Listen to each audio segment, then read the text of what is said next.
You should work on yourself every day, not because you want to, but because you have to.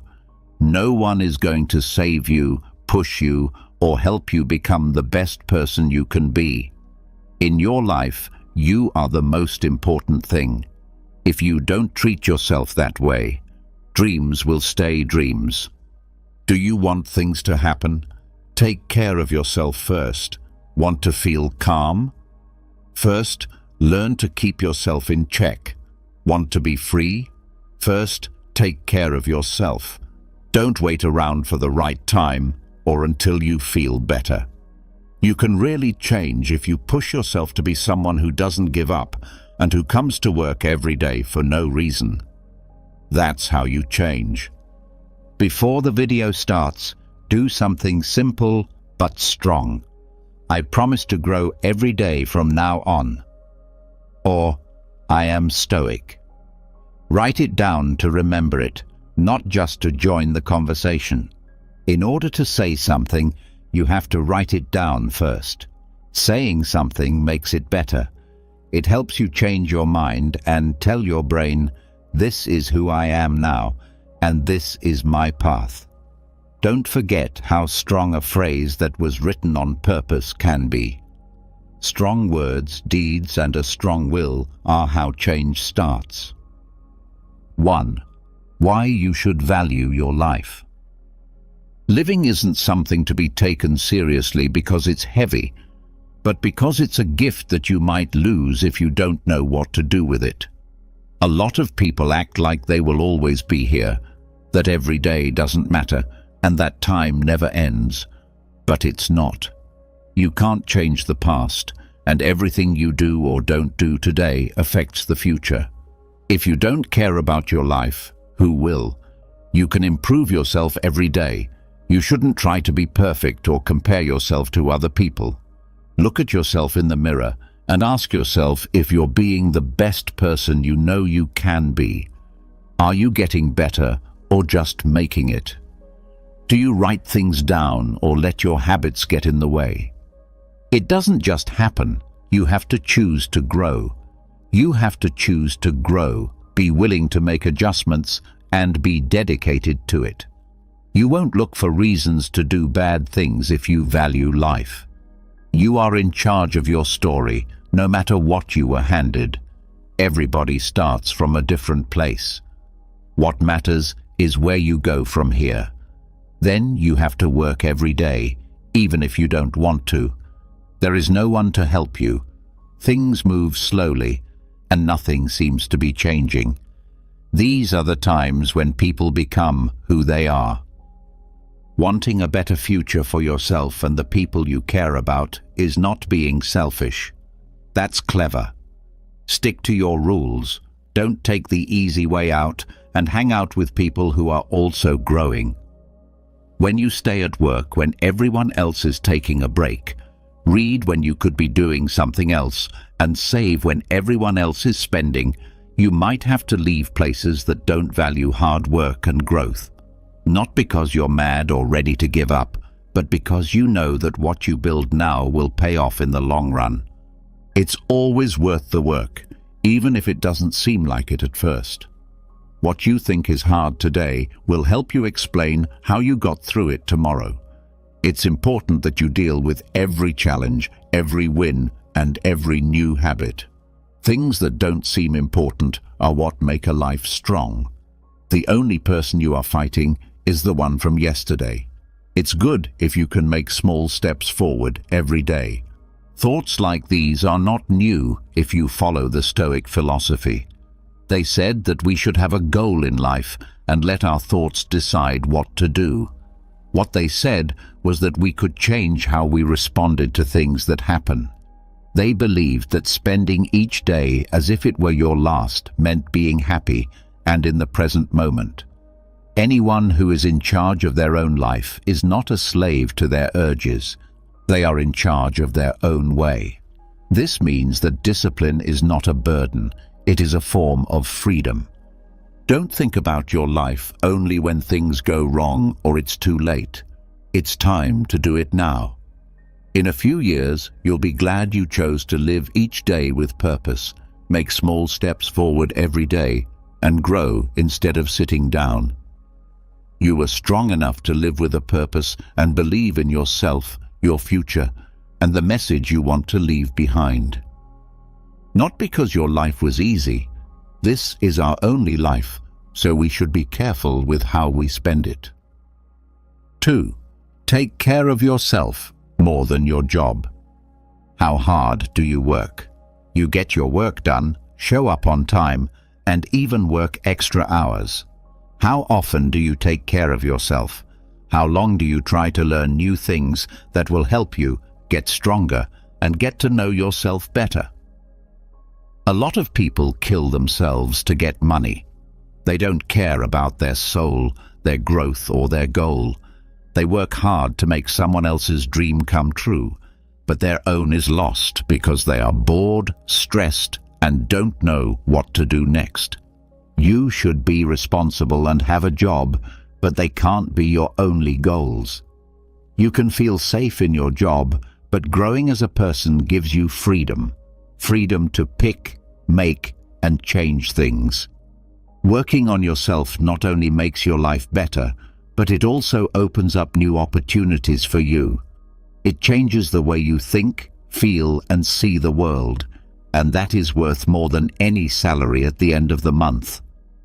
Spending money on yourself is the best thing you can do. Why? This is because everything you learn, work on in your mind, and do to make yourself better is something that will always help you move forward, change, and do well. You have to set a daily plan for this to happen, though. You need to be brave to read a book instead of watching TV. To think, write, and make plans, you need to get up a little earlier. You should always learn something new, even if you don't need it right now, because you know that something you know will grow when the time is right. A lot of people say they don't have any chances, but they're not ready to take them. How can you see what to do next if your mind is stuck? How can you grow if you don't plant new things in yourself? It is important to change the way you think and stop living just to get things done. You should start to build yourself up from the inside out instead. Work on your skills, learn how to talk to people better, look after your body and mind, and hang out with people who make you feel good instead of people who drain you. You can always learn something new if you take the time to be nice and ask questions. You are your most important job, so take care of yourself. You'll be stuck if you only do what you have to. Leave that comfort zone and push yourself. Learn new things, do things that make you feel bad, and listen to people who have different ideas than you. Instead of just looking for fun, try to learn something. Some people are just getting by, but you are rising. Some people are settling down, but you are growing. You don't need to be greedy. You owe it to yourself. Stoicism says that the best work we can do is work on ourselves, that making ourselves better people is more important than any job or title, and that we are rich in the mind. Epictetus said that we can change how we think about things, but not the things themselves. That's something we need to get ready for, because when you change inside, you change what you can do on the outside. Give yourself at least an hour a day to grow, think, study, and watch yourself. Be honest with yourself. What would happen? Not to get away or pass the time, but to do these things. Where would you be in 6 months or a year? Things would have to change, not because the world has changed, but because you would. Being able to make chances happen instead of just waiting for them, add value instead of just asking for it, and live with purpose instead of just passing the time is what power is all about in the end. Who you've become will be all that's left when your job ends. Do more work on yourself than on your job. If you've worked on yourself, you have nothing to worry about. you'll know that you have the know-how, the drive, and the tools to start over anywhere and make something better. 3. Prepare your if-then steps. It's very powerful to make a choice before it's too late. Many people fail not because they don't have goals, but because they don't get motivated until it's too late. They wait to act until they are clear, have energy, or feel like it.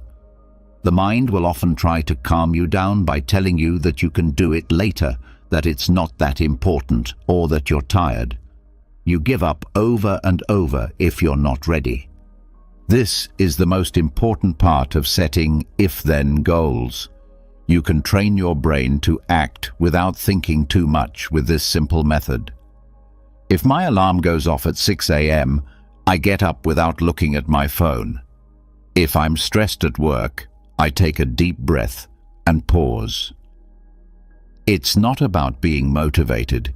It's about making a choice ahead of time and getting your mind ready for what's to come. People who do something are different from those who put things off. Sometimes your desire isn't strong enough. You can't always be strong-willed. On the other hand, making choices ahead of time lets you act even when you're tired, distracted, or down. You just do what you're going to do when something happens. That's the end of the group fight. Nothing gets done when there's a fight. This kind of goal makes your habits more solid because you don't have to guess what to do or wait until everything is just right. You are building a system inside yourself that will guide you no matter what happens outside. Saying, if it's 7 a.m., I'll put on my workout clothes and go train, is much stronger and easier than saying, I'll work out when I have time. Now that the plan is set, all that's left to do is carry it out. This is true for both normal things and hard times. For example, if I get criticized, I'll wait 10 seconds before responding. Or, if I want to give up, I'll remember why I started. If-then intentions aren't just for getting things done, they're also emotional tools that help you stay in charge when your mind wants to give up. Start with small things. Don't try to change everything at once. Instead, set a few goals that you can use all day. Do not change them at all costs. You should write them down, read them in the morning, and say them over and over again in your mind. Sticking to a goal shows that you have morals and trust yourself, which creates a way of thinking that can't be changed over time. This is very important from a Stoic point of view. They told us to get ready for what's going to happen. He wrote in his book Meditations that every morning he thought about the problems that might come up and planned how to deal with them. By getting his mind ready, he wasn't weak. It set him free. You can't be controlled by chaos if you decide how to handle it first. Some people use if-then plans to get the same idea across. Choose virtue before temptation comes along. Don't forget how important it is to decide ahead of time. It's like putting up internal walls that help you become your best self. You don't wait. You act when the time is right, which it always is, and each choice you make moves you toward the life you want. It's not magic. It's a plan. It's not luck. It's getting ready. Every day will teach you that you don't need to be pushed to move forward. You only need to be sure of your choices and stick to them. 4.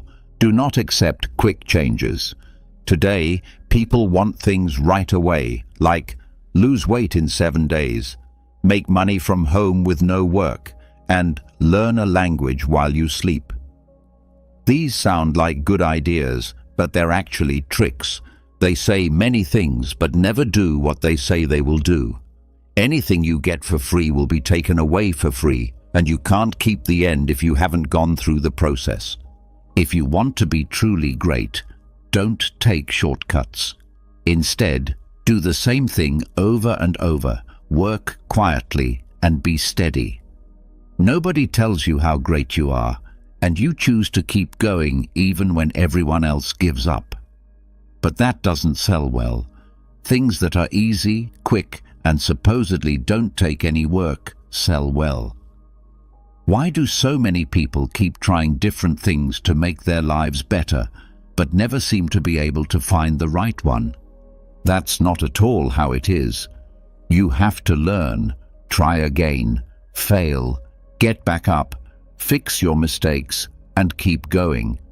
It works, but it's not very interesting. As other people look for ways to save time, you are building a strong base. When things go wrong, when it's attacked, or when you're just having a bad day, that base won't fall apart. It's made of discipline, vision, and character. It takes smarts to say no to quick fixes. You're not looking for wonders anymore. You're looking for ideas. There are no longer any empty promises that can fool you. You know that real things take time and work, and you're ready to pay the price. You know that getting there isn't enough. You need to be able to stay there and keep up the level, job, and force. In real life, what does this mean? First, change the way you do things. Instead of looking for the shortest way, find the safest one. Get some real skills. Find people who are already where you want to be and read, listen, and watch what they do. Not only what they did, but also how they got there. Enjoy the work and the result right away. Most importantly, don't turn around just because you think you're going slowly. Slowly doesn't mean still. Sometimes the best things are the ones that take the longest to grow. Someone who believes in the Stoic philosophy would agree that this fits in well with their ideas. They cared more about ethics, self-control, and the process than about getting things right away. Epictetus said that you can't be a philosopher like everyone else. It's not possible to look for something simple, easy, or well-known. Taking the tough path is necessary for real growth. Not being good on the inside didn't matter if you were successful on the outside. When you say no to quick fixes, you choose to build a life that has value. There won't be any improvising in your life, so it won't move as quickly as other people's. But it also won't fall apart at the first sign of trouble. You're making something real, your own, and long-lasting. You might get there later than some, but when you do, you'll be ready to stay. You don't need to find another magic recipe now. You have the drive, skills, and strength to keep going even when things look like they're not going anywhere. Do hard work all your life. Patience is your weapon, and strong values are your path. When you act that way, you will succeed. It's only a matter of time. 5. How important it is to learn on your own. No one will save you or show up at your door with the power to make a difference in your life.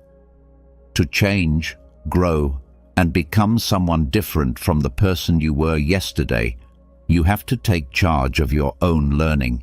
You should not wait for someone else to tell you what to learn. Instead, you should go out and find it yourself. It's not just degrees or badges that I mean. Because you feel free when you know something.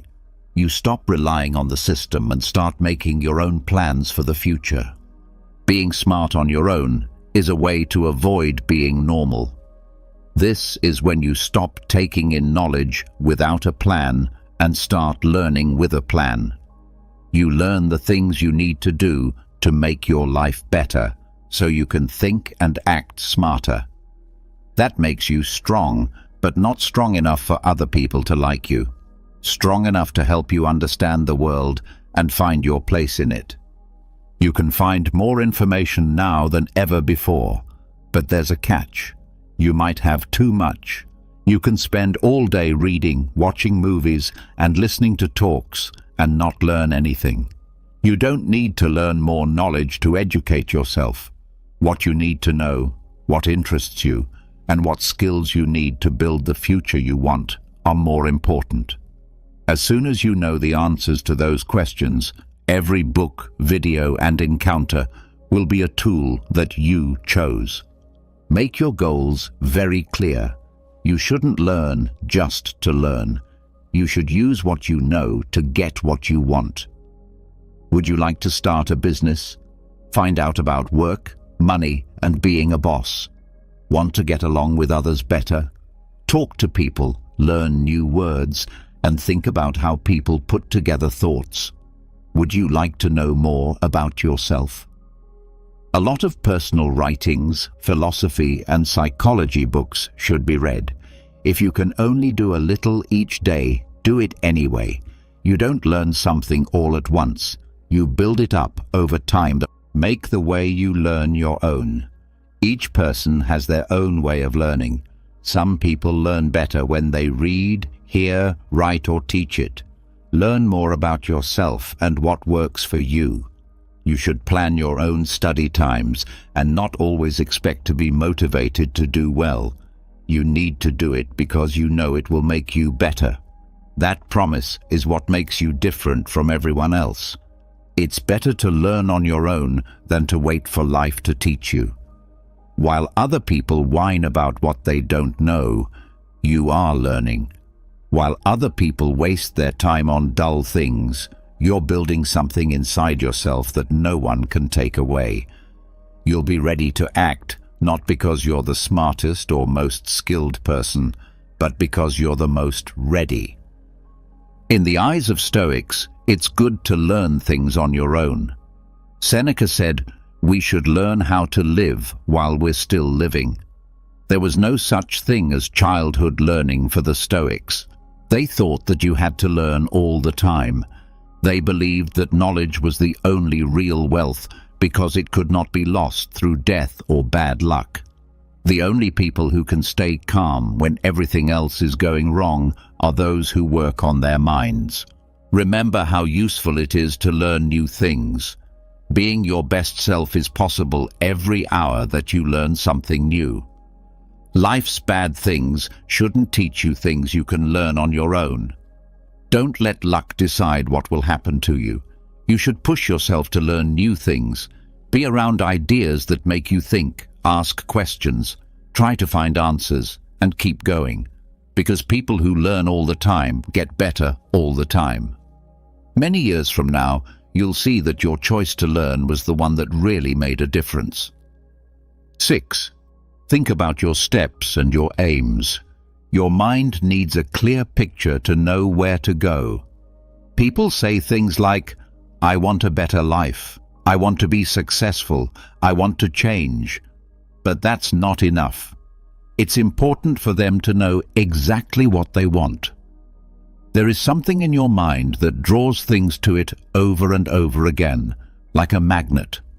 This is why picturing your goals isn't just a fun thing to do. It's a strong way to focus, energize, and take action. But picturing what will happen isn't enough. It's not enough to just think about the life you want to live or the goal you want to reach. Seeing the process in your mind is important. That's what makes them different. You might want to get up early and do what you need to do, but you don't want to. Think about the times you've failed and how you got back on track. You have problems, questions, and hard decisions to make. Think about how you choose to keep going even though everything is against you. Train your mind to see both the top and the way up. This will help your character get through the trip. Not only does this inspire, but it also trains the mind. When you see yourself being strong, calm, and in control, you start to think that you can do something. The process, not the products, helps you figure out who you are. And that's what keeps you going when things get tough. In your mind, you've seen or been through it before. Do this for 5 to 10 minutes every day. When you close your eyes, picture the best version of yourself. What would you think if you were that person? What does it say? What does it do when you push it? What kinds of habits does it have? How does it decide what to do every day? Then think about the present. and ask yourself, what can I do today to make what I just saw happen? You don't have to do everything at once. Just make a plan for what you'll do next. Remember to think about the problems you will face. This won't make you give up. It will make you better. Prepare your mind for times when things don't go as planned. You feel like you can't go on, and people and things around you ignore you. What are you going to do then? Are you going to quit or alter your plans? Are you going to get lost, or will you remember why you started? By getting your mind ready for these things, you get stronger before you need it. As a Stoic, you should get ready for bad things that could happen so that you don't have to live in fear. Instead, you should be strong. This is a good example of the practice of premeditatio malorum. Seneca said that you should picture bad things that might happen ahead of time so that they don't catch you off guard. The Stoics didn't think negatively. Instead, they planned their thoughts. By picturing the process with all of its ups and downs, they kept their focus on virtue instead of results. When you do this every day, something inside you changes. You no longer let the present moment control you, and you think about what you do before you do it. You act from a clear place, not one that is cloudy, because you've seen, felt, and thought about walking that path a lot. It won't seem impossible when it's time to walk it in real life. It will feel like someone has already done it. You don't have to do something to visualize it, but it can help you get ready for it, give you strength, and keep your mind on it. You will keep going because you know what you want and how you are going to get it, even though many people get off track. It wasn't by chance or magic. You lived it first in your own mind. And if you know what you want, nothing can stop you. You are the only one who can stop yourself. 7. Being ready for chances brings them to you. Chances don't just show up as if by magic or because you woke up lucky. Lucky things happen to you because you were ready for them. You kept learning while everyone else slept, and you kept building while everyone else was doubting. A lot of people make this mistake. They wait for life to give them something without working to earn it or keep it going. There are chances all around you all the time. The truth is that you don't see them because you're not ready to. They are real. That's not the point.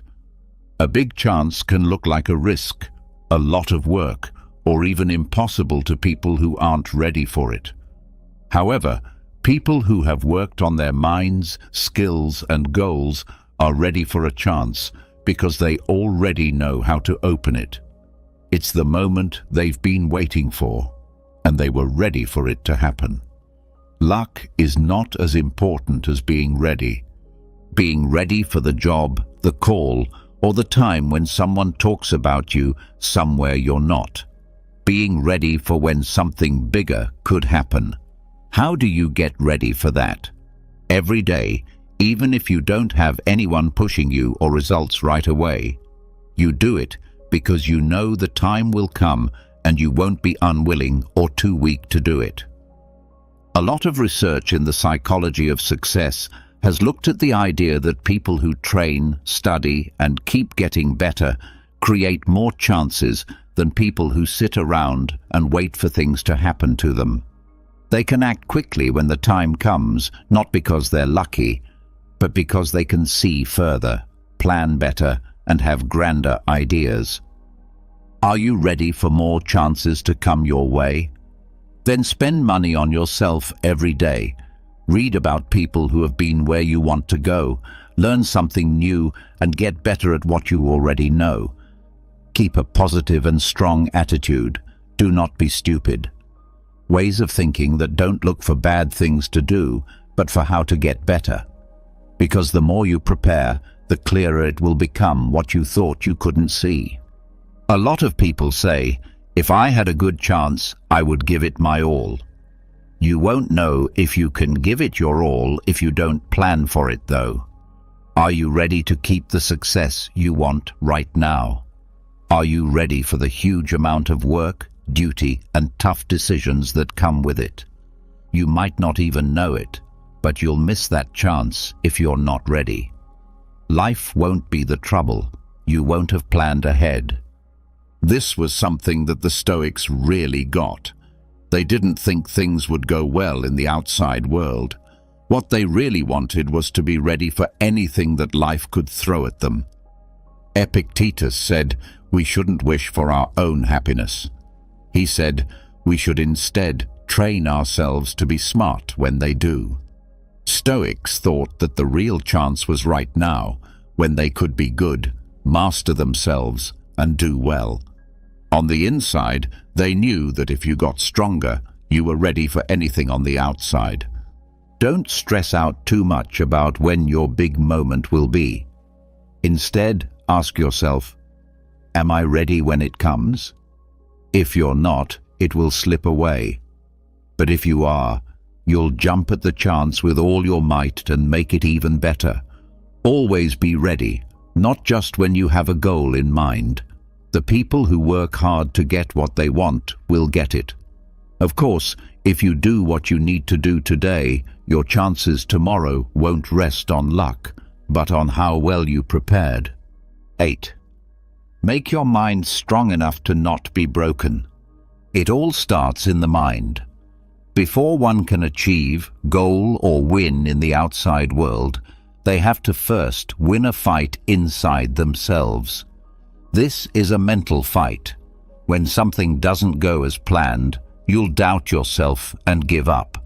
No matter how skilled you are, how many resources you have, or how many chances you get, you will stop trying as soon as you fail once. So having an unbreakable attitude isn't just a nice thing to have, you have to have it. Some people don't have a great road. The people who do well don't give up when things go wrong. They keep going when everyone else stops, and they learn when other people complain. Genetics doesn't explain that. Teaching does. You have to choose every day to see problems as part of the process instead of as threats. And you have to know that failure isn't the end, but a part of the journey. Every fall, mistake, or hard time can be seen as a chance, but only those who believe that can see it that way. The growth attitude is talked about a lot in the psychology of success, so it's true. Successful people don't never fail. They don't let failure define them. They use it, think about it, and then turn it into power for the next thing they're going to do. They learn and get better while other people feel bad about themselves. How do you think this way? You can start by accepting that being uncomfortable is a part of growth. Having trouble doesn't mean you failed. It means you are making progress. Don't run away from pain anymore. It's better to face it head-on and ask, what is this trying to teach me? That's how you start to change, because your thoughts can change how you feel. If you see the job as a punishment, you will not do well with it. You'll get better if you see it as a chance to learn. It's also important not to think all or nothing. Just keep going. You are good enough as it is. Just because you had one bad day doesn't mean you've lost all your progress. One loss doesn't mean you're useless. It just means you're in the process. You are who you are because of this process. Every day that you don't give up, your mind gets stronger. Every day that you learn something instead of complaining makes you a better person. That is the kind of mind that can't be broken, one that was made in the storm, not somewhere else. From a Stoic's point of view, this view makes wonderful sense. Marcus Aurelius said to wish for yourself to be stronger instead of easy things. This would make your soul stronger. These people didn't try to get rid of problems, but they did try to handle them well. The only way for them to be truly free was to take charge of the part of their mind that thinks about pain. After that, nothing will stop you. You have already won if you stay strong on the inside, even if you lose everything on the outside. Watch for growth. No matter how little you get better each day, keep at it. Do not stress too much about getting things done quickly, not because things are going well, but because you know you won't give up. There will be days when things are hard and you want to give up. If your mind is strong, you will keep going even if you don't want to. You will do it because you believe in it. You will go far if you have that, because skill can open doors, but a strong mind will keep you inside. Being tough is what keeps a job going, even if you're really excited about it.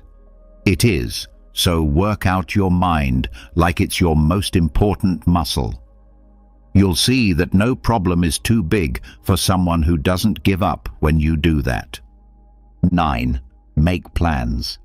A goal that doesn't mean anything is just a pretty word to write down. That's why many people get going strong, but then lose their way. Their lack of a why is what stops them when the drive wears off.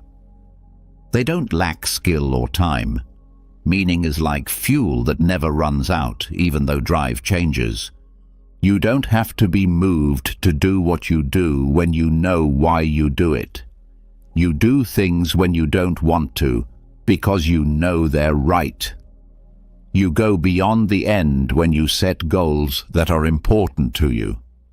Do not say, "I want to be successful, lose weight, or make more money." You need to think about, why do I want those things? For example, why do you want to lose weight? For the health of your children, your own love, your energy, or your freedom? To you, what does it mean to pass? Respect, power, financial security, or a contribution? The more clear your why, the more dedicated you will be. To get through the tough times, you need to connect your goals to who you are. I promise they will show up. Your goals need to be in line with who you want to be, not just things you want to get done. If you say you want discipline, it has to be in line with what you believe and who you're becoming. If your goal is based on your beliefs, you can't change it. It becomes a part of your journey, not just something you choose at the beginning of the year. You should write down your goals and also explain why they are important to you. Write it down instead of thinking about it. Writing makes you look at yourself and helps you understand. Also, don't just say why. If I reach this goal, how will my life be different? What am I going to feel? Who can I help? Make a promise to yourself by asking, what will I miss if I don't reach my goal? This helps you feel something about your goal. That strong connection to your purpose is what will keep you going when things get tough, growth is slow, or you start to doubt yourself. You know you can't give up when you think about why you're doing it. It's not just about you, it's about what your life means to you and what you want to make with it. That strength inside can't be broken. What does this mean from a Stoic point of view? It means living and acting by reason and virtue on purpose. When the Stoics set goals, they didn't just want anything that would make other people happy. Everything they did had to be in line with what they believed in.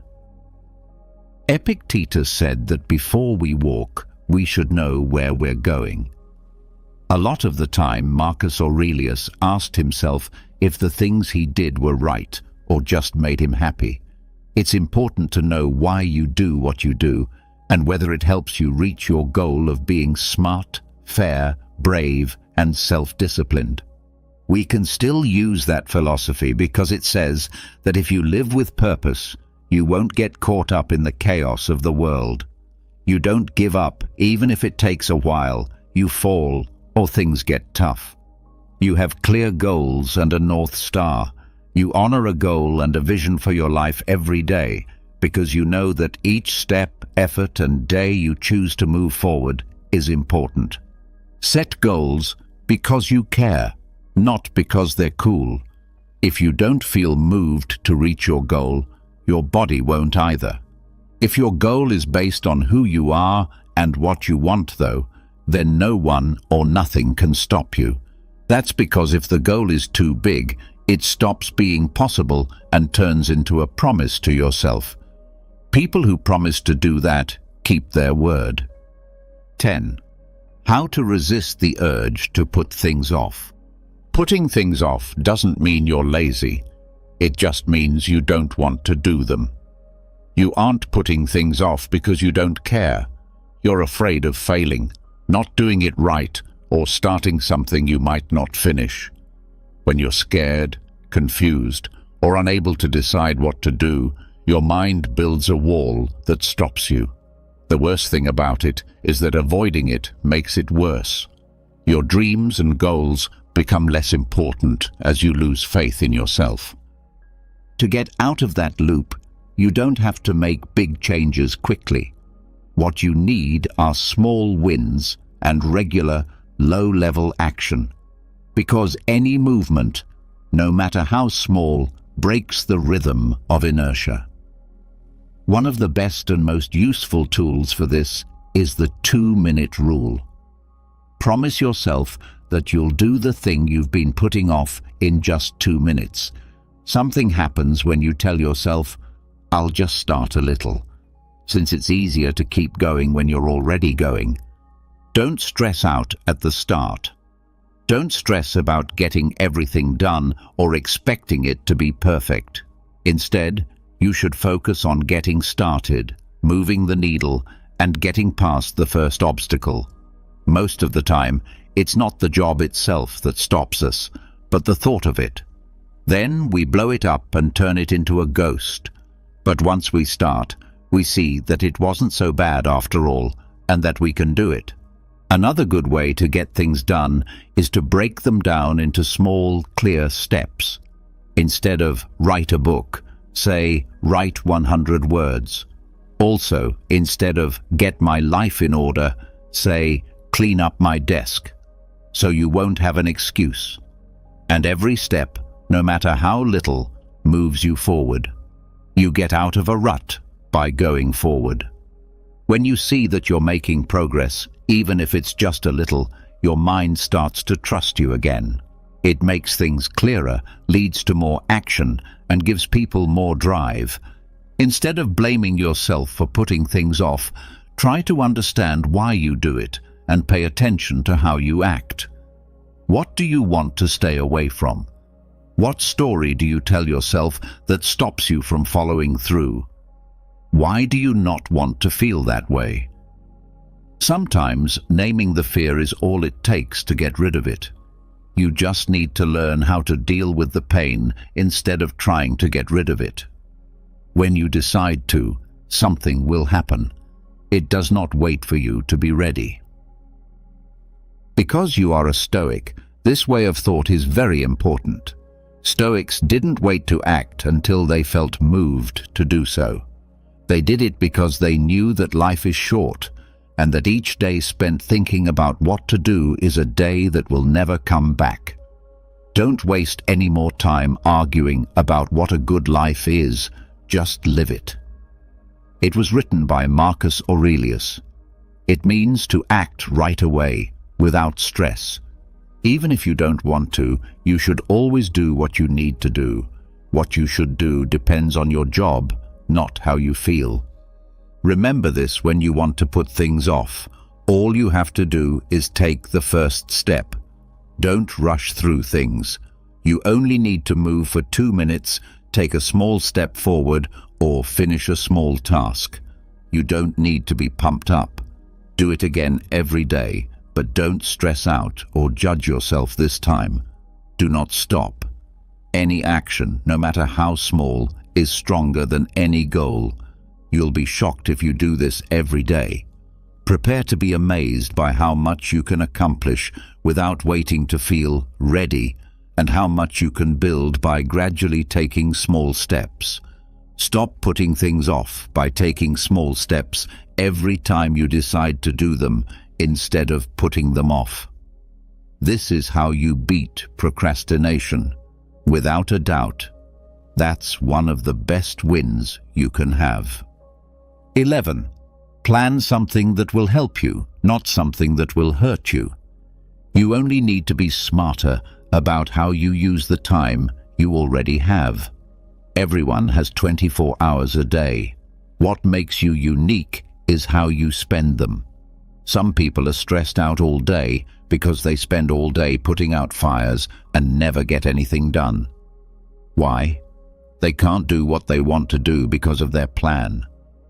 There is no framework, plan, or goal. There is only reaction. You can't make something great then. You will waste time if you don't take care of it.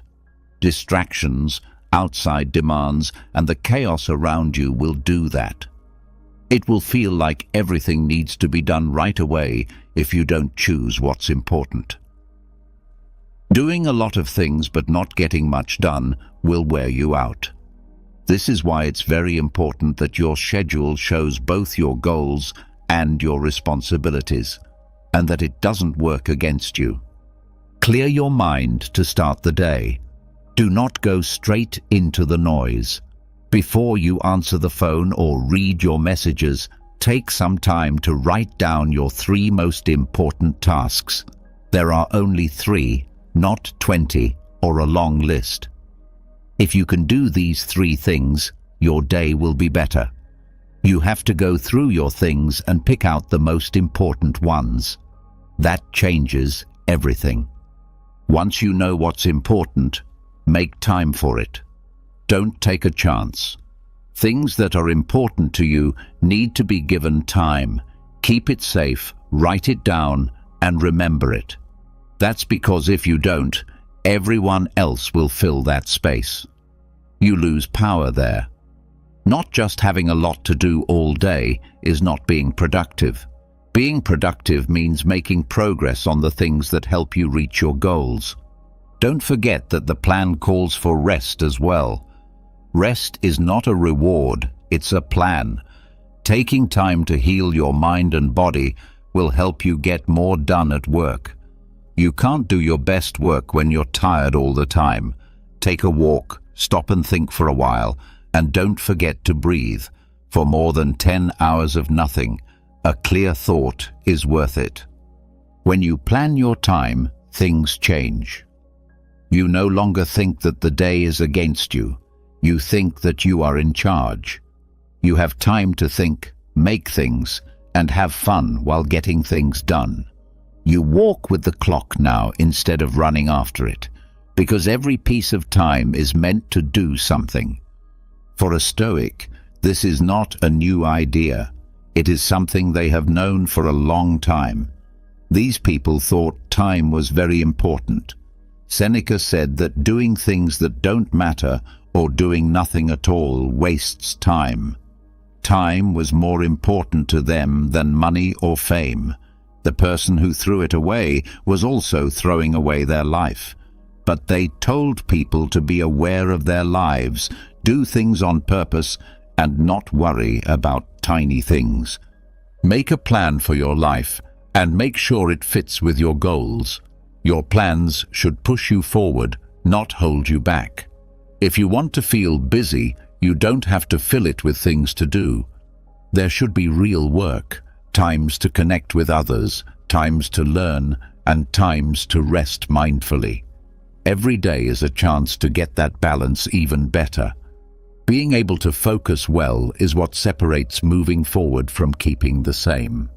That, not how many hours you work.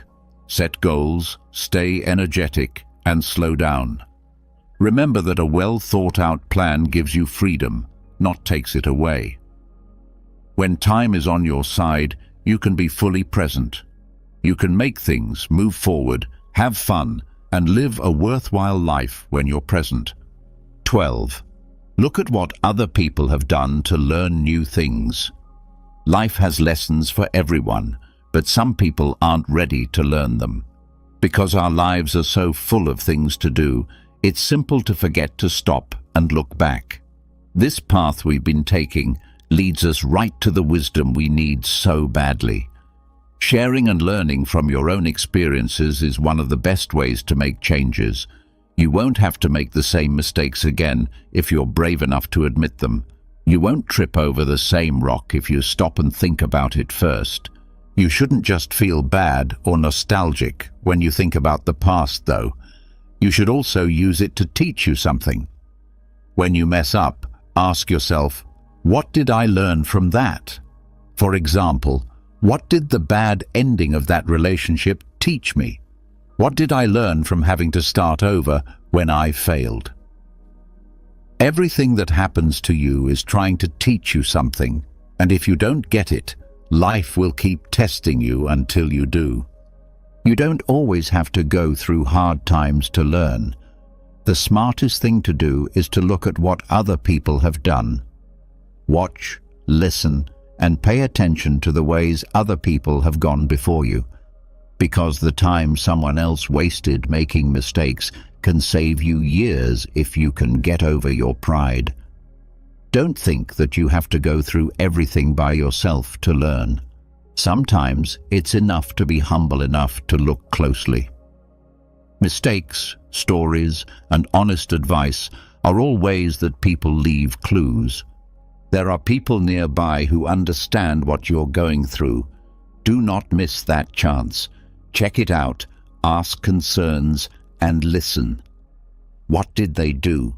What's the point of changing things? What did they get?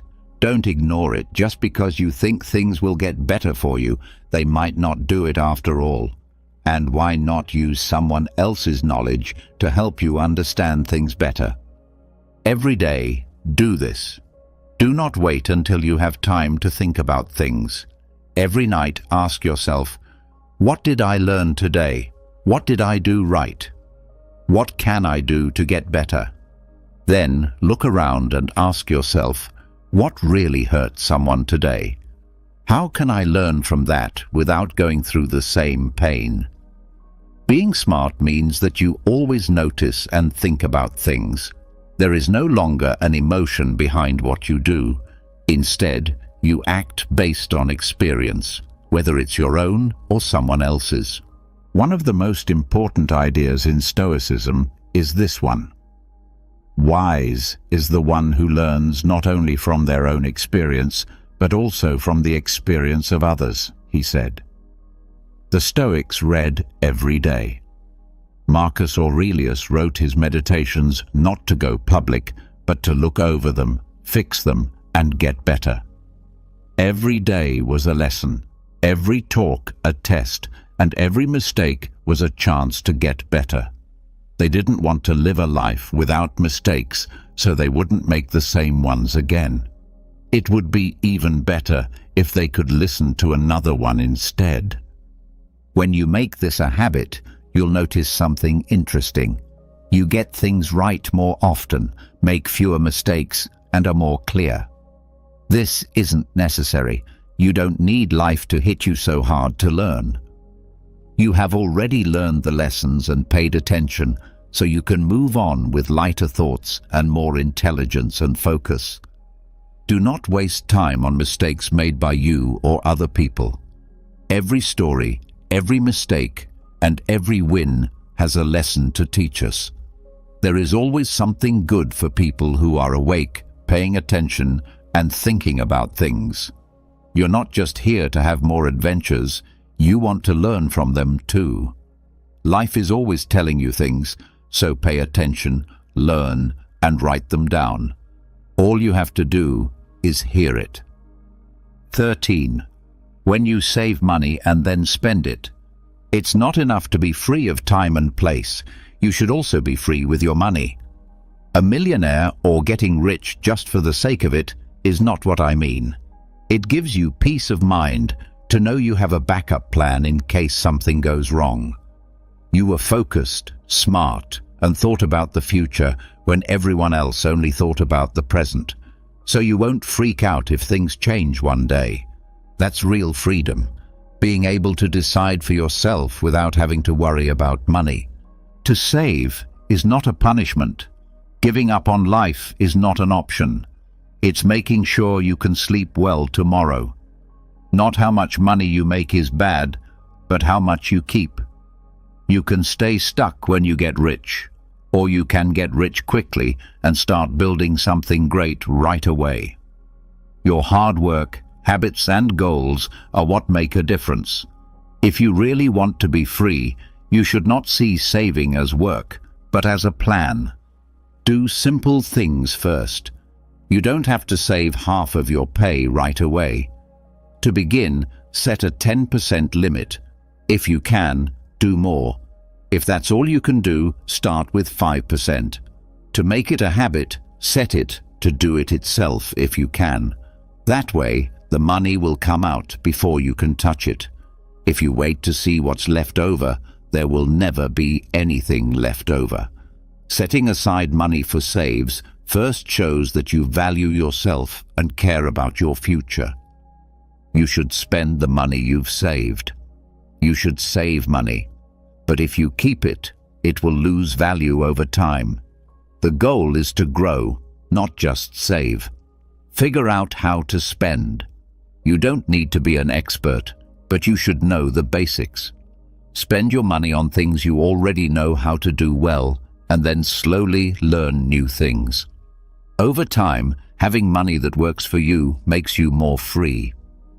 You are safe and strong when you have a strong financial base. It gives you power to refuse, to take smart risks, and to change your mind if something isn't working. A lot of the time, people who don't control their money have to work jobs they hate just to make ends meet. But people who have been careful and patient and have built up their nest eggs slowly but surely can choose what to do. Plus, having options is a quiet but strong way to be free. From a Stoic point of view, this idea also makes sense. They didn't talk about money the way we do, but they did teach us how important it is to be independent, sensible, and in charge of our wants.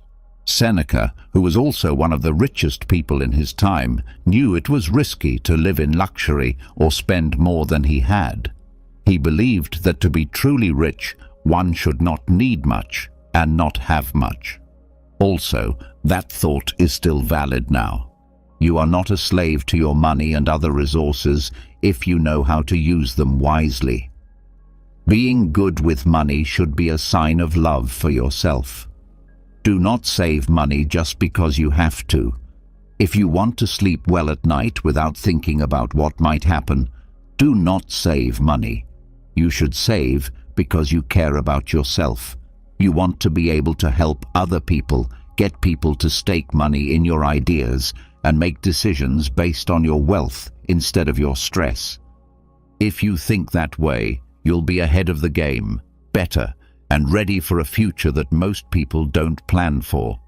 Yes, it will take time and patience. The more money you save today, though, the faster you'll be able to live on your own. All the smart money you put away is like a seed that will grow over time. Other people will not be stuck at that time, but you will. It took you guts to spend money and act quickly, and you had the drive and vision to build something strong. That's real wealth, the kind you work to get. 14. Wait to get what you want. The best things in life don't happen right away. Being able to wait is an important skill that you need to be successful, focused, financially free, and grow as a person. You shouldn't just sit there. You should wait while you work, build, or move forward, even if you can't see the results right away. People who get what they want are different from those who get stuck trying to get pleasure right away. The habits of those who get what they want show this. People who move quickly are liked by everyone. With one click, you can get food, fun, and acceptance. Everything happens right away, but that speed costs something. When you're used to getting what you want right away, it's harder to say no, keep trying, and wait. And if you can't do that, your plans will fail as soon as things get tough. Don't try to avoid happiness. Instead, train yourself to wait for it. If you want to do something great, you need to earn it. Follow this simple rule. Do something today and then reward yourself tomorrow. That's not how it works. Before you study or work out, don't watch TV or eat. Also, don't do something else before you finish what you said you would do. Don't do those things to get away. Do them to treat yourself.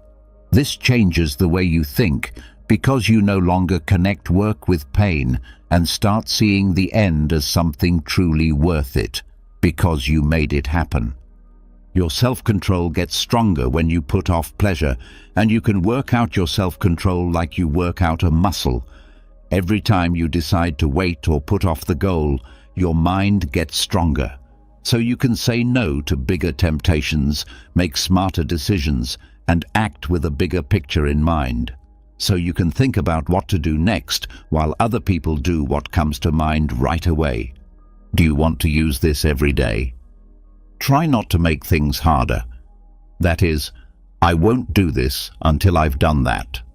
For example, I won't look at my phone until I finish my study block. I won't drink coffee until I've read 10 pages. Or, I won't check social media until I finish writing that email I've been putting off. This may not seem like much, but it makes a big difference because it shows you who's in charge, your urges or you. Based on the Stoics' point of view, this is what they did. Stoics didn't think happiness was bad, but they also knew that giving into it was a sign of being weak.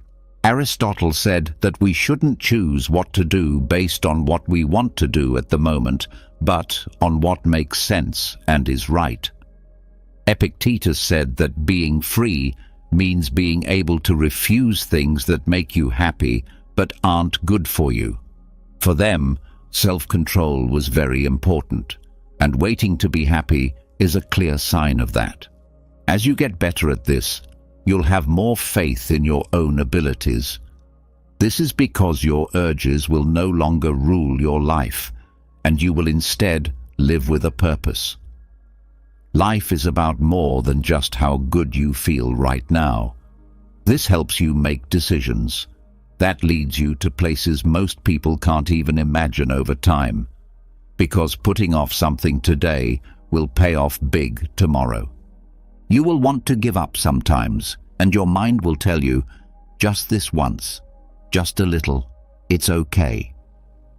But you will choose differently if you tell yourself that every time you take the easy way out, you put off what's important. You're no longer looking for comfort. Now, you want to find value and things that will make you stronger. Being in charge of your own life when no one is around is the real win. So start now. Don't avoid happiness. Instead, work for it. Train your mind with delayed rewards, and you'll get stronger, more focused, and more free over time. Because those who can wait well win. 15. Say it over and over. Say it over and over. There isn't any magic or secret. If you do something excited once, it won't change your life. It will be different if you do it every day on purpose. People are made up of the things they do over and over again. You'll get strong if you work out every day. If you feed your mind every day, you get smarter. If you do what you say you'll do every day, people will trust you. It doesn't matter how hard you work as long as you do it every day. A lot of people don't understand how strong little things can be. They think that little things don't matter, when in reality, the things that make a difference in your life are the simple things that you do over and over until you don't need to be told to do them anymore. The effect gets stronger after that, but the work gets easy. Pick one habit that you want to improve, not 10, just one. You will get tired and give up if you try to change everything at once. The other habits will come after if you keep up the first one. Every day, writing for 5 minutes, reading for 10 minutes in the morning, or getting up at the same time every day could be it. The important thing is that you do something every day, even if you don't feel like it. This is even more important than that. Something that is said over and over again can lead to change. You might not see or feel any improvement at first, but to be fair, that's how things work. You're not only working out your mind and body, but also your spirit. Say to yourself, I can trust myself. I do what I say I will do. And when you do that, things start to change. It's more important to be present than to be great. You try again, even if you fail. You can make up time if you fall behind. You keep going even when you're not sure. You know that practice is important, so being constant shows that you are dedicated to your work. And things that are hard today will be simple tomorrow. When you repeat something, it changes it from hard to easy, from strange to familiar, and from new to a part of you. If you ever doubt yourself, think about how you became the person you are now. By consistently doing the same things, it doesn't matter if they are good or bad habits. The things you think, feel, and do have become stronger for you because you do them over and over again. Don't do the same things over and over again. Pick which ones to do. Take charge and use your strength well. This is a good thing to do from a Stoic point of view. Everyone knew that Marcus Aurelius wrote every day, but no one else did. He wrote for himself. It took him a long time to say the same things over and over because he knew that the mind needs to hear something important many times. Epictetus said that it's not enough to understand a thought. You have to live it, work with it, and come back to it. You have to do the right thing over and over again to be good. It's not just a nice thought, it's what they do. What you do every day should say something about you. When you make a habit, you decide what kind of person you want to be. To change yourself, the most basic thing you can do is to make it through each day. They win not because they are better at what they do, but because they don't give up.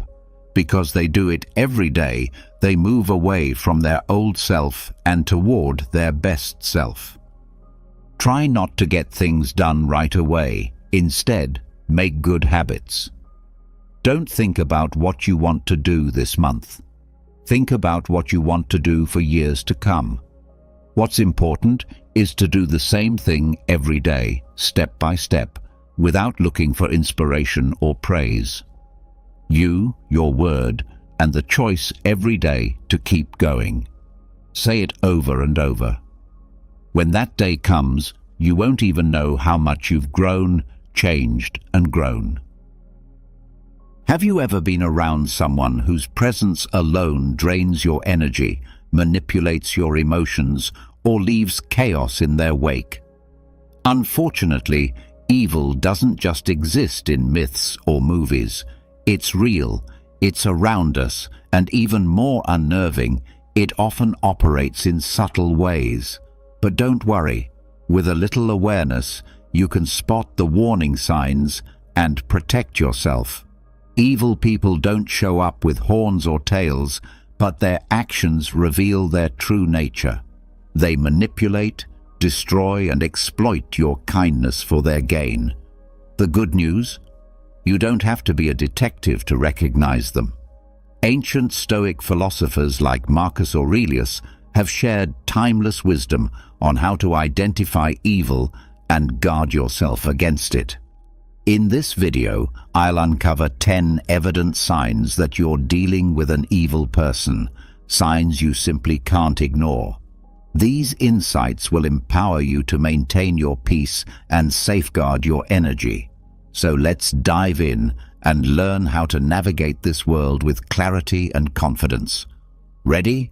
Let's get started. Number 1. Constant manipulation. Seneca once said, "He who has many fears also has many things to manipulate." This isn't just a reminder, but a warning about the power of manipulation in the hands of malicious people. These individuals don't thrive on integrity. They flourish by distorting reality, turning lies into their most effective weapon. I remember a time when I worked with a colleague I initially trusted. He was skillful at praising me in front of others, making me feel recognized and valued. But behind the scenes, he began spinning subtle narratives, quietly undermining my work and inflating minor mistakes into major issues for the management. When I sensed something was off and decided to confront him, he remained calm, saying he was merely helping me improve. It made me question myself. Was I doing something wrong? I started doubting my abilities. In truth, he wasn't helping me at all. He was pushing me into a state of dependence, making me feel I needed his guidance to be good enough.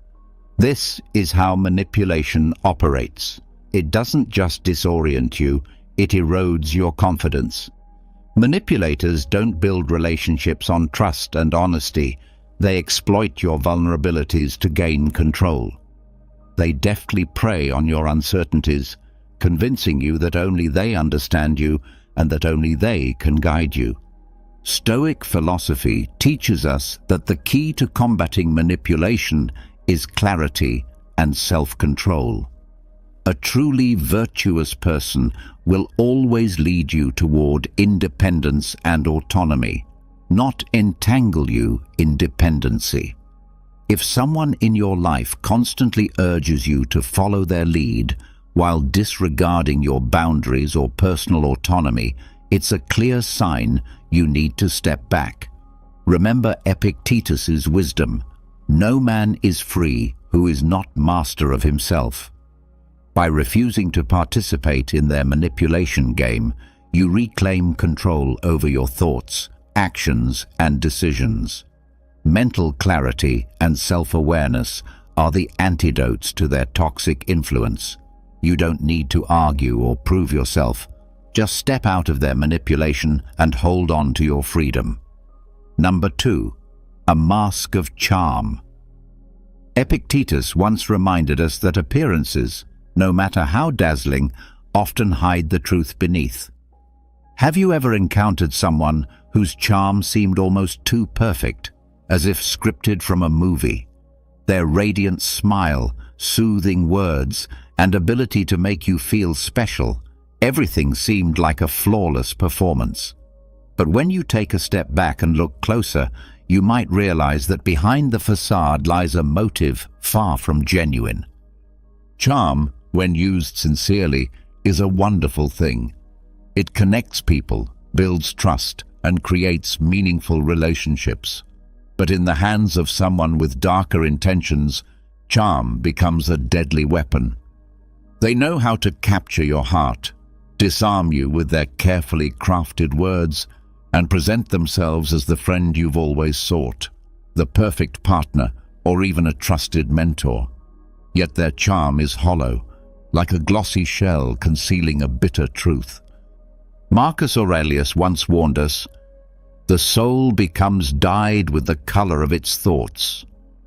These individuals don't just manipulate, they use their charm to mask their true nature: selfishness, deceit, and manipulation. Observe how they behave when no one is watching. How do they treat those who offer them no benefit? Words can be beautifully decorated, but actions paint the truest picture of character. I once knew a friend who had an uncanny ability to make everyone feel adored. He showered people with compliments, making them believe they were genuinely special to him. But over time, I realized he wasn't the person he appeared to be. His praise felt calculated, serving as a tool to extract something in return, and when there was nothing left to gain, he quickly distanced himself, often bad-mouthing the same people he once flattered. How do you break free from their enchantment? Don't ignore the subtle warnings in your gut. If you feel charmed yet uneasy, trust that instinct. These manipulative individuals rely on your willingness to overlook the red flags, to believe in the illusion they've created. Stoic philosophy teaches us that the truth doesn't need a mask. Genuine kindness shines on its own without pretense. So step past the glittering surface and seek the truth beneath. Authentic goodness doesn't need a disguise. Number 3. Lies without conscience. Marcus Aurelius once advised that nothing should be done if it isn't right, and nothing should be said if it isn't true. Yet for truly malicious individuals, truth is merely an obstacle. They don't lie out of carelessness. They lie because deceit has become their second nature. Their lies aren't random. They're crafted with purpose, whether it's to gain power, evade responsibility, or distort your perception of reality. Imagine a friend who consistently weaves elaborate tales to gain credibility. Once, she convinced you that she single-handedly managed a critical project, claiming full responsibility for its success. But upon closer inspection, every document and email you reviewed proved otherwise. When confronted, instead of owning up, she accused you of misunderstanding the situation, deflecting attention to unrelated details. This is how master manipulators operate. They make you question your memory and judgment, subtly eroding your grip on reality. Evil manipulators exploit your uncertainty, convincing you they know better. And in doing so, they seize control of the narrative. Their lies demand constant upkeep, new layers of deceit to cover the old ones. But herein lies their Achilles heel. Truth is resilient, requiring no maintenance, while lies are fragile, constantly at risk of unraveling. To protect yourself, pay attention to inconsistencies. Do their stories shift under pressure? Are their actions aligned with their words? Stoic philosophy teaches us to focus on actions as they reveal a person's true character. When you spot discrepancies between someone's words and actions, trust your observations over their claims. Ask questions, demand transparency, and most importantly, set boundaries. Honesty isn't just the foundation of relationships, it's a mirror reflecting integrity. And when dishonesty persists, don't hesitate to walk away. Stoicism reminds us that real strength lies in mastering ourselves and distancing from what undermines our values and peace. So the next time you encounter someone who lies without conscience, hold your ground, focus on their actions, and safeguard yourself against their web of deceit. Number 4. Lack of empathy. Seneca once observed that humans are social creatures, not meant to live solely for themselves. Empathy is the bridge that connects us, allowing us to share in the joys and sorrows of others. Yet for the truly malicious, other people are nothing more than pawns in their self-serving games. They do not genuinely care about your happiness or pain unless it aligns with their personal agenda. The lack of empathy is not just a flawed character, it's a glaring window into a hollow soul. Imagine this.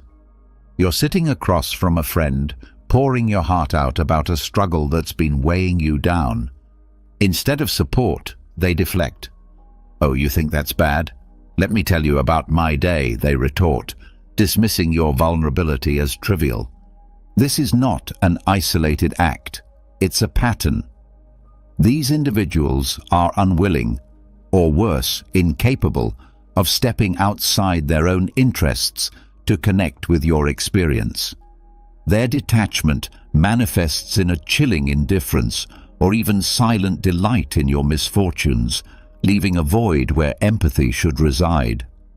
Empathy isn't just a nice-to-have, it's the cornerstone of meaningful relationships. Without it, interactions become transactional, one-sided, and emotionally draining. Malicious individuals leverage their lack of empathy to further their selfish goals. They may feign compassion when it's convenient, but their apathy becomes evident the moment their mask slips. As Marcus Aurelius wisely advised, no more arguing about what a good man should be. Be one. So what do you do when faced with such indifference? Set firm boundaries. Protect your peace and do not allow their coldness to diminish your worth.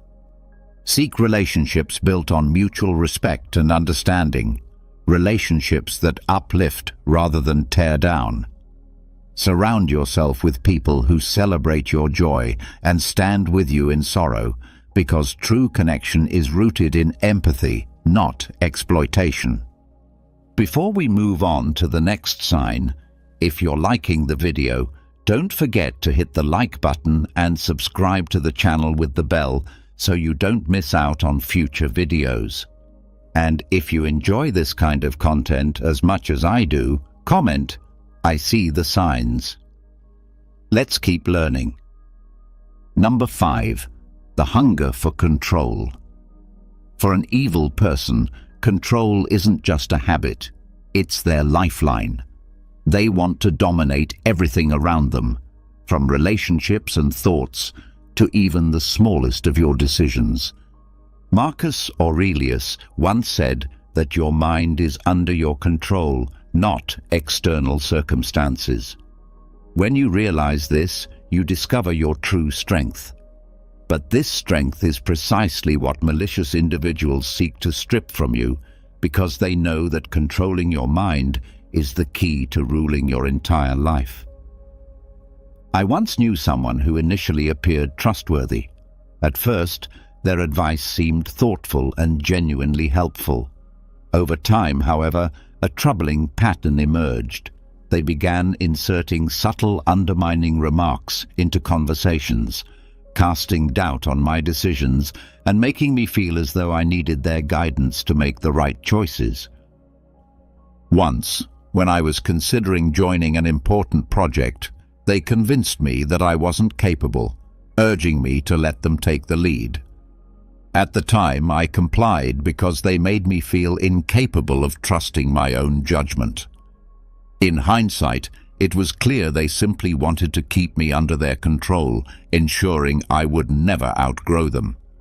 People like this don't just want to influence your actions, they aim to dominate your thoughts and emotions.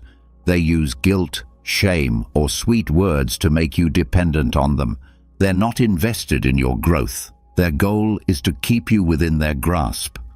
Over time, you begin doubting yourself, your abilities, and your worth, leaving your autonomy eroded.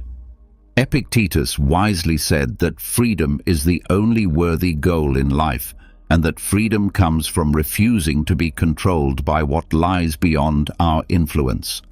Malicious individuals know this well, and they'll stop at nothing to imprison your mind. But you don't have to live that way. You have the right to reject their games. Ask yourself, does this align with my values? And use that question as a compass to guide your actions.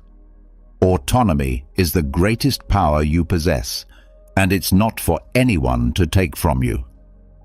Marcus Aurelius reminded us that the quality of our thoughts determines the happiness of our lives.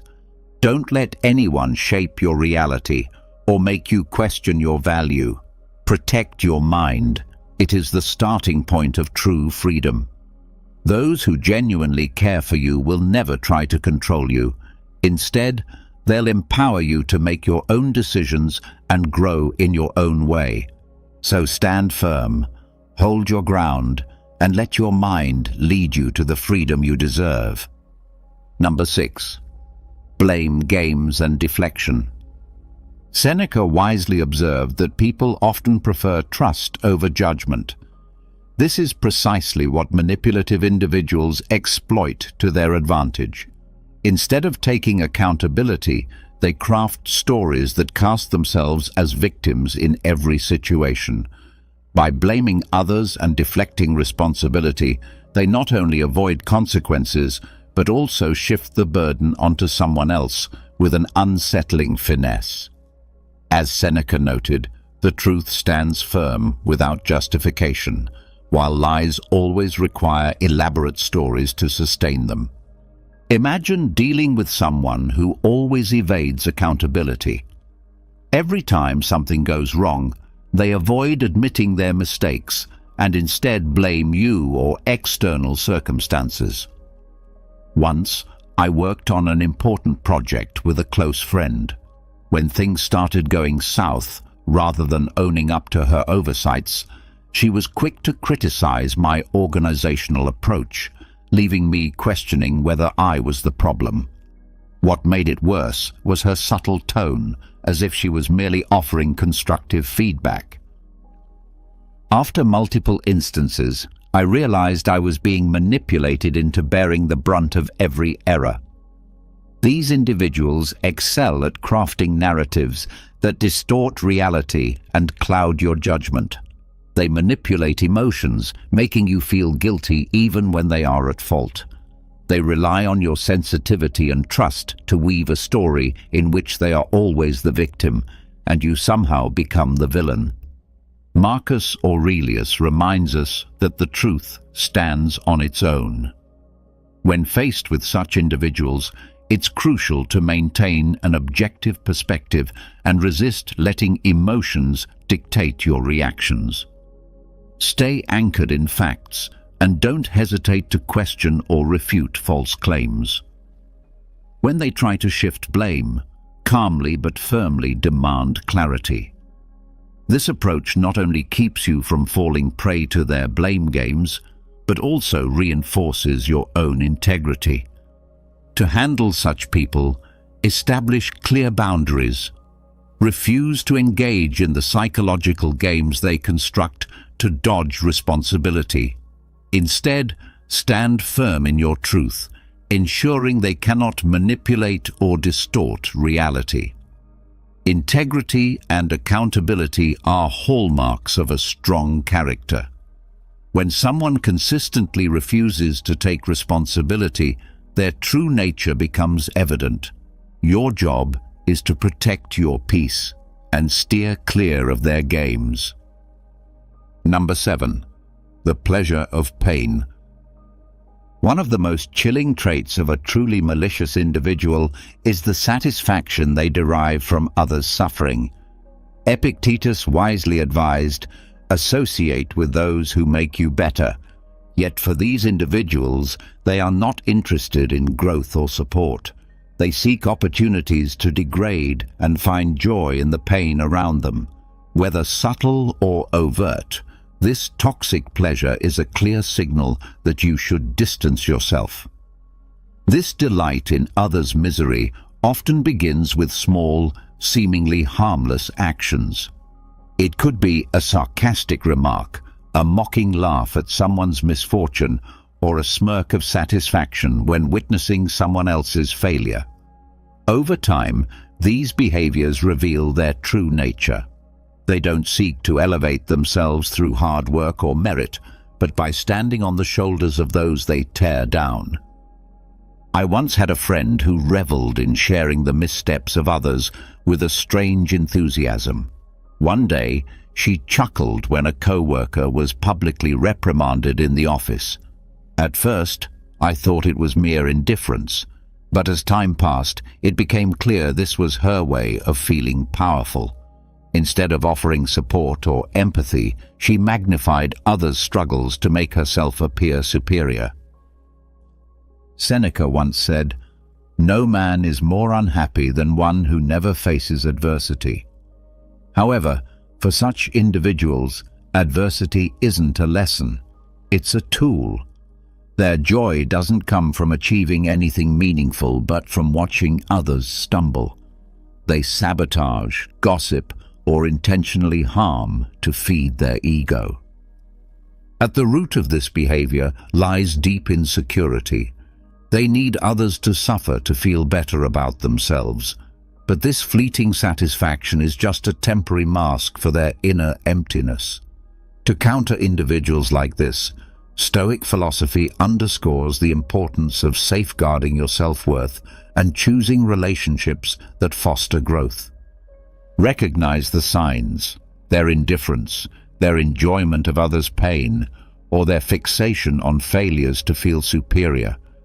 Step away from them, because every moment you spend in their presence is a moment you lose peace and self-value.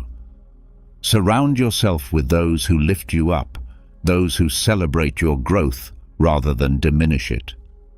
These are the people who not only respect you, but encourage you to be the best version of yourself. True joy is never built on the suffering of others, but on shared success and genuine relationships. Number 8. Isolation as a weapon. Marcus Aurelius once said that humans are born to cooperate. Our strength lies in unity, shared experiences, and the encouragement of those who care for us. But for malicious individuals, this natural order is precisely what they aim to disrupt. One of their most potent weapons is isolation. By separating you from loved ones, friends, or support groups, they not only strip away your emotional strength, but also make you easier to control and manipulate. I once had a friend who initially seemed genuine and caring. Over time, however, she started making subtle, negative comments about people close to me. "Your best friend doesn't really treat you well," she'd say, with a serious tone, or, "Your family doesn't understand you the way I do." At first, I brushed off her remarks, thinking she was just looking out for me. But as time passed, these comments became more frequent, creating doubt and distancing me from the relationships that had always been my strongest support system. Her approach was gentle, yet calculated, effectively isolating me from those who mattered most. This tactic is no accident.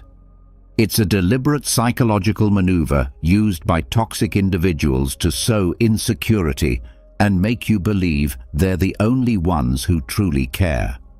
The more isolated you become, the greater their control over you grows. But here's what they don't want you to realize. True strength comes from connection, from genuine and solid relationships. Unity is the foundation of resilience.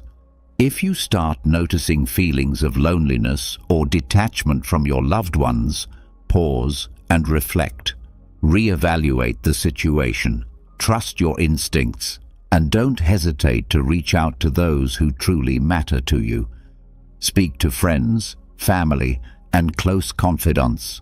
They are the foundation that keeps you grounded, even when life feels unstable. Stoic philosophy reminds us that we are not meant to live in isolation. We are part of a larger community, and authentic relationships are where our true power lies. So don't let anyone convince you otherwise.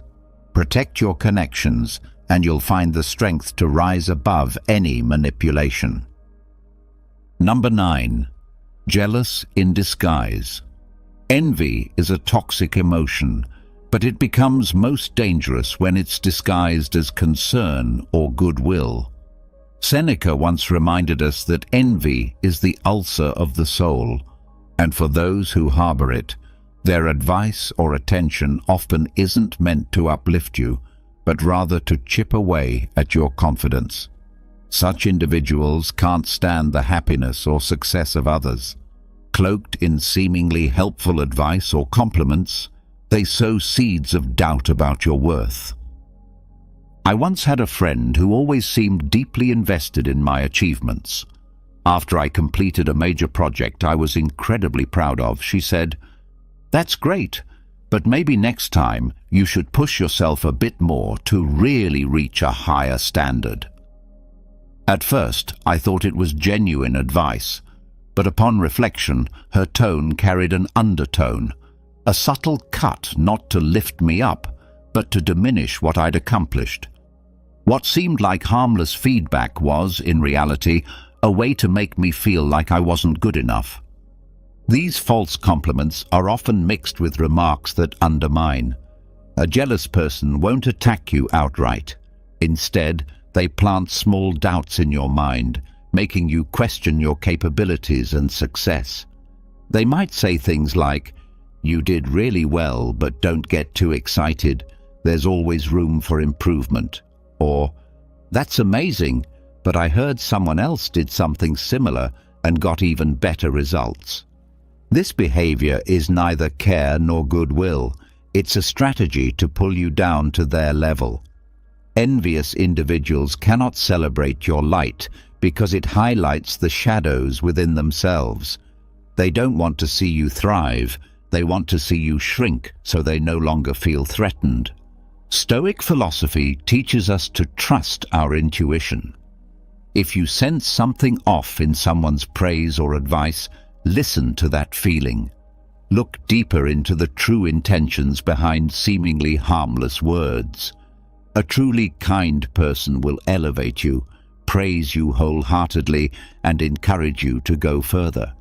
In contrast, a jealous person uses their words as tools to control your emotions and chip away at your confidence.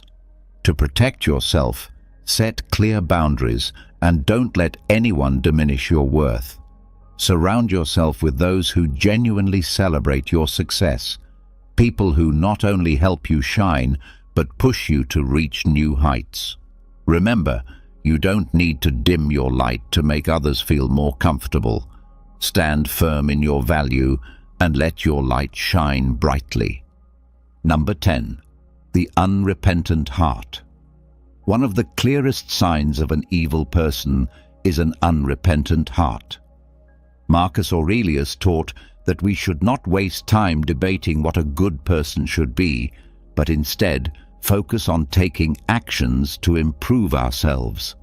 However, evil individuals often do the exact opposite. They cling to destructive habits, never admit fault, and certainly have no intention of repairing the damage they cause. They live in denial, justifying their actions with elaborate excuses, making it seem as if the problem never lies with them. Think of someone you've known. A person who always had an excuse for every mistake. When they hurt others, instead of apologizing, they'd blame the circumstances or argue that others are no better.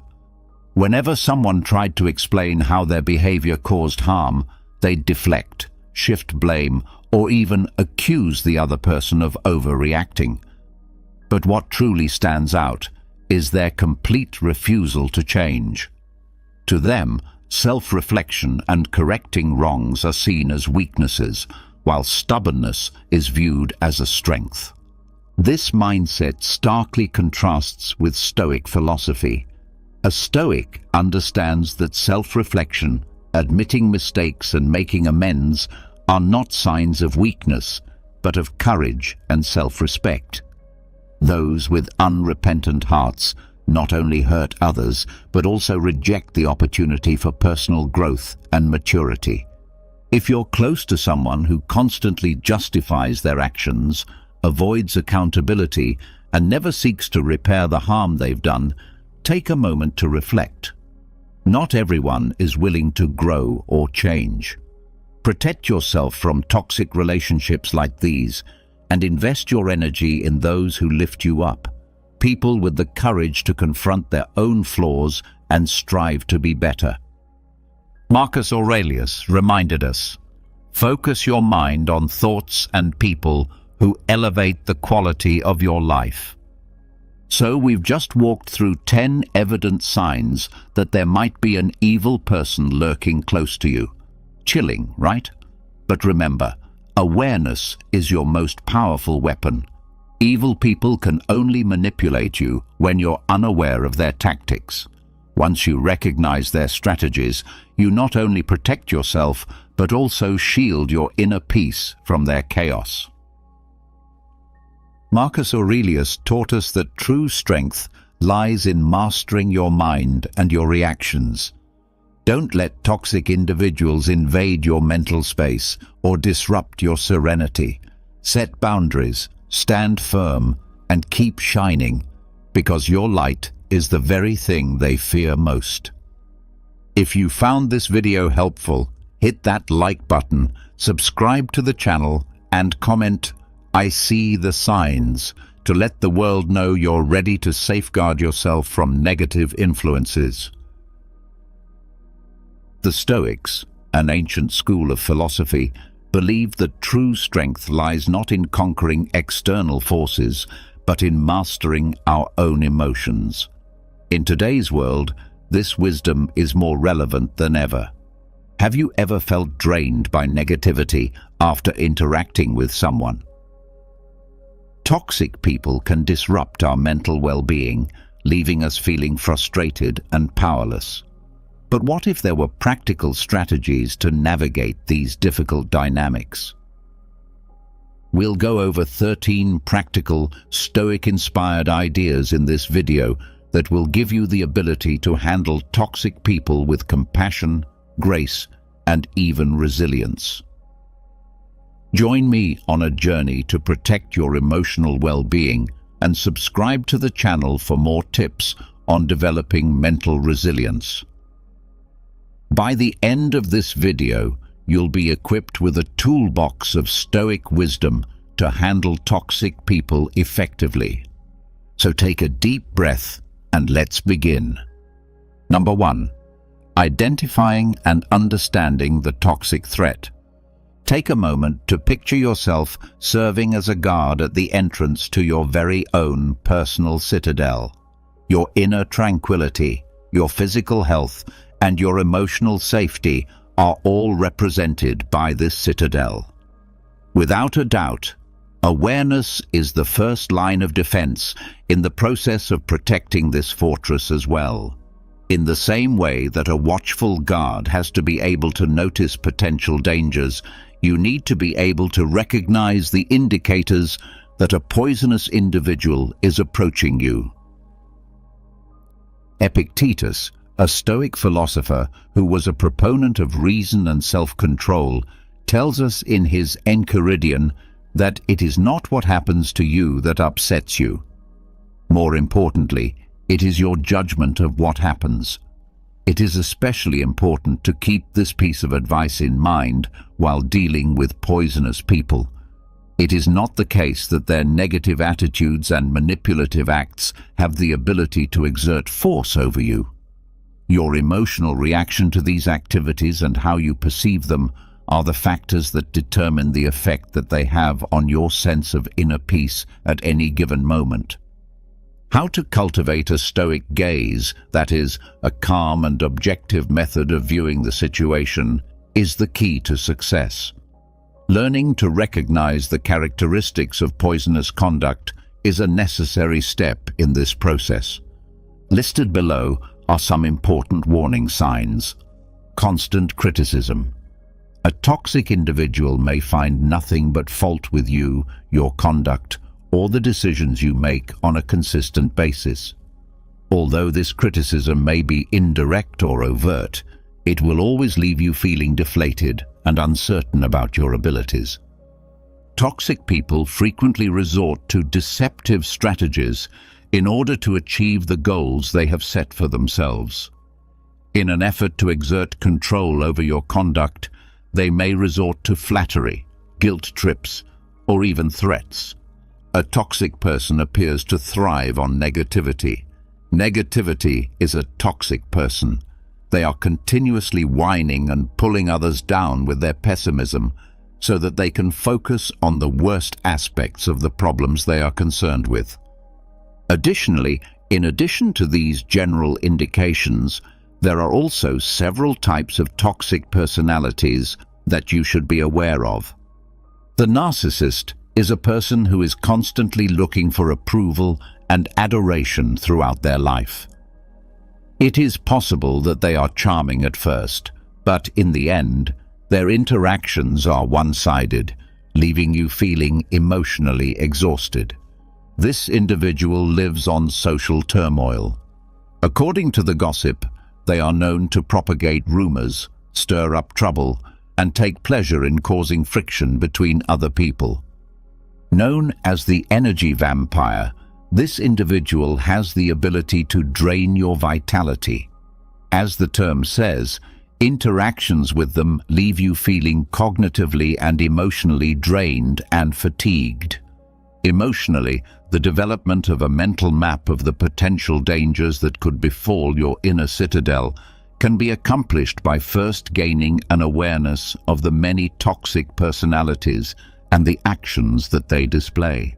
In the same way that a Roman Stoic philosopher like Seneca might devise a plan to combat an adversary on the battlefield, you may make use of your newly acquired awareness to anticipate the strategies employed by potentially harmful individuals and devise a strategy to safeguard your emotional well-being. Number 2. Fortify your walls. Put yourself in the shoes of Marcus Aurelius, the famous Stoic emperor of Rome. In order to rule a wide empire, one needed to possess power, knowledge, and unyielding determination. When it comes to strengthening the walls of your own inner citadel, often known as your emotional well-being, these same attributes are vital. Undoubtedly, the boundaries that you have established are the foundation of this citadel. When dealing with toxic people, boundaries are the obvious lines that you create in the sand to demarcate your boundaries. They determine the kinds of conduct that you will and will not approve of. You should not permit poisonous people to intrude on your emotional territory in the same way that a powerful monarch would not permit his boundaries to be violated. What comes into play here is the Stoic philosophy, which emphasizes the importance of reason and self-control. In order to take the initial step, you must first determine which activities deplete your energy or violate your sense of who you are. Is it the persistent pessimism shared by a friend when a coworker engages in manipulative behavior, the intrusive counsel of a member of the family? Make sure that you are open and honest with yourself about the things that you will not bear. The next step, when you have determined these boundaries, is to communicate them in a clear and concise manner. Tap into your inner Marcus Aurelius and be firm while still being fair. To facilitate effective communication, the following are some strategies. Think about how you are feeling and use I statements. Rather than making accusing words such as, "You are always so negative," you could try saying something like, "I feel drained when you constantly focus on the unpleasant things." Be as specific as possible. Take care not to leave any chance for misunderstanding. Rather than saying something like, "I need some space," you should say something like, "I can't talk right now, but I'd be happy to chat later this week." Keep your word, but be kind at the same time. There is a distinction between being assertive and being aggressive. It is important to convey your point with self-assurance while avoiding animosity. On the other hand, establishing boundaries is not a one-time experience. When it comes to enforcing your boundaries, you need to be hard and consistent, just like a Stoic ruler who is always on guard against barbarian invasions. A wall that is unstable is simple to dismantle. In the event that a toxic individual disregards your limits, you should remind them in a calm manner of the line that has been established. It may even be necessary for you to restrict your interaction with the person or completely withdraw from the situation. Keep in mind that establishing limits is not about punishing someone, rather, it is about protecting yourself. Envy, a vice that frequently serves as a source of poisonous talk, was vigorously avoided by the Stoics. Through the establishment of boundaries, you are not engaging in selfish behavior. Rather, you are merely safeguarding your emotional well-being and establishing the space that is necessary for you to build inner peace within the context of your Stoic path toward a life of peace. A strong citadel that is characterized by boundaries that are clearly defined and well defended is an essential component. Number 3. Become uninteresting to the emotional barbarian. Become uninteresting to the emotional barbarian. Take into consideration a ferocious emotional barbarian who is driven by pessimism and is looking for a dramatic conflict. There are certain poisonous persons who act in this manner. They rely on attention, on your emotional response, and their negativity thrives on that. In the hopes of eliciting a response, a glimmer of fury or hurt that will fuel their fire, they constantly poke and poke with insults. The Stoic ideals of emotional regulation and indifference to external stimuli served as the inspiration for the grey rock method, which comes into its own as a strong instrument in this context. Paul Fredman, a therapist, created a technique known as the grey rock method. It is a strategy that involves being emotionally less receptive. It is not about fully shutting down. Rather, it is about providing the emotional equivalent of a smooth grey rock, a surface that is neutral and unyielding, and which does not provide any handholds for the negative to cling to. In order to further dissect this approach, let us draw upon the sage advice of Seneca, a great Roman Stoic philosopher. Seneca tells us that true happiness resides in enjoying the present without anxious dependence upon the future. This is a reminder that we should starve ourselves of the need for attention. People who are toxic most of the time seek attention, whether it be positive or negative. With the grey rock method, you are preventing them from experiencing the emotional response that they are looking for. In the midst of the storm that they are attempting to generate, you become uninteresting, and just like a dull rock, responses that are neutral serve as your armor. The grey rock method entails reacting to negative statements with statements that are neutral and true on purpose. It is important to refrain from becoming involved in emotional disputes or justifications. If you have a friend that is toxic and they insult your work, you can deflect their assault by saying, "That's interesting," without giving them any more fuel to feed their negativity. Toxic people frequently attempt to control your emotions.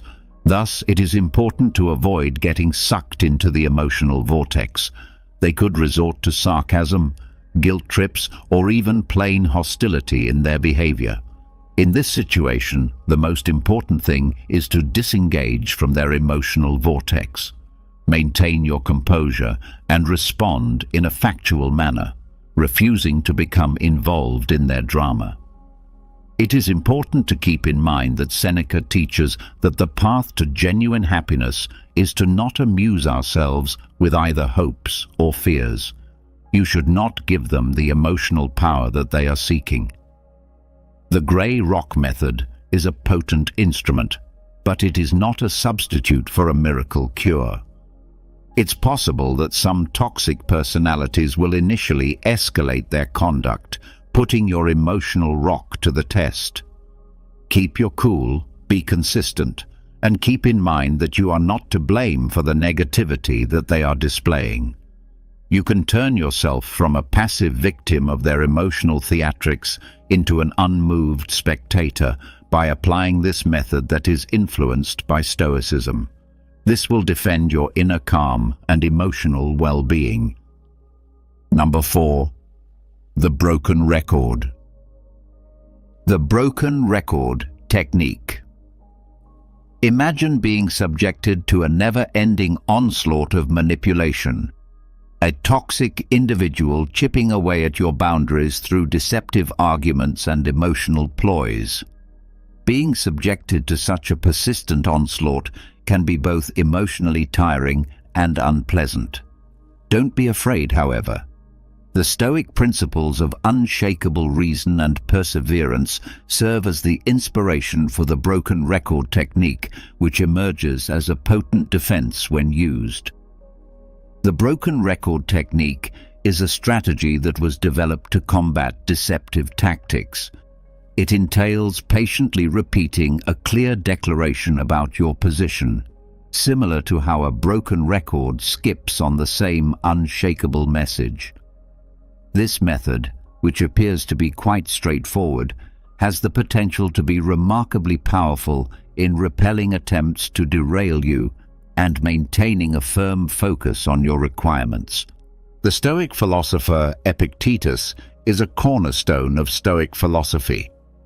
Therefore, let us explore deeper into this technique by drawing upon his wisdom. The phrase, "freedom is the only good," describes the power of perseverance. This freedom encompasses the ability to determine your own boundaries, as well as the liberty to say no without providing an explanation. This essential principle is exemplified by the broken record technique. You are able to display your steadfast resolution and prevent the manipulator from pulling you off course by reiterating your viewpoint in a calm and relentless manner, defending against emotional attacks for the purpose of gaining the upper hand. Manipulators frequently deploy emotional strategies. They could try to manipulate you by using flattery, guilt trips, or even fury in an effort to get you to do what they want. You are able to avoid these emotional assaults with the assistance of the broken record technique. You are able to deflect their attempts to manipulate your emotions and keep the argument based in reason by concentrating on the factual statement of your stance. The consistent repetition of your position can be very disconcerting to a manipulator. This is because repetition is considered to be a form of defense. The flow of their conversation is disrupted, they are thrown off balance, and the hollowness of their arguments is brought to light. Imagine a wave crashing on a rock that is very strong. The rock does not move at all, while the wave ultimately disappears. Contrary to popular belief, the broken record technique does not involve confrontation. Maintaining a firm focus on your stance while enforcing your boundaries in a calm manner is something that is important. Keep in mind that Stoicism places a strong emphasis on reason and logic as the guiding principles for managing the problems that life presents. Through the utilization of this method, you give yourself the ability to resist exploitation and safeguard your inner peace with unyielding determination. Number 5. Don't take the bait. Don't take the bait. Imagine a skilled angler who is casting a line that is baited with negative thoughts in the hopes of catching you in a whirlpool of all kinds of emotional drama. They dangle provocations, insults, or guilt trips in the hopes of eliciting a reaction that will fuel their drama and feed their negativity. This is the strategy that many toxic people do. However, the Stoic philosophy provides a great defense, which is indifference. This is not the same thing as apathy. Rather, it refers to the state of being emotionally detached from something. The Stoics, particularly philosophers such as Epictetus, made a distinction between apathy and indifference. In their opinion, apathy was a state that characterized a lack of concern and a state of listlessness. The concept of indifference, on the other hand, refers to a disconnection from the unpleasant feelings and judgments that distort our own reason. When it comes to dealing with toxic people, this distinction is really important. The following is an explanation of how Stoic indifference can assist you in avoiding going for the drama bait. Be aware of the strategy. The first stage is to be aware of the strategy. Become familiar with the telltale signals that a toxic individual is attempting to lure you in. What exactly is it? Is it a sarcastic remark, a veiled insult, or a guilt trip that is camouflaged as a proposal? By the time you have identified the strategy, you have to a certain extent rendered it ineffective.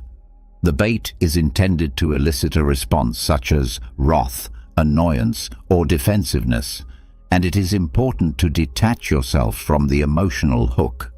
Stoic indifference, on the other hand, is a choice that allows you to avoid becoming emotionally tied to the negative aspects of the situation.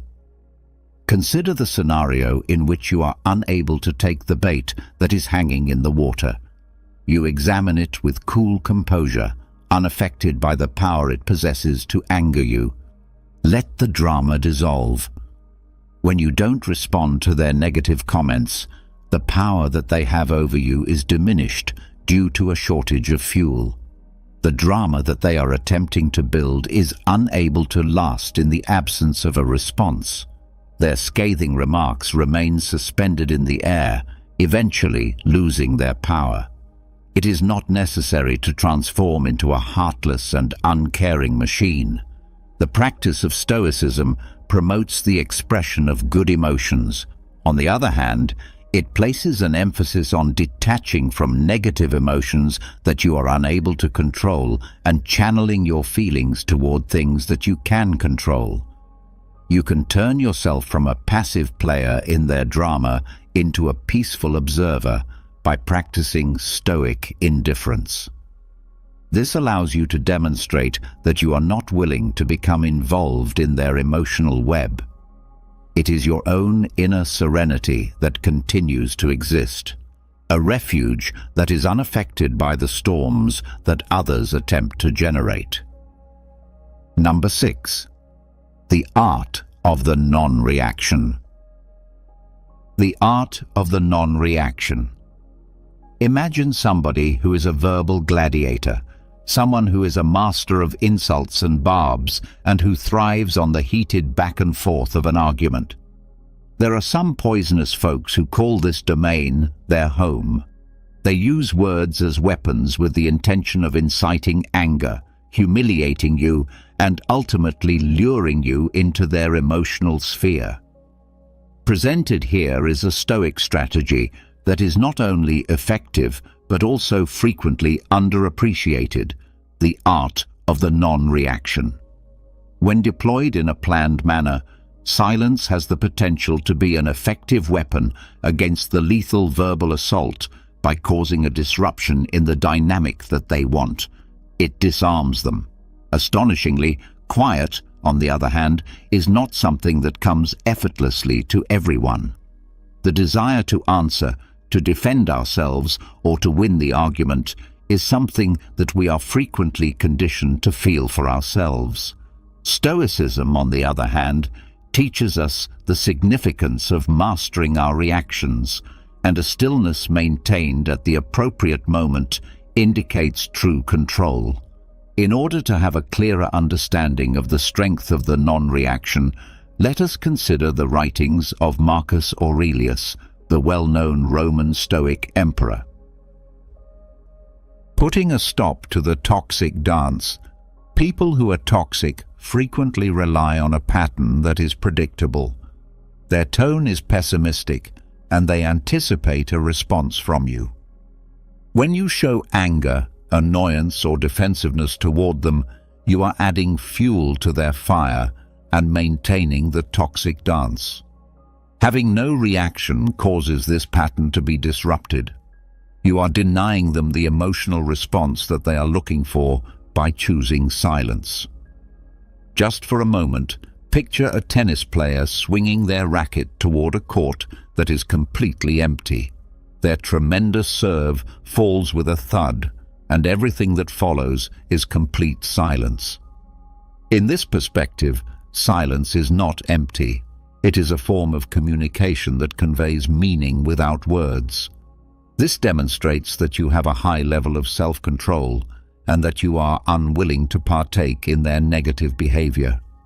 The message that it sends is one of strength and non-attachment to the emotional manipulation that they are engaging in.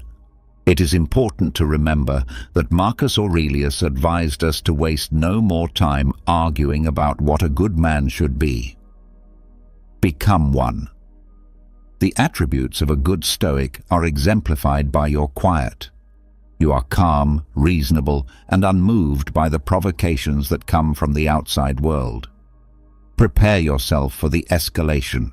When using the non-reaction, it is essential to apply a planned approach wherever possible. In the beginning, a toxic person may increase their efforts by hurling further verbal insults in an effort to elicit a response from the other person. Keep your composure and remain unmoved in your quiet. It is important to keep in mind that quiet is not a sign of weakness. Rather, it is a powerful instrument that is utilized by those who are truly strong. The non-reaction is not a solution that can be applied in every situation, but it is an important weapon in your Stoic armory.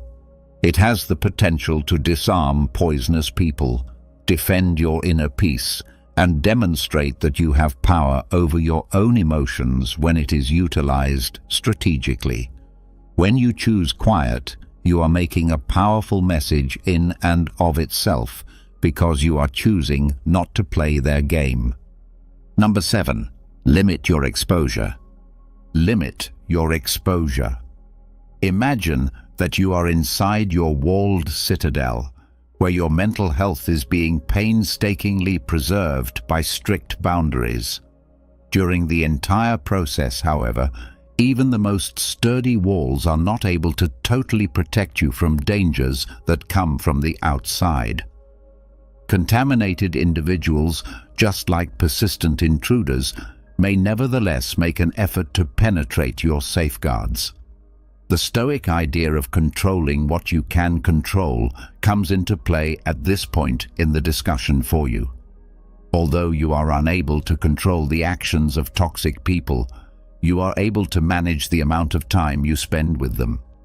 One of the first lines of defense in this method is to reduce the amount of time you spend interacting with people who are toxic when it is possible. Establish physical distance. Would you be able to completely avoid them?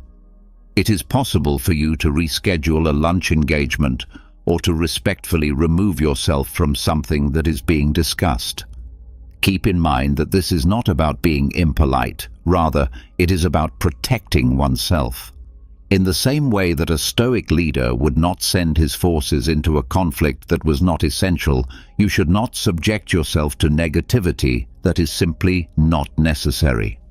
Nevertheless, it is not always feasible to avoid something completely.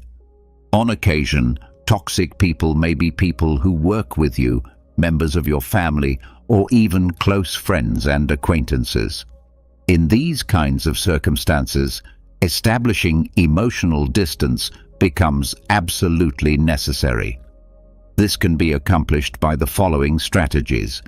Epictetus, a notable Stoic philosopher, tells us that happiness and freedom begin with a clear understanding of one another. This is a quote by Epictetus, which highlights the importance of mental detachment. Nevertheless, this does not imply that there is emotional involvement.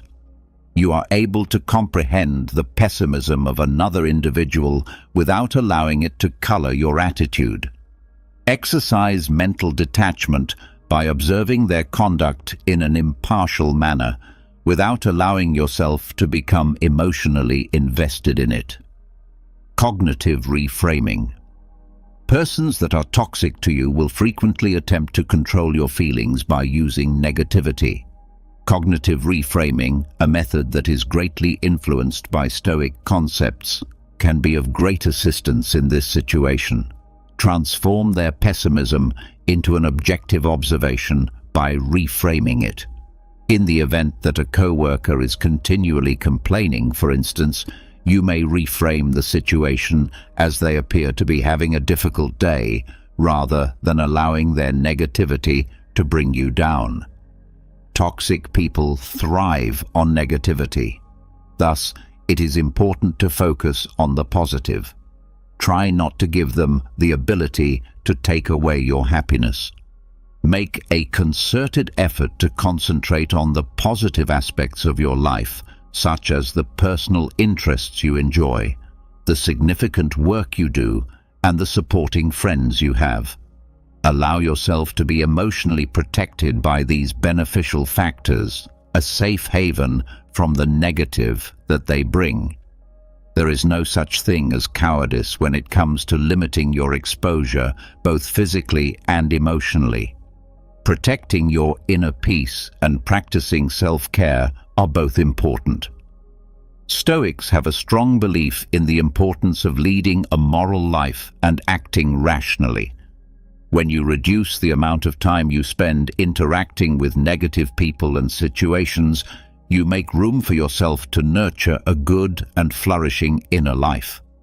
Imagine that your fortress is encircled by a large moat, which, in addition to being a physical barrier, also serves as an emotional barrier, protecting your peace from the advancing negativity of poisonous people. Number 8. Build your support system. Build your support system. Just for a moment, picture yourself serving as a guard at the entrance to your inner castle. Your walls have been strengthened with boundaries. You have perfected the art of non-reaction, and you have reduced the number of toxic people you are present with. However, in order to fully defend your position, even the most courageous warrior requires a powerful flank, which is a formation of trustworthy allies. Your support system is your Stoic phalanx, which is an essential component in ensuring that you maintain your inner serenity when you are engaged in the fight against negativity. The Stoics, especially notably philosophers such as Seneca, placed a strong emphasis on the significance of living a life that is in harmony with nature. These guiding principles are exemplified by a network of virtuous individuals who are supportive of you, who inspire you, and who share your fundamental beliefs. In difficult times, you may turn to them for support and guidance. They are the people who will listen to you, offer wise counsel, and offer unwavering encouragement. One way in which a robust support system might serve as a buffer against the negative influence of toxic individuals is as follows. In the process of dealing with toxic people, it can be emotionally draining to have a safe space for sharing. It is possible to create a secure environment in which to analyze your experiences and express your frustrations when you have trusted friends or family members to whom you can confide. Their comprehension and compassion can serve as a vital support system, serving as a reminder that you are not fighting this struggle alone. Toxic people frequently take away from your sense of self-worth, but they may also be a source of encouragement. An effective support system serves as a counterforce, providing you with encouragement and reminding you of your abilities and the value you bring to the world. Their faith in you has the power to strengthen your determination and rekindle the fire that burns inside you, particularly in situations where negativity threatens to extinguish it. Setting an example of virtue and positivity, the Stoics held the belief that it is important to surround oneself with persons who exemplify the characteristics that one wishes to cultivate. A network of virtuous individuals who are supportive of one another might serve as a positive role model. It is possible to learn and develop by seeing the strength, resilience, and optimistic outlook that they possess. This will help you increase your own capacity to gracefully manage negative situations. The process of constructing a solid network of support is one that never ends. In order to accomplish this, you will need to cultivate relationships that already exist and look for people who match your beliefs in order to cultivate this beautiful phalanx. Here are some ways to do so. Invest in quality time. Set aside time to have meaningful interactions with the people who are responsible for your support. You may build a sense of connection by sharing your experiences, listening to theirs, and sharing your own. Joining clubs, volunteer organizations, or online communities that are congruent with your interests and values is a great way to bring together people who share your values and interests. This place is filled with people who share your values and who can serve as a natural source of support and encouragement. It is important to remember that the power of showing gratitude to those who are supporting you can never be underestimated. Please express your gratitude to them for the great influence they have on your well-being, as well as for their presence in your life and their unflinching support. Through the cultivation of a robust Stoic phalanx, you may establish a formidable shield that protects you from the negativity that is caused by poisonous people. Strength, perspective, and a revitalized sense of optimism are all things that you acquire when you are surrounded by positive influences. Always keep in mind that even the most well-guarded fortress might benefit from a robust defense from the outside. Your support system, which consists of your trusty companions, transforms into your unyielding phalanx, guaranteeing that your inner serenity continues to possess a secure and protected sanctuary. Number 9. Prioritize self-care. Prioritize self-care. Making contact with toxic individuals is analogous to being confronted with an unrelenting assault in combat. The emotional energy that you have is depleted, and you may end up feeling exhausted as a result. When it comes to protecting yourself against negativity, self-care becomes an essential component. Much as a Stoic warrior would make it a priority to tend to their wounds and sharpen their blade after a battle, your Stoic style of living should include self-care as a fundamental component. Include it in your daily routine and think of it as an investment in your mental well-being. Make it a priority alongside other vital chores and schedule it into your schedule. Your emotional reserves can be replenished, and your resistance to negativity can be strengthened through the following approaches of self-care. Participate in activities that bring you joy. Determine the activities that bring you actual delight and can help you relax. Exercises that are physical in nature, such as running or yoga, as well as artistic activities such as painting or writing, could fall under this category. You are able to de-stress, recharge your emotional batteries, and return to the world with newfound energy and perspective when you participate in these activities and immerse yourself in them. The Stoics engaged in awareness practices that were analogous to meditation. These practices were also known as meditation. Through the practice of meditation, you are able to calm your mind, disengage from negative thoughts, and create inner peace. When you make meditation a regular part of your self-care regimen, you give yourself a great tool to manage stress and negativity, whether it comes from yourself or from other people who are poisonous to you. Seek solace in nature. The Stoics placed a strong emphasis on living in agreement with the natural world. The act of spending time in natural settings, whether it be a walk in a park or a hike through the woods, has a significant influence on our overall health and happiness. If you want to alleviate stress, enhance your mood, and gain a sense of perspective that can help you fight the negativity that you experience from toxic people, then you should try to immerse yourself in the natural world as a type of preventative maintenance for your emotional well-being. You might think of self-care as practicing self-care. A person who is well-rested and centered is in a far better position to deal with negative emotions. In the same way that a Stoic warrior would make sure their armor was sturdy and their sword was sharp, you may nurture your emotional resilience by engaging in self-care techniques. Listen to the signals your body sends you. Continuous communication is taking place between you and your body. Observe the symptoms of exhaustion, tension, or emotional depletion, and pay attention to them. To make self-care a priority, you shouldn't wait until you are utterly exhausted before doing so. Incorporate healthy eating, make sure you get enough sleep, and take breaks throughout the day. The basis for your emotional resilience is laid by these routines, which may appear to be straightforward.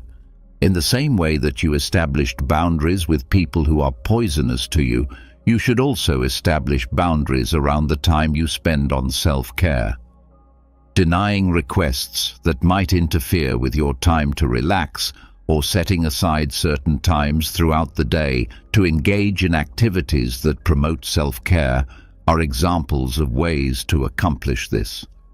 Always keep in mind that putting your own well-being first is not an act of selfishness.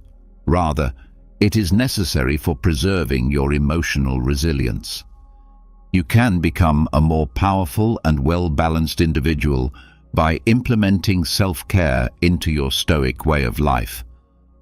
A Stoic warrior would be prepared to meet any adversary, and you approach obstacles with a better perspective and emotional fortitude, much like a Stoic warrior would. It is important to keep in mind that having a full emotional battery enables you to more effectively deflect negativity and radiate positivity, so establishing a formidable shield against the toxic people in your circle of existence. Number 10. Remember, it's not about you. Remember, it's not about you. Picture yourself with a dark cloud looming over you, spewing out negativity and obscuring your view of the outside world. When you're working with toxic people, you will frequently encounter situations like this. They create a poisonous environment by projecting their own worries, insecurities, and issues onto those around them, which results in people being affected negatively. The concept of prohairesis, which is rooted in Stoic philosophy, serves as a formidable defense mechanism in this context. We are encouraged to view ourselves as intelligent observers who are standing outside of the emotional tornado.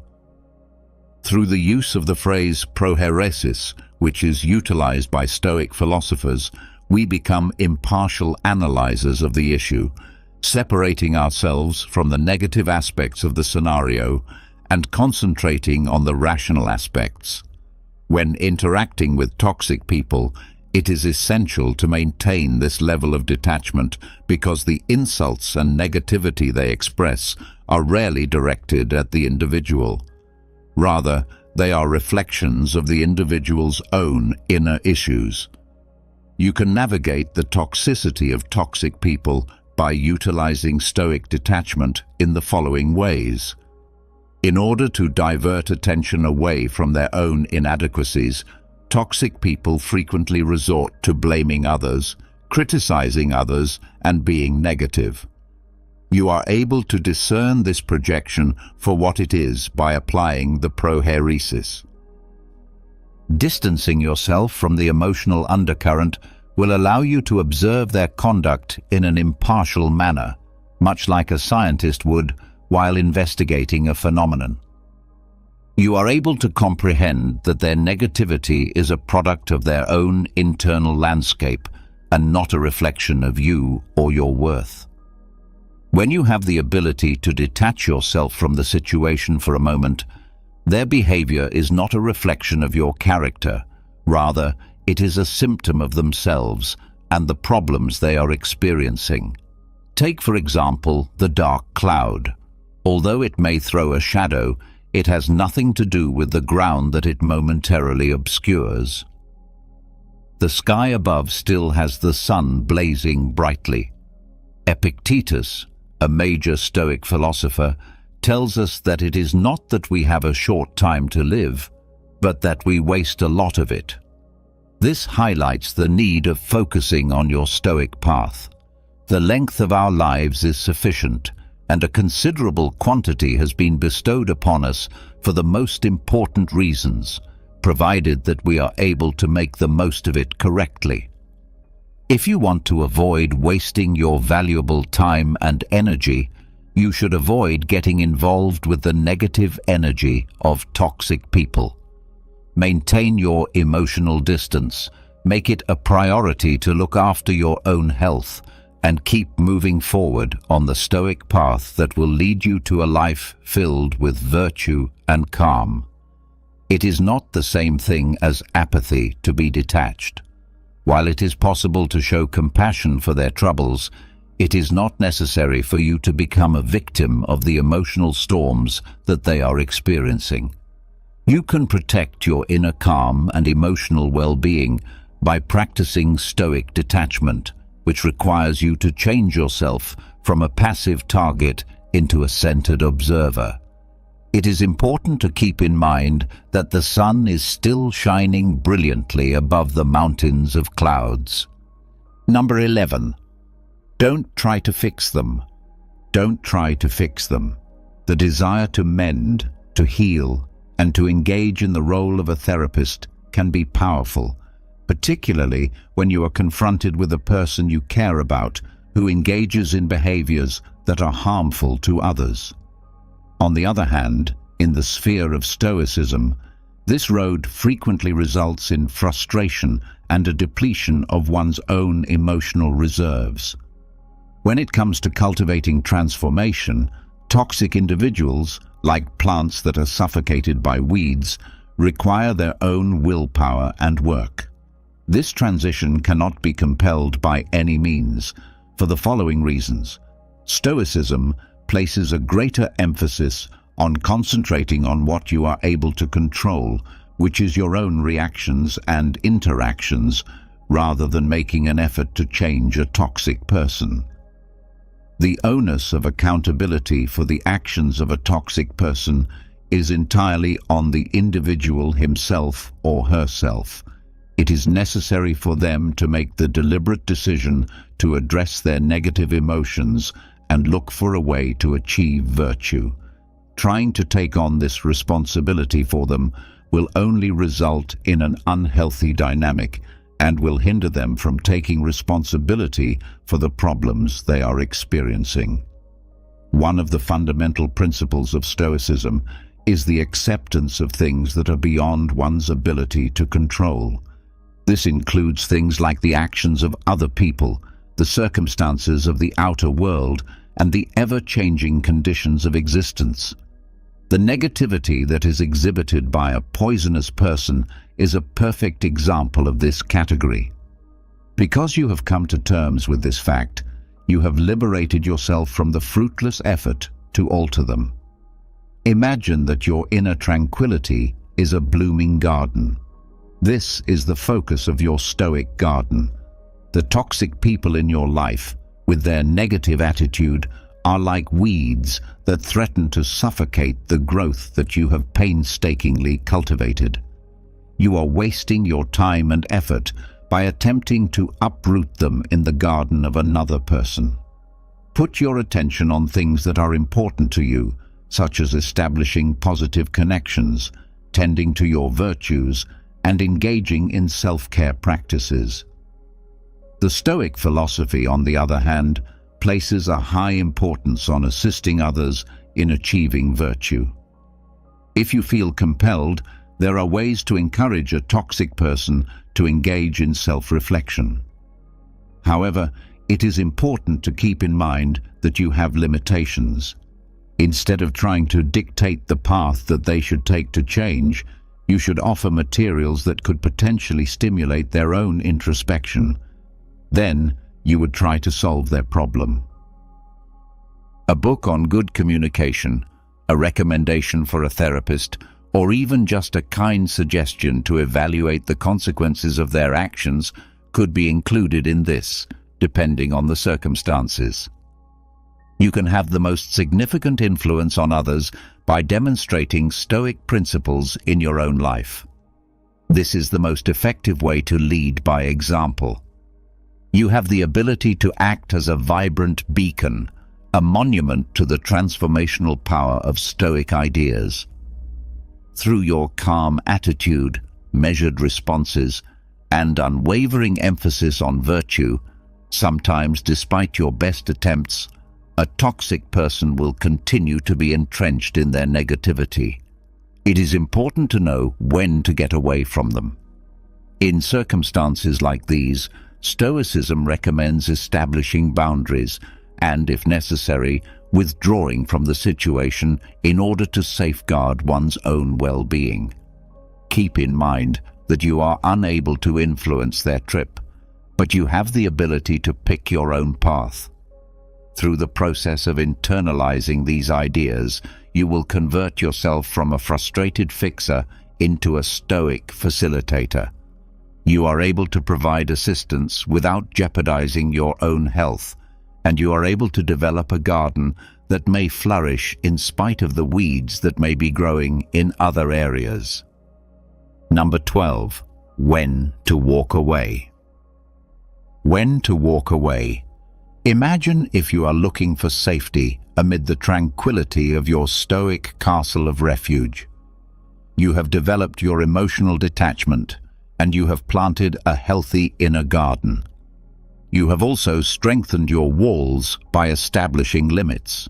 Nevertheless, in spite of your best efforts, the negativity that comes from a toxic individual continues to remain, posing a threat to your defenses.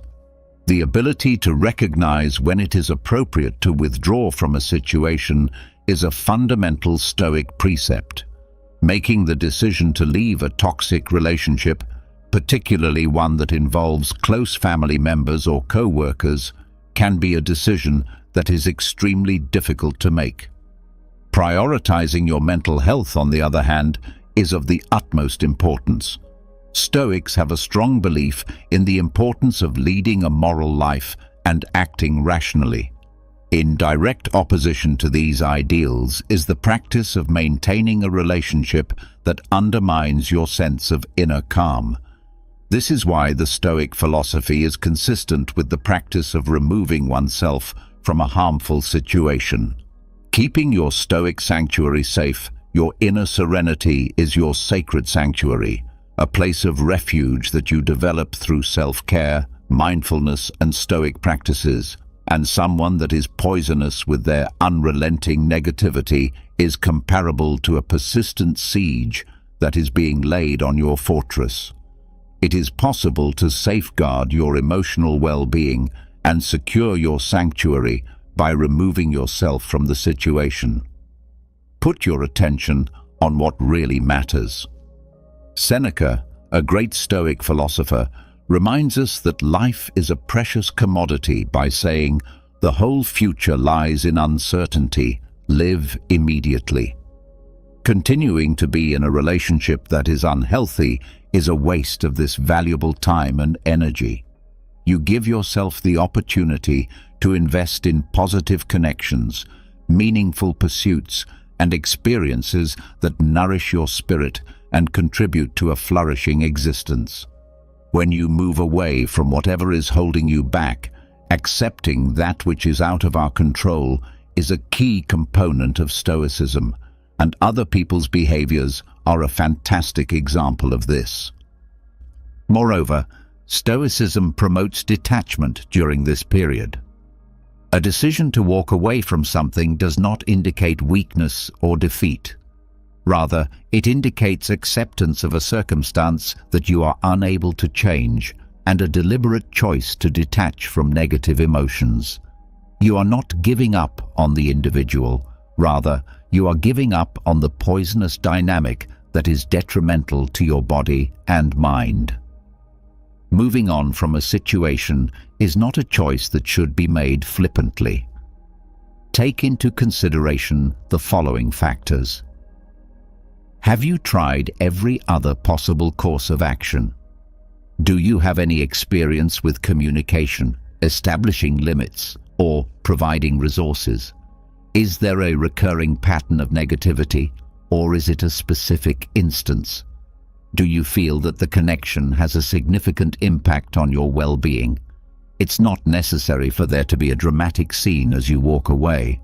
The gradual withdrawal of contact, politely declining invites, or simply limiting communication are all techniques that have the potential to be beneficial.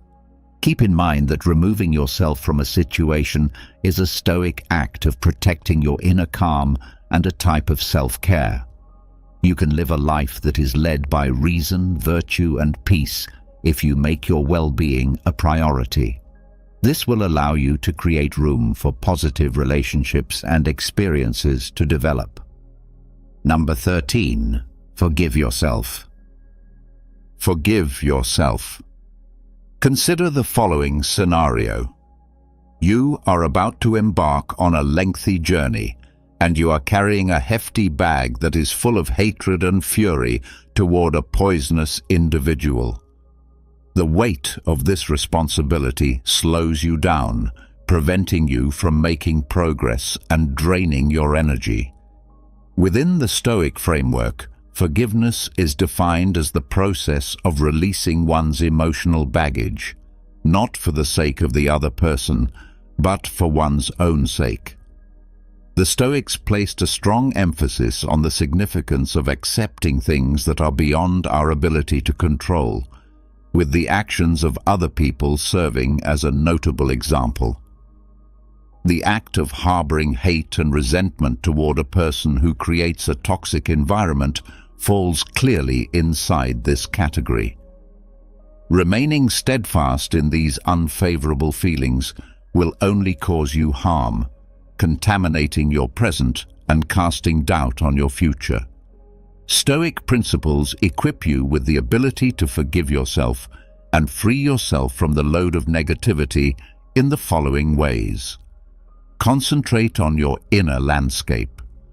The Stoics held the belief that the actual source of power is the ability to govern one's own ideas and actions rather than the acts of others or the events that occur in the outside world.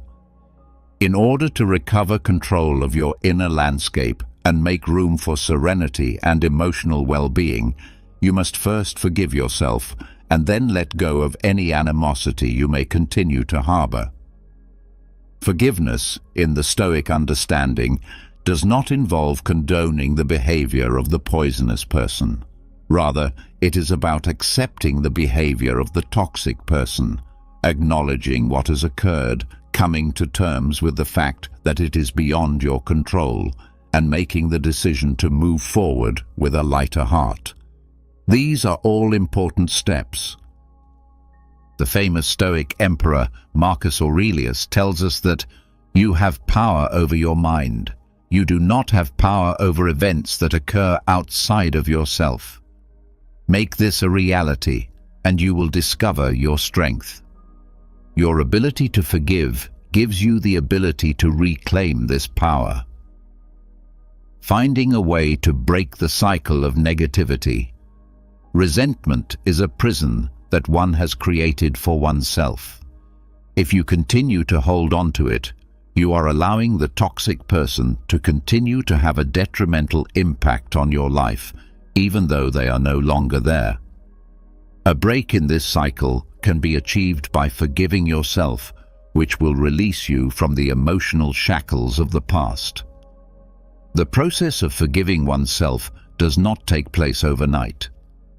In order to foster forgiveness, here are some ways to do so. Recognize your feelings. The first thing you need to do is recognize the feelings of anger, hurt, or resentment that you are experiencing.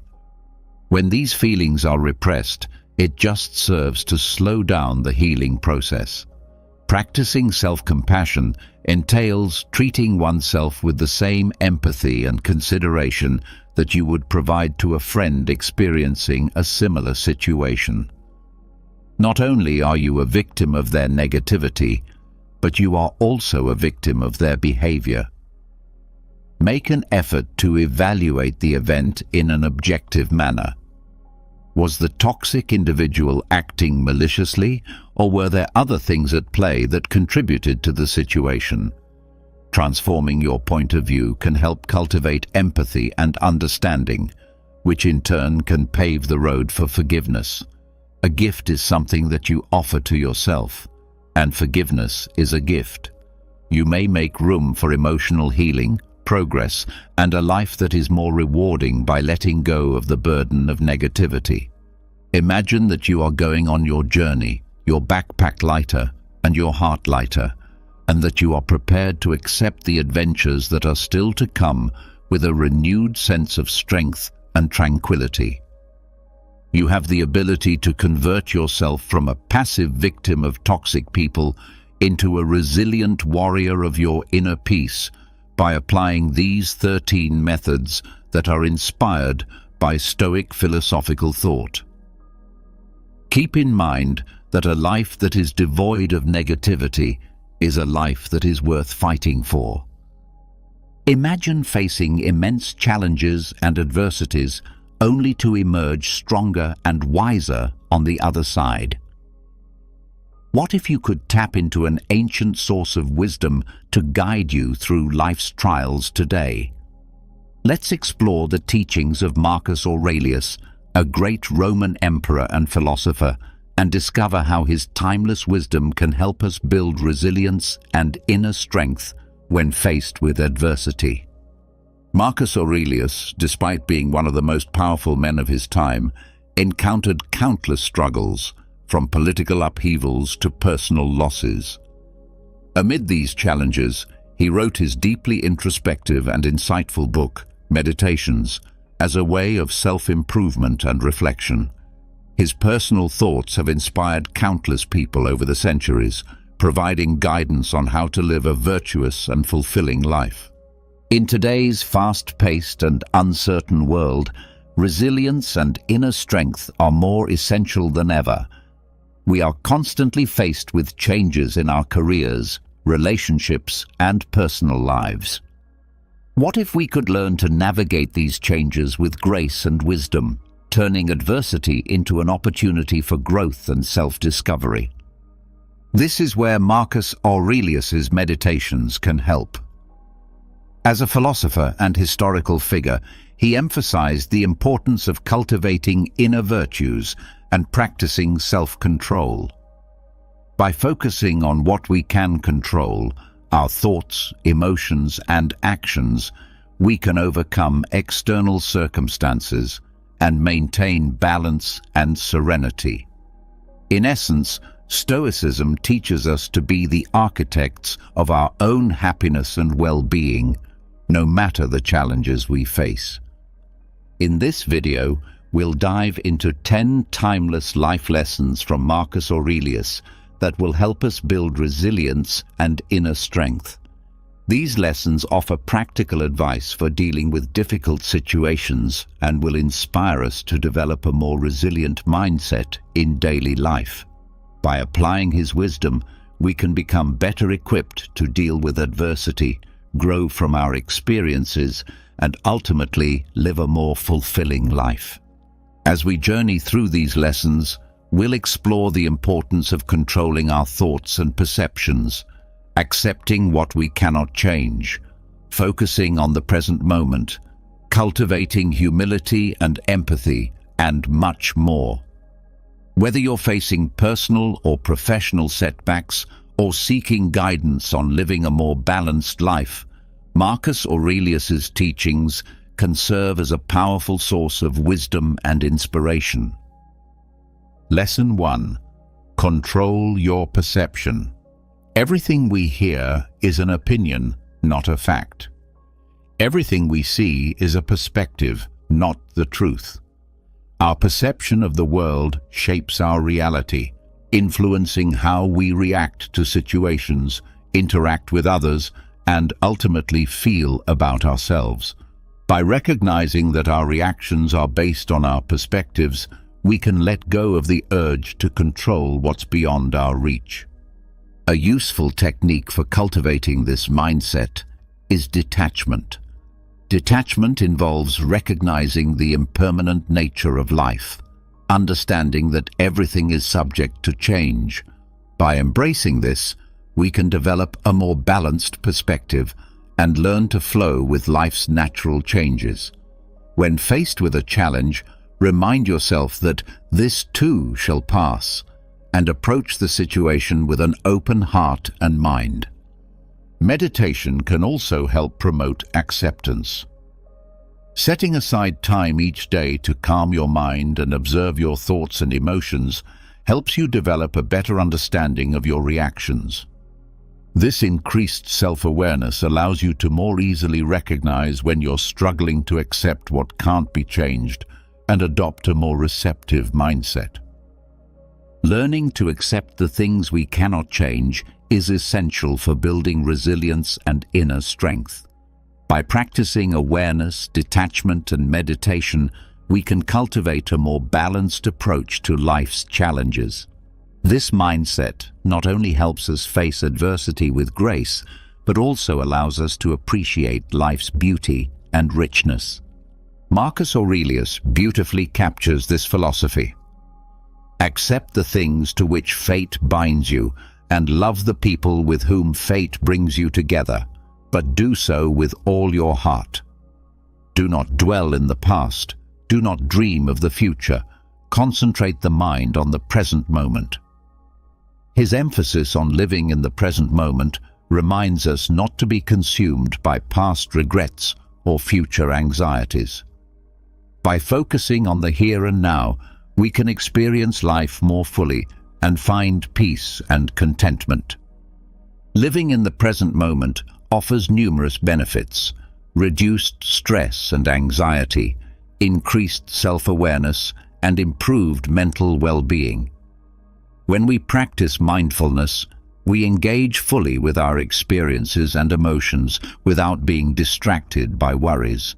This heightened awareness allows us to better understand ourselves and our environment, promoting personal growth and self-discovery.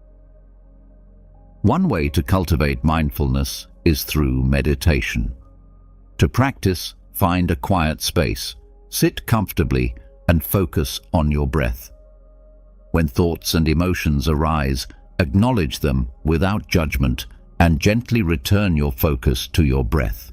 Doing this for just 5 minutes a day can significantly improve your well-being. Another effective way to stay present is by incorporating mindful activities into your daily routine. For example, try mindful eating, where you fully savor each bite and pay attention to the flavors and textures of your food, or mindful walking, where you focus on the sensations in your body and the environment around you. By making mindfulness a part of everyday life, you can become more attuned to the present moment and develop a deeper awareness of your thoughts and emotions. Consider setting aside time each day for reflection. Writing in a journal is a great way to process your experiences and emotions, helping you stay present and recognize patterns in your thoughts and behaviors. This practice can provide valuable insights, helping you make more conscious choices moving forward. Lesson 4. Cultivate humility and empathy. Before you criticize someone, ask yourself, which of my own faults most resemble what I'm about to criticize? Humility and empathy are essential for building resilience and inner strength.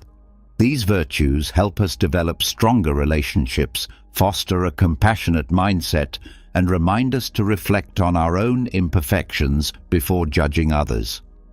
By practicing humility, we acknowledge that we are not perfect and that we can learn from others, regardless of their status or background. This attitude makes us more receptive to feedback and personal growth, helping us overcome challenges and adapt more effectively. To practice humility in daily life, focus on listening more and speaking less. Pay attention to others' ideas and opinions, and remain open to the possibility that you may be wrong or have something to learn.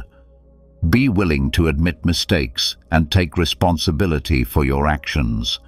This openness can foster personal growth and a more resilient mindset. Empathy involves understanding and connecting with others by putting yourself in their shoes. It enables you to navigate difficult situations and strengthens your relationships, making you more resilient in the face of adversity. To develop empathy, practice active listening. Give others your full attention, strive to understand without judgment, and ask open-ended questions to encourage deeper conversations. Volunteering and engaging in acts of service can also help you build empathy by offering insights into the struggles and emotions of others. Humility and empathy are key to building resilience and inner strength. By practicing active listening, self-reflection, and compassion, we can develop a more empathetic and humble perspective on life. Lesson 5. Practice gratitude. When you wake up in the morning, remember how precious the gift of life is: breathing, thinking, enjoying, and loving. Marcus Aurelius reminds us of the power and importance of gratitude. By focusing on our blessings and appreciating the beauty of life, we can cultivate a more positive mindset and build resilience in the face of challenges. Studies show that expressing gratitude regularly leads to increased happiness, better mental health, stronger relationships, and even improved physical health. Grateful people tend to experience lower stress and anxiety levels and are better equipped to handle difficult situations. To integrate gratitude into your daily life, start a gratitude journal. Each day, write down 3 things you're grateful for, no matter how big or small. This simple practice helps shift your focus from negative thoughts to positive ones, allowing you to recognize the good things that often go unnoticed. Another way to practice gratitude is by expressing appreciation to others. Take time to thank your friends, family, and colleagues for their support and kindness. Acknowledging the value of their contributions not only strengthens your relationships, but also reinforces your sense of gratitude. Also, make a habit of reflecting on your personal growth. Recognize the achievements and challenges you've overcome, and appreciate the lessons learned along the way. By focusing on the journey you've traveled, you can cultivate a deeper sense of gratitude for the experiences that have shaped you. Paying attention to the present moment also plays a crucial role in developing gratitude. Notice small joys and pleasures, like the warmth of the sun or the laughter of a loved one, and savor these moments. Practicing gratitude in this way helps you appreciate life's simple gifts, enhancing your overall well-being and building resilience. Lesson 6. Embrace adversity as an opportunity for growth. The impediment to action advances action. What stands in the way becomes the way. In this powerful lesson, Marcus Aurelius teaches us to see adversity not as an insurmountable obstacle, but as an opportunity for personal growth and self-development. By shifting our perspective on challenges and setbacks, we can cultivate greater resilience and inner strength, allowing us to embrace the growth that adversity offers. Challenges provide avenues for personal growth in various ways, such as helping us build new skills, gain valuable experience, and learn more about ourselves and our abilities. Overcoming adversity can also boost our self-confidence as we recognize our capability to face difficult situations and emerge stronger. To reframe adversity as a growth opportunity, start by adopting a growth mindset. The belief that our abilities and intelligence can be developed through dedication and hard work. When confronted with a challenge, ask yourself what skills or knowledge you can gain from the experience and how it can help you become a better, more capable person. Another helpful technique is to practice reframing negative thoughts. When facing a difficult situation, try to identify the negative thoughts that arise and consciously transform them into positive, empowering statements. For example, if you think, "I'll never be able to handle this," reframe it as, "This is a challenging situation, but I can learn and grow from it." You can also draw inspiration from the lives of others who have overcome adversity. Research famous figures, read biographies, or listen to podcasts about individuals who faced significant challenges and turned them into stepping stones for success. These examples serve as powerful reminders of the growth potential present in every obstacle. Lastly, consider seeking support from friends, family, or professionals when facing adversity. Surrounding yourself with a support network can offer valuable encouragement, advice, and fresh perspectives, helping you see challenges as opportunities for growth rather than insurmountable barriers. Embracing adversity as a growth opportunity is key to building resilience and inner strength. By adopting a growth mindset, reframing negative thoughts, seeking inspiration, and relying on support from others, we can view challenges as chances to learn, grow, and become better versions of ourselves. Lesson 7. The happiness of your life depends on the quality of your thoughts. Marcus Aurelius emphasizes the vital role that rational thinking plays in our happiness and our ability to overcome adversity. By guiding our thoughts and actions with reason, we can make more informed decisions, manage our emotions better, and face challenges with greater clarity and resilience. Rational thinking helps us assess situations objectively, identify potential solutions, and weigh the pros and cons of each option. By approaching challenges logically, we can minimize the influence of impulsive emotions such as fear or anger, which often cloud our judgment and lead to poor decisions. To develop rational thinking, practice critical thinking skills. This involves questioning assumptions, evaluating evidence, and considering alternative viewpoints. When faced with a difficult situation, step back and ask yourself what assumptions you might be making, whether there's enough evidence to support your beliefs, and if there are alternative solutions you may have overlooked. Another way to cultivate rational thinking is through regular self-reflection. By periodically examining our thoughts, beliefs, and actions, we can gain a deeper understanding of our motivations, biases, and thinking patterns. This self-awareness helps us recognize when our thoughts might be influenced by emotions or false assumptions, allowing us to shift toward a more logical approach. It's also essential to practice emotional regulation, as strong emotions can interfere with rational thinking.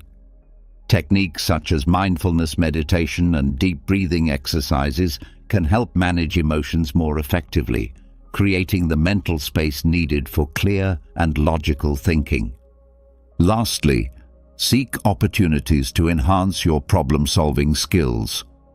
Engage in activities that challenge your mind, like solving puzzles, playing strategy games, or participating in debates. These experiences can strengthen your logical thinking abilities and improve your capacity to face adversity with reason and clarity. Guided by reason, we can approach life's challenges with greater clarity and success. By practicing critical thinking, engaging in self-reflection, managing emotions, and honing problem-solving skills, we can develop a rational mindset that supports our resilience and growth. Lesson 8. Cultivating inner peace.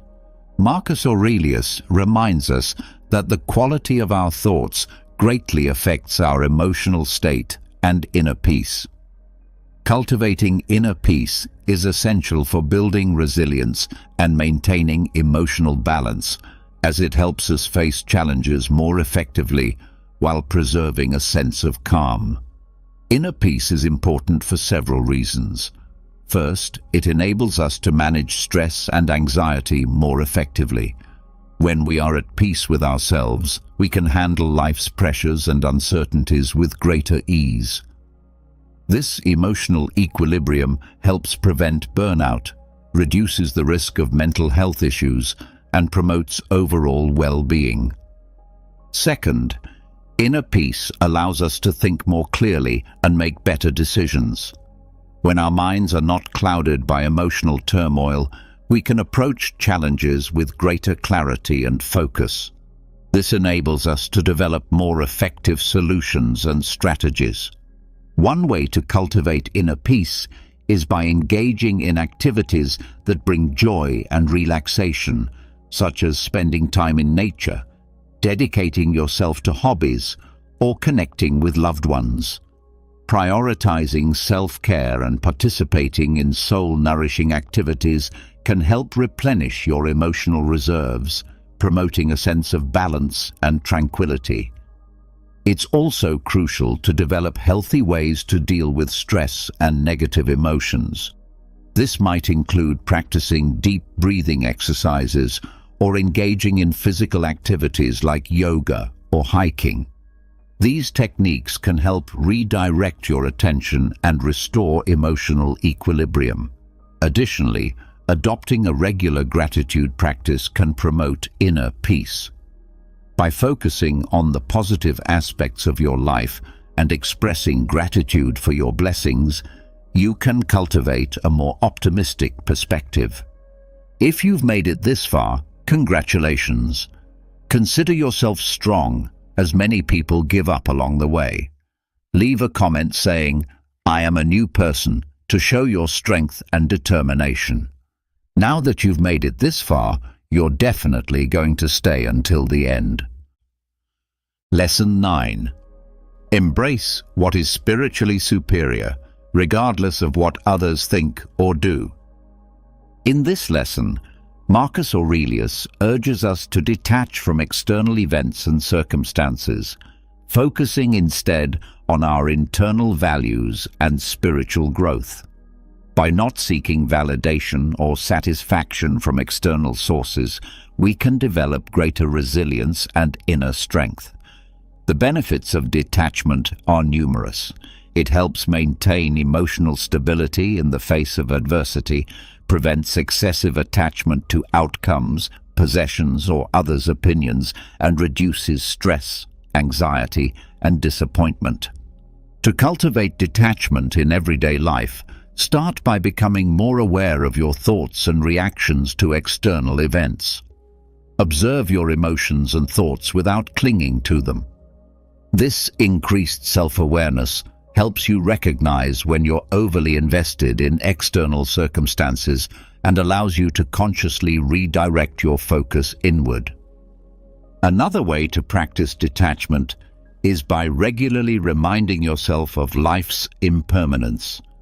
Acknowledge that possessions, relationships, and circumstances change, and that seeking lasting happiness from these external sources is ultimately futile.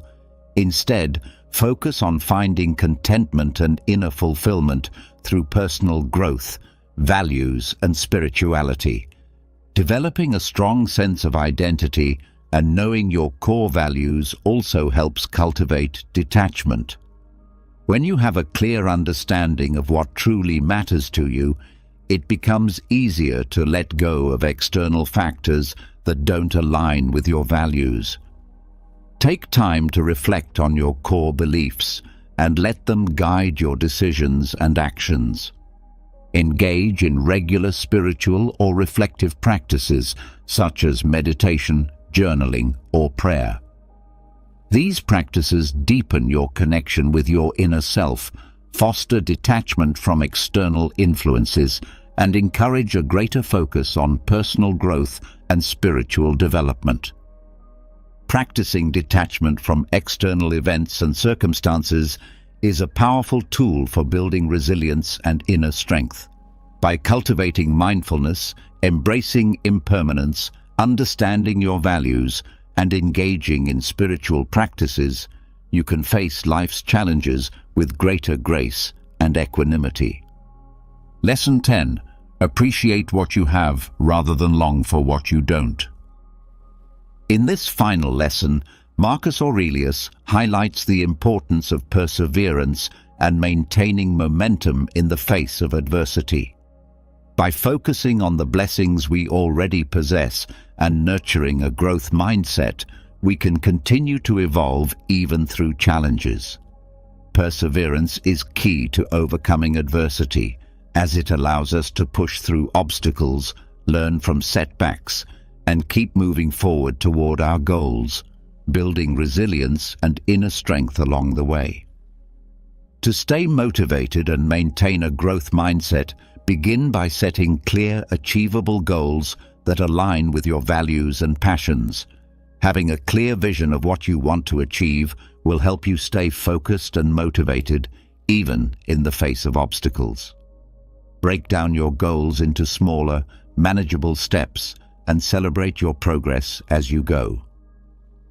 Another way to maintain motivation is by practicing self-compassion. Recognize that setbacks and challenges are natural parts of life, and treat yourself with kindness when facing difficulties. By cultivating self-compassion, you can maintain a positive attitude and keep moving forward, even when things are tough.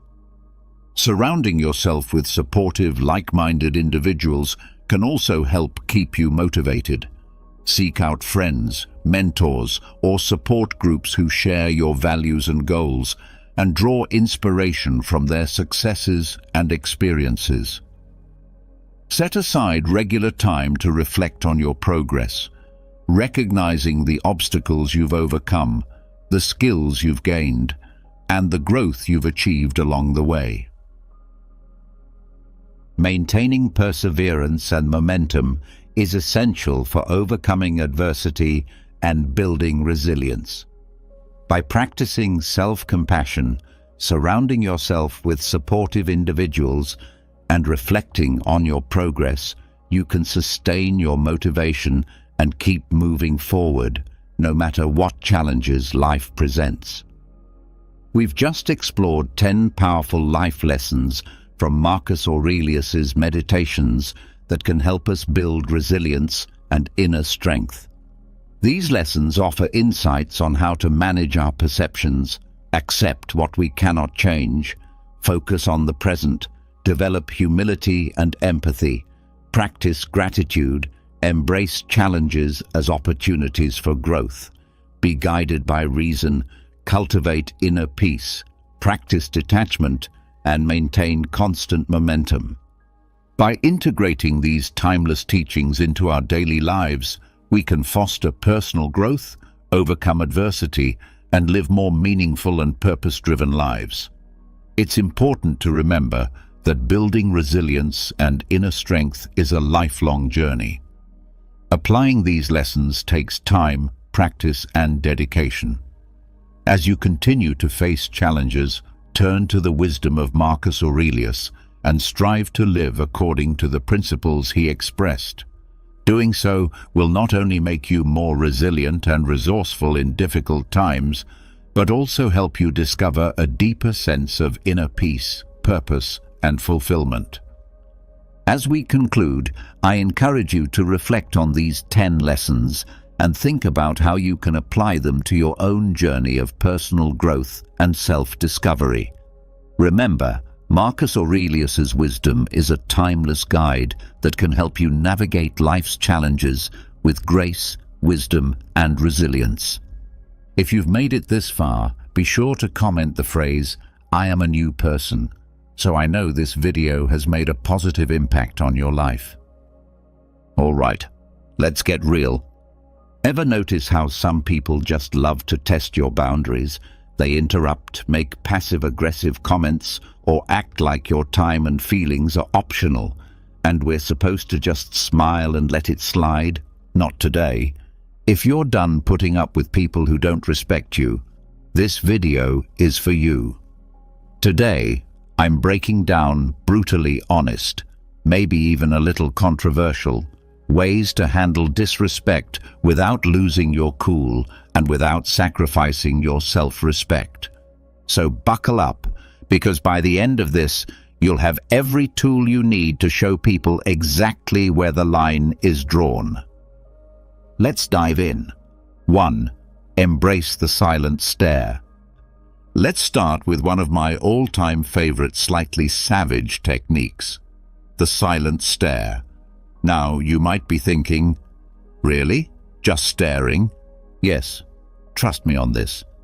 When someone's being openly rude or disrespectful, nothing throws them off more than a long, calm, completely unbothered stare. People who disrespect others are usually looking for a reaction.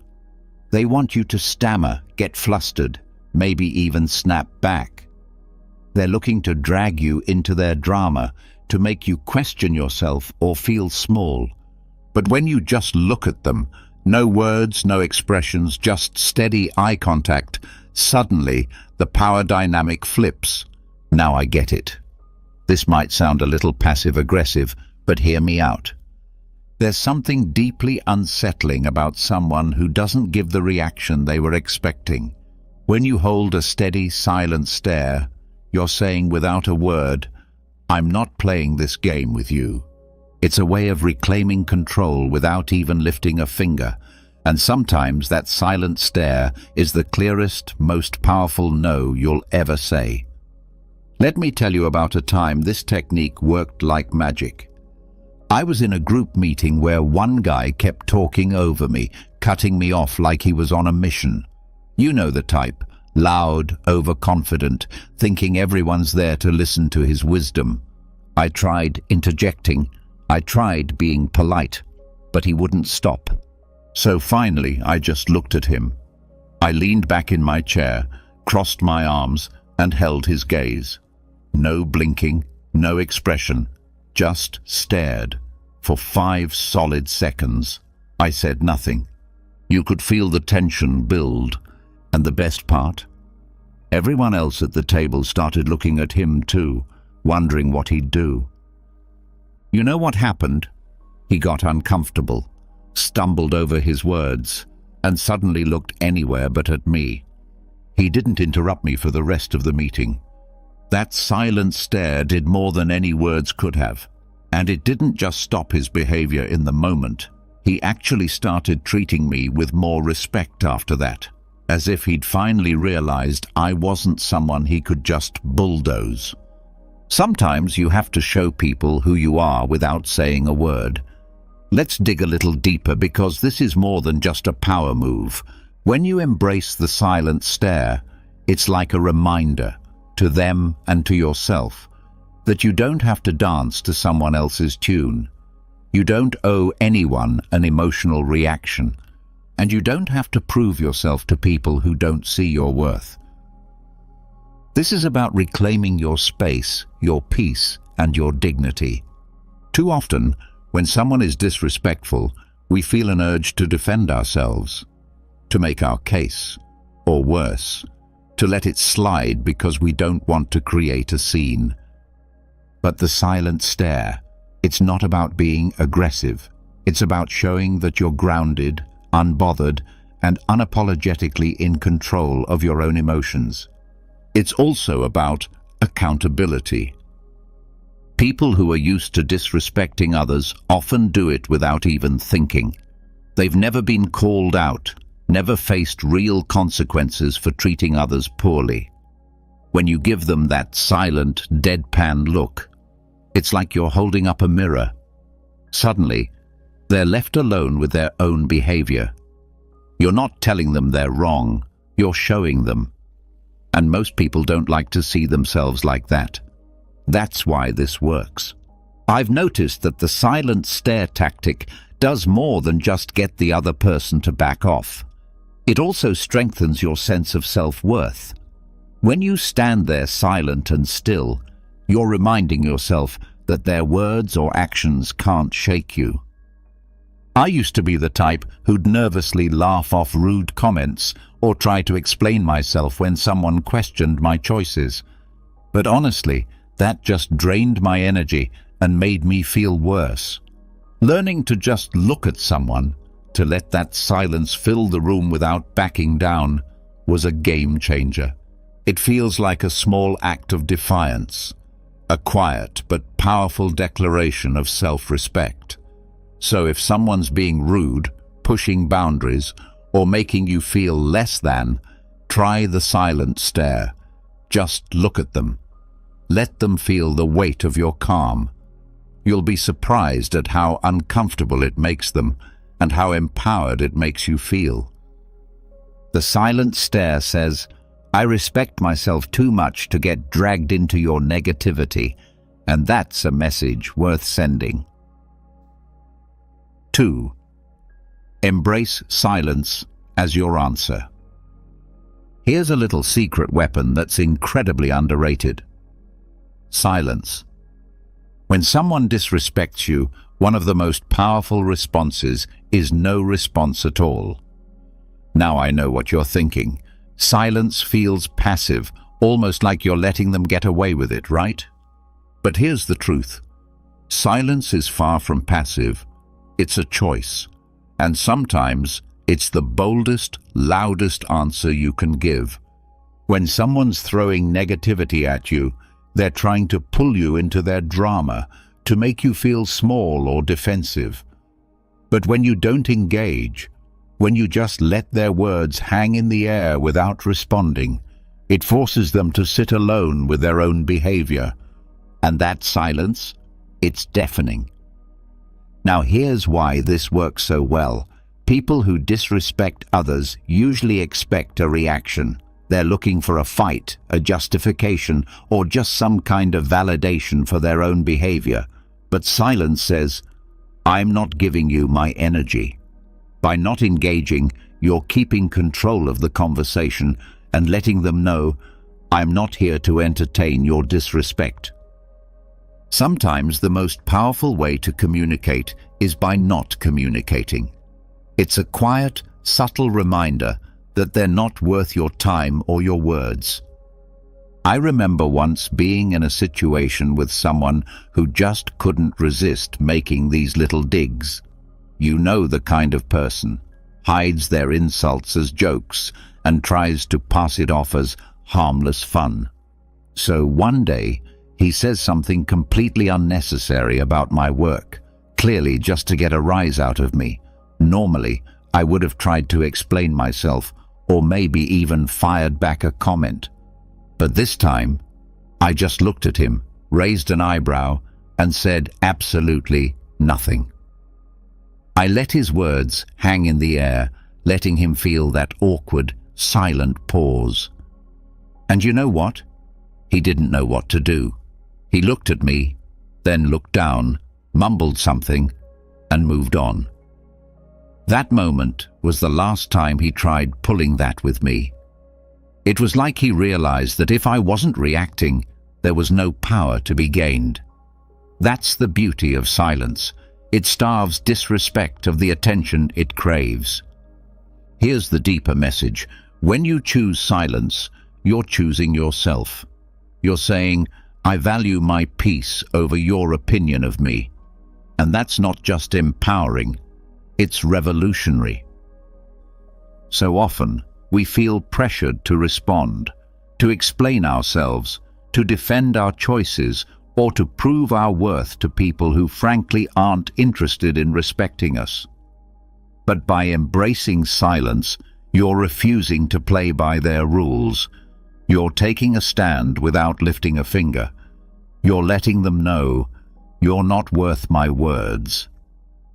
It's not just about controlling the situation, it's about reclaiming your energy.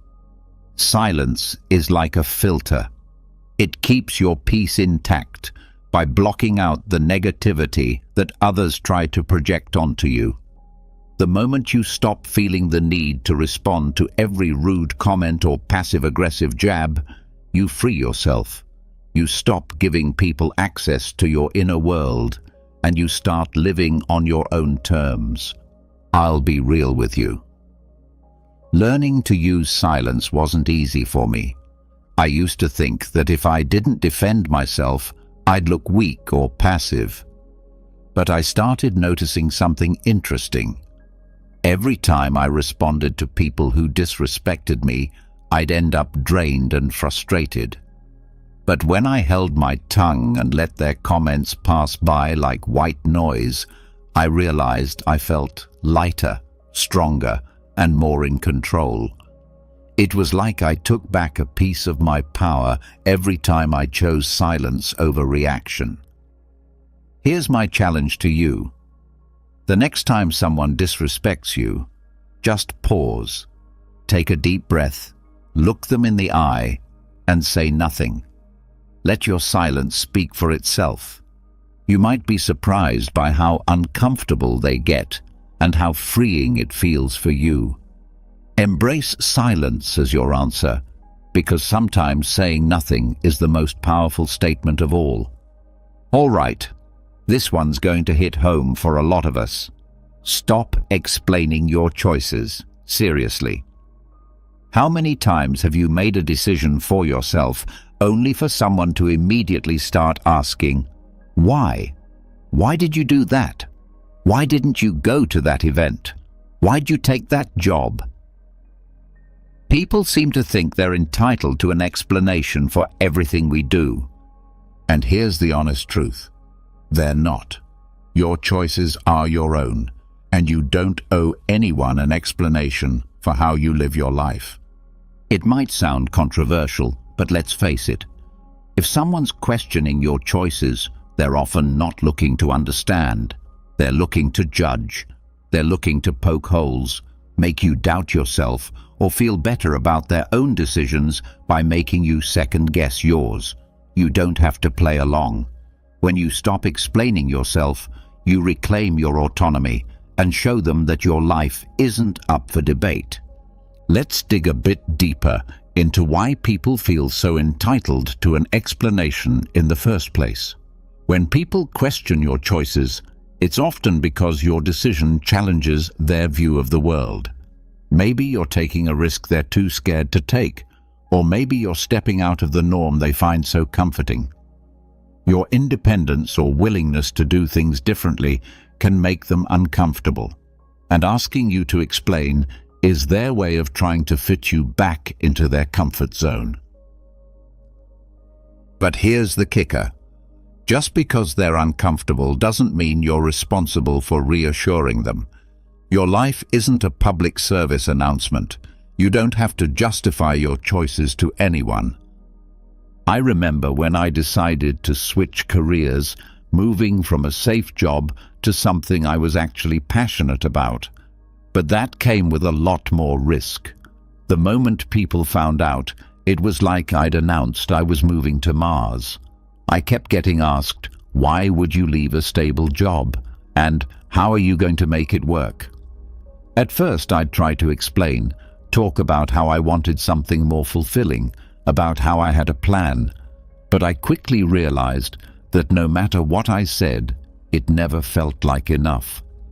The more I explained, the more people questioned me, poking holes and making me feel like I needed to prove myself. Then one day, I decided to try something new. When someone asked, "But why would you leave that job?" I simply replied, "Because I wanted to." No extra details, no breakdown of my strategy, just a simple answer. And let me tell you, it felt amazing. The silence that followed was everything. People didn't know how to respond because I'd taken away their power to question my choices. And you know what? They eventually stopped asking. Here's the real beauty of not explaining yourself. It's freeing. It's you standing in your own truth, knowing that your decisions are enough simply because you've made them. When you stop justifying your actions, you give yourself permission to live authentically, without the weight of other people's expectations. You stop wasting your energy on explanations, and you start pouring it into actually living the life you want. There's a powerful lesson here. Your life doesn't need an audience vote. Not every decision has to be analyzed or approved by others.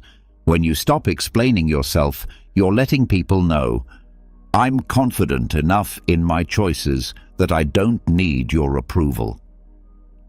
Think about it. When was the last time you saw a truly confident person breaking down their decisions for others? Probably never. Because people who own their lives don't need external validation. They know that the only approval that matters is their own. Look, I've been there. I used to be the person who'd give a full PowerPoint presentation on why I was doing something just to get people on board. But over time, I realized that explaining myself to everyone was only making me second-guess my choices. So I made a pact with myself. If someone asks me about a decision, I'll answer briefly, maybe give a sentence or two. If they push for more, I smile and move on. And you know what? Life got a lot lighter. The more I stopped explaining, the more confident I became in my own decisions. So here's my challenge to you. The next time someone questions your choices, resist the urge to explain. Just say, "Because I wanted to," or "That's what felt right for me." Then let the silence speak. Watch how powerful that simple statement is. You'll feel stronger, more in control, and more at peace with yourself. And the best part, you'll realize that your choices don't need anyone else's stamp of approval. They're valid simply because you made them. Keep your distance. Let's be real. Sometimes the best way to handle people who don't respect you is to just keep your distance. I know it sounds harsh, maybe even a little cold, but here's the hard truth. Not everyone deserves a front row seat in your life, and if someone's consistently disrespecting you, one of the healthiest moves you can make is to give yourself some space from them. This doesn't mean you hate them or that you're being dramatic. It means you respect yourself enough to protect your energy. Keeping your distance isn't about being mean or ignoring people. It's about choosing where and how you spend your time and energy. Imagine your life as a limited access club. Not everyone gets a VIP pass. If someone's constantly crossing your boundaries, making you feel small, or just radiating negativity, why on earth would you keep them close? It's okay to step back. In fact, it's crucial. Distance can give you the clarity to see things as they really are, free from the fog of emotional manipulation or guilt. Think about it. When you keep people who disrespect you close, it's like inviting them to a mental and emotional buffet where they take, criticize, and judge as much as they want. And then we wonder why we feel drained, anxious, or frustrated. Giving yourself space from these people is an act of self-preservation. It's about protecting your mental health, preserving your peace, and making room for people who actually respect and uplift you. Letting go of the guilt around distancing yourself can be liberating. You're not obligated to keep disrespectful people in your orbit. I'll share a little story. I once had a friend who would always find a way to make snide comments about every choice I made, my career, my relationships, even my taste in music. At first I thought, well, that's just how they are. Maybe I'm overreacting. So I kept them around, kept trying to brush it off, thinking it wasn't that big of a deal. But over time, those little jabs started getting under my skin. I realized I was walking on eggshells, always bracing myself for the next criticism or the next joke that felt more like a punch. One day, I decided to try a different approach. I didn't make a big announcement or call them out. I just started limiting my time with them. Instead of seeing them every week, I'd see them maybe once a month. And guess what? I felt lighter. I felt freer. And in that space, I realized just how toxic that friendship had become. Distancing myself gave me the mental clarity to see that I deserved better friends. Friends who would build me up instead of tearing me down. Here's the thing. Some people are going to tell you that keeping your distance is selfish. They'll say, but they're family, or you've been friends for years. It can feel uncomfortable, maybe even a little taboo, To admit that someone you know well just isn't good for you. Society tells us to be loyal, forgiving, and nice, but at what cost? Here's a little secret. Protecting your peace isn't selfish, it's necessary. You're not here to be anyone's emotional punching bag or their constant source of validation. Sometimes the best way to show someone you've had enough is by simply stepping back. Here's where it gets deep. Keeping your distance is a powerful reminder that you are your own priority. You don't have to play the role someone else has assigned to you. You don't owe anyone access to your mind, your time, or your emotions. When you put a little space between yourself and disrespectful people, you're making a statement. Your well-being comes first. And that's not just self-care, it's self-respect. Distance also gives you the chance to focus on the relationships that matter, the ones that genuinely uplift you. Think about it. The more time you spend around people who respect you, the more confident and fulfilled you feel. The less time you spend around those who tear you down, the less room they have to impact your thoughts, your mood, and your life. I used to feel so guilty about distancing myself from people, even if they weren't treating me well. I'd think, what if they think I don't care? Or maybe I'm overreacting. But over time, I learned that distancing myself wasn't just about removing negativity, it was about creating space for growth. When I started giving myself permission to distance from disrespectful people, I felt a new kind of freedom. I had more energy, more peace, and a clearer vision of who I wanted in my life. So, here's my challenge to you. Think about the people in your life who constantly disrespect you, who make you feel small or drained. Then ask yourself, do they really deserve this much access to me? Hold your head high. All right, let's talk about an old-school classic that never goes out of style. Holding your head high. Now, I know this might sound like generic advice, but trust me, this one is pure gold when dealing with people who don't respect you. Here's the thing. When someone is disrespectful, they're banking on making you feel small. They want you to doubt yourself, to lower your eyes, to shrink into yourself. But when you stand tall and hold your head high, you're saying, without a word, I know exactly who I am, and nothing you say or do will make me feel less. Here's what's powerful about this. Confidence makes people uncomfortable, especially people who disrespect others. Why? Because they rely on the idea that their words or actions have the power to influence you, to control you in some way. When you refuse to let their disrespect touch you, when you literally stand taller and hold your head up high, you're showing them that they don't have the power to bring you down. You're unbreakable, and people who thrive on disrespect don't know what to do with that. It throws them off balance. It makes them question their power, not yours. I remember being in a situation with someone who just couldn't resist throwing little insults my way every time we met. You know the type. Always a smirk, always a joke that feels more like an attack. I used to try and brush it off, but honestly, it got to me. I found myself starting to dread being around them, feeling like I had to defend myself every time. But then, one day, I decided I was done feeling small.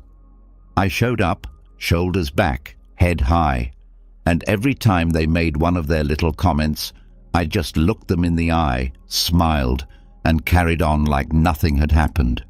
And you know what happened? They actually started backing off. It's like they could sense that their comments weren't reaching me anymore, that I was too far above that nonsense. And suddenly, their power faded. There's something magnetic about holding your head high. It's like a silent force field that says, I'm untouchable. Now, here's where it gets a little spicy. People who don't respect you often hate seeing you confident. It messes with their worldview. They want to believe they're above you, that they've got something on you. And when you walk around confidently, it disrupts that narrative. To them, it's almost offensive.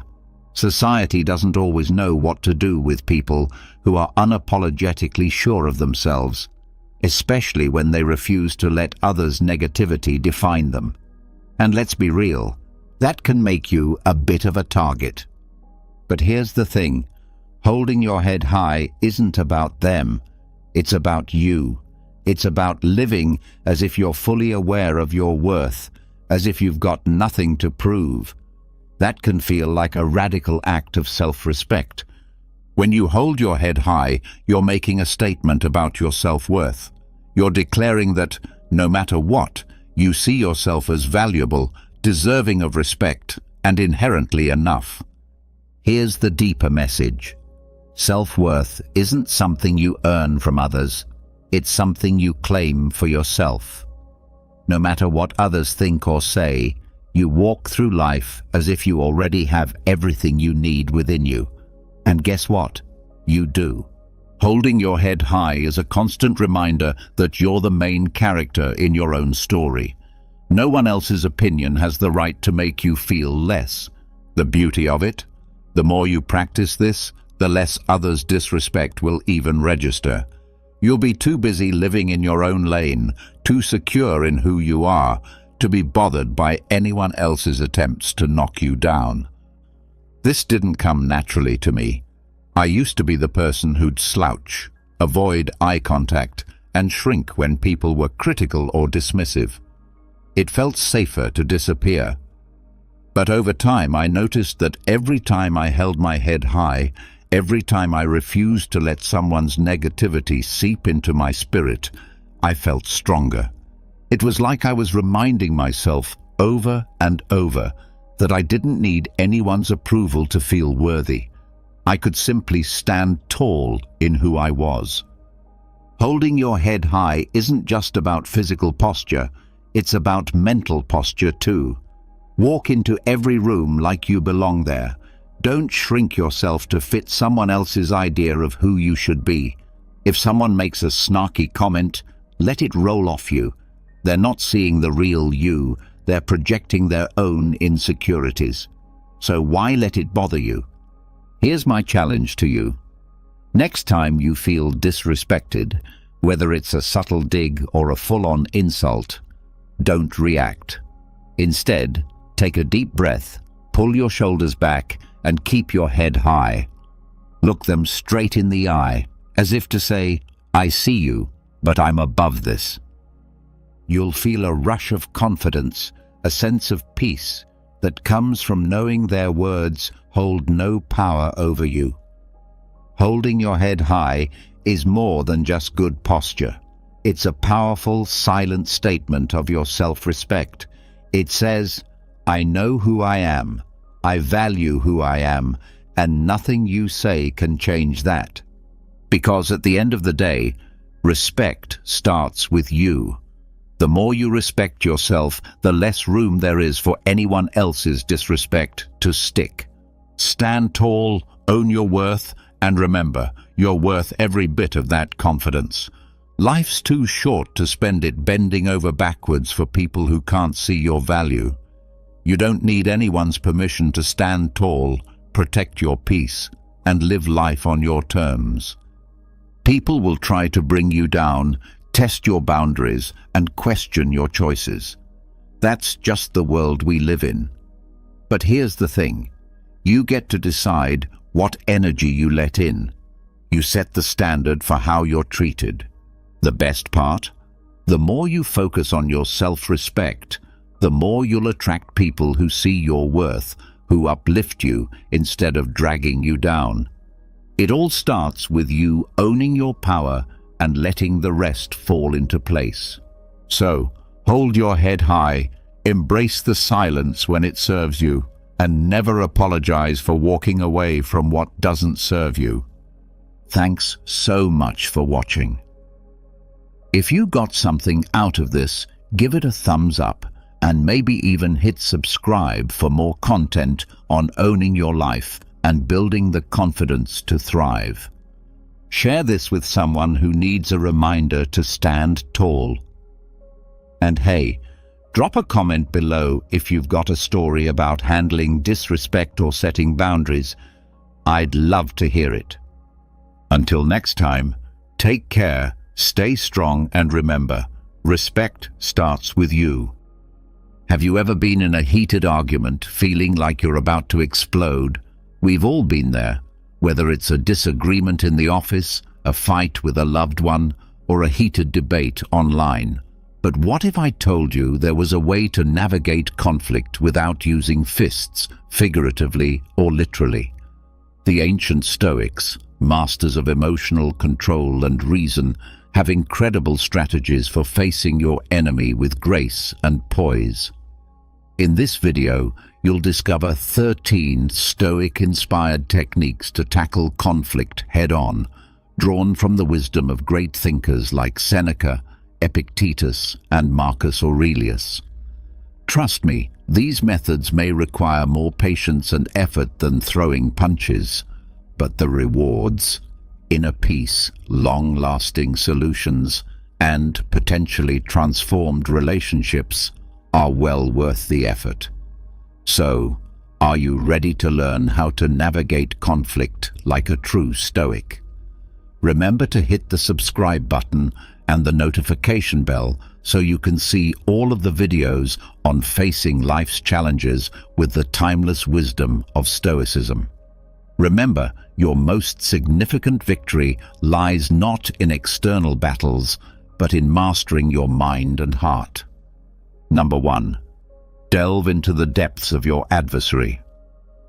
Say you are at the edge of a furious river, the rapids foaming and churning with rage. A prudent Stoic would stop before diving in, his eyes focused on the invisible depths below rather than the churning surface. Entering your opponent's mind is the crux of the first Stoic tactic. To put it metaphorically, the intensity of the situation makes it tempting to act quickly. However, proper comprehension requires putting aside judgment and looking above the apparent surface of the issue. As Epictetus reminds us when he says, "It is not the event itself that troubles us, but our view of it." Here's how to start this examination of Stoicism, the benefits of releasing. Step away from the present, inhale deeply, mentally pan out, and examine the circumstances with dispassionate interest. Put yourself as a fly on the wall and observe the exchange objectively. This emotional separation enables more in-depth observation and more logical reasoning. Investigate their why. Pose sincere queries rather than coming up with counter-arguments. Concentrate on learning the why underlying their statements and behaviors. What drives them? What worries them? And what do they want? What life events have influenced their viewpoint? Important insights can be gleaned by asking open-ended questions such as, "What brought you to this point?" or "What are your underlying concerns?" Examine through their lens, not agreement, but empathy. Try to put yourself in their position to comprehend their perspective, not to support their behavior. How might they perceive the circumstances? What principles and convictions motivate them? This activity aims to develop empathy, discover possible points of agreement, and experience the world through their eyes. Rather than agreeing with them, look for the secret river. Examine what's beneath the surface. Conflict frequently results from deeper problems like unfulfilled desires, fears, or injuries from the past. Consider looking past the current argument and pinpointing the underlying issues causing the conflict. What wants needs to be fulfilled? Which fears are surfacing? Recall that this is a search for understanding rather than approving their behavior. Your objective is to comprehend the layers of experience and perspective that influence the actions of your opponent. Just like a geologist studies the layers of rock to understand the terrain, You can find undiscovered common ground by practicing this Stoic depth-seeking technique, and you might also learn important things about yourself and your responses. The once raging river will become a calmer stream, with understanding and potential resolution engraved in its stones. Number 2.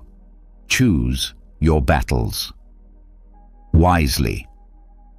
Disagreements abound in life, ranging from political arguments to arguments in parking lots.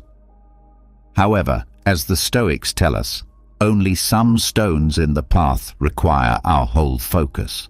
Getting involved in every dispute, no matter how minor, can wear us out emotionally. Thus, the second Stoic tactic urges us to pick our battles carefully. Picture yourself in front of a vast battleground. Every argument and point of contention has the potential to become a conflict. A prudent Stoic would pause, evaluating each terrain carefully before leaping into the fight. Is the battle worth it? In this skirmish, will it affect my health or the essential things to me? The following tenets of Stoic philosophy will assist you in selecting your battles. The Seneca test. Pause and consider. Consider Seneca's wise words. The greatest remedy for anger is delay. Remind yourself of the importance of pausing. Take a moment to calm down before responding automatically. Take a step back and evaluate the circumstances objectively. It's common for the heat of the moment to warp our perception, making prudent decisions challenging. Is the Epictetus inquiry still important? Consider the following crucial question for yourself. Is it not the event itself that stresses us, but our view of it? Epictetus said. Is there a genuine impact this debate is having on your morals, well-being, or something important in your life?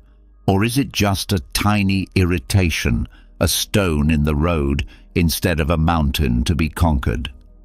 By concentrating your efforts on genuinely significant matters, you can address them with greater effectiveness and focus. The Marcus Aurelius principle. Quiet can be beneficial at times. Acknowledge the power of letting go. Not deciding at all is often the best course of action. According to Marcus Aurelius, it is often enough to hold your tongue and let things pass.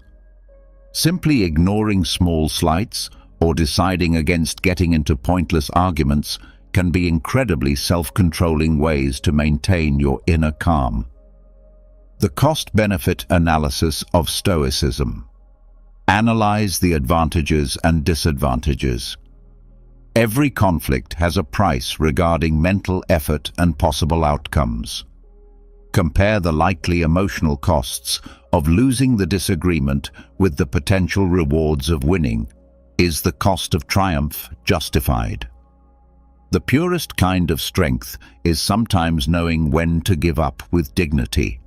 Recall, selecting your battles strategically does not imply weakness or indifference.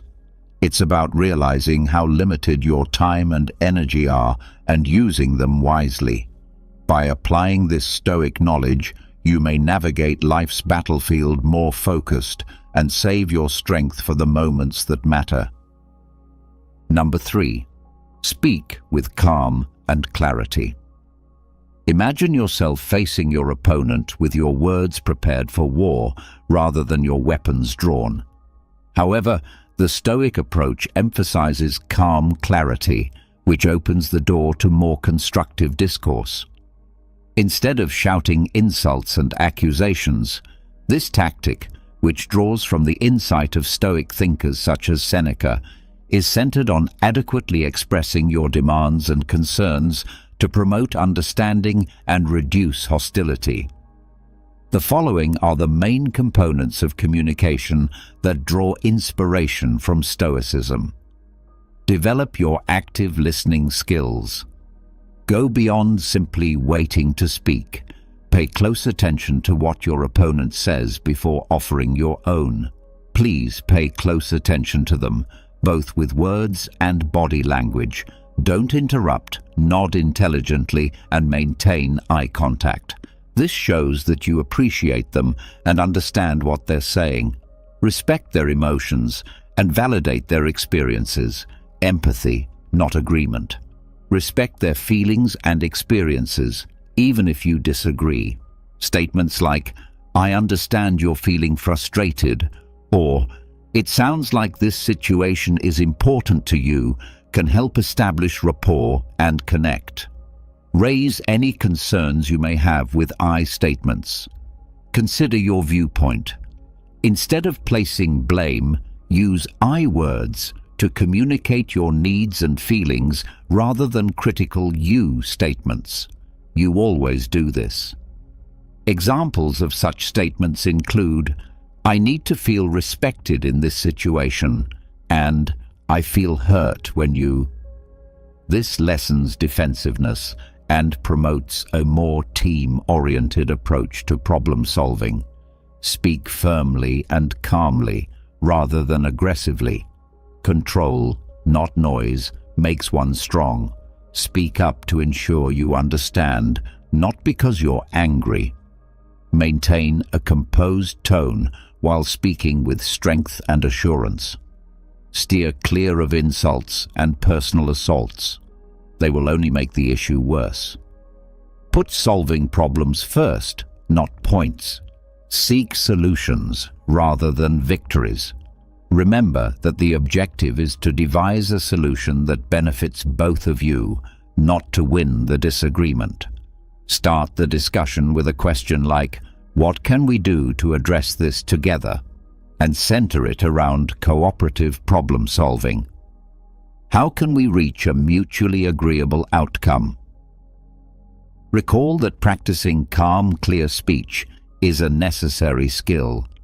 If you make a mistake, don't be scared to apologize and have patience with yourself. Navigating even the most difficult tasks will get easier the more positive communication you engage in. Number 4. Seek the shared path. Imagine a pair of alpinists ascending seemingly distinct peaks. However, as they climb, they become aware that their respective paths converge and lead to a shared summit where understanding will shine. This metaphor is especially pertinent to the fourth tactic on our non-confrontational journey, seeking the shared road. It represents the Stoic concept of oikeiosis, living in harmony with the natural order. Even though disagreement frequently gives the impression that our ideals or ambitions are incompatible, the Stoics encourage us to look below the surface and discover the deeper currents that bind us, even though they might not appear necessary at first. By concentrating on these common interests, we can create a framework for cooperation and compromise that will eventually result in a more amicable settlement. To start your Stoic search for common ground, follow these steps. Change perspective from me to we. Transcend individual viewpoints. Recast the disagreement as a cooperative effort toward a common objective rather than a you versus me situation. Consider this. What do we both ultimately want? This change in viewpoint allows for possible points of agreement, even if they are not immediately apparent. Look for the necessities below. Look below the surface. Conflicting wants are frequently the result of underlying, unfulfilled needs. Examine the needs each of you is attempting to satisfy through this conflict. It could be a need for safety, honor, or approval. Recognizing these everyday needs can foster empathy and make discovering solutions that care for them more accessible. Discover shared ideas. Our values guide our actions. Look behind the particular problem at hand and investigate the core principles that everyone possesses. Do you both appreciate honesty, justice, or decency? Shared values can act as a moral compass, pointing you toward decisions consistent with your beliefs. Begin small, gain speed. Appreciate small victories. Don't count on reaching a consensus right away on everything. Instead, concentrate on finding tiny points of agreement, regardless of how trivial they appear. These early agreements can foster confidence and momentum, making taking on more challenging problems simpler. Recall that life is a journey rather than a destination. The key is patience. It can take time to find common ground, so be patient and understanding. Recognize accomplishments, accept failures, and remember that every step toward cooperation is a step away from confrontation. You set off on a path beyond simple solutions using this Stoic technique. By seeing the connections between your experiences and laying the groundwork for a more peaceful future, you look for a standard route. Remember that those who ascend together, guided by the light of shared ideals and interests, will reach the height of understanding. Number 5. Appeal to their inner values. Imagine yourself before a massive oak tree, its roots firmly entwined with the soil. It will take more than just raw force to move the oak. On the other hand, a prudent Stoic would be aware of the influence of the elements, such as wind and water, which might subtly nudge something toward its ideals by whispering in its ear. This metaphor exemplifies the Stoic tactic of appealing to inner ideals, a potent instrument for skillfully and peacefully resolving disputes. We direct our attention to the rich soil of their values and ideas rather than taking direct aim at their persona. Understanding and respecting their inner compass can produce solutions consistent with their fundamental beliefs. This will eventually result in more sincere buy-in and long-lasting agreements. To start your Stoic journey towards value-driven persuasion, follow these steps. Expose the value landscape. Develop into a valuable archaeologist by conducting research before formulating your case. What principles do they adhere to? What values direct their behavior? Keep an eye on what they say and do, and note what they affirm, deny, and laud. This facilitates creating a map of their value-scape. By pointing out possible connections, close the value divide. Identify the common theme. Avoid assuming their values are completely at odds with yours. Seek out common ideals, even if they don't seem to fit the circumstances at hand. You both appreciate duty, honesty, and fairness. Finding these common values acts as a link, enabling you to present your case in a way that appeals to them. Talk in their vocabulary. After you clearly understand their values, adjust your message to fit them rather than trying to trick them. Talk in a way that expresses their interests and worries. This is telling your values in a way that is consistent with theirs, creating a sense of common ground rather than compromising your own. Don't just tell, show. Since deeds speak louder than words, show them how your solution embodies their beliefs rather than merely explaining them.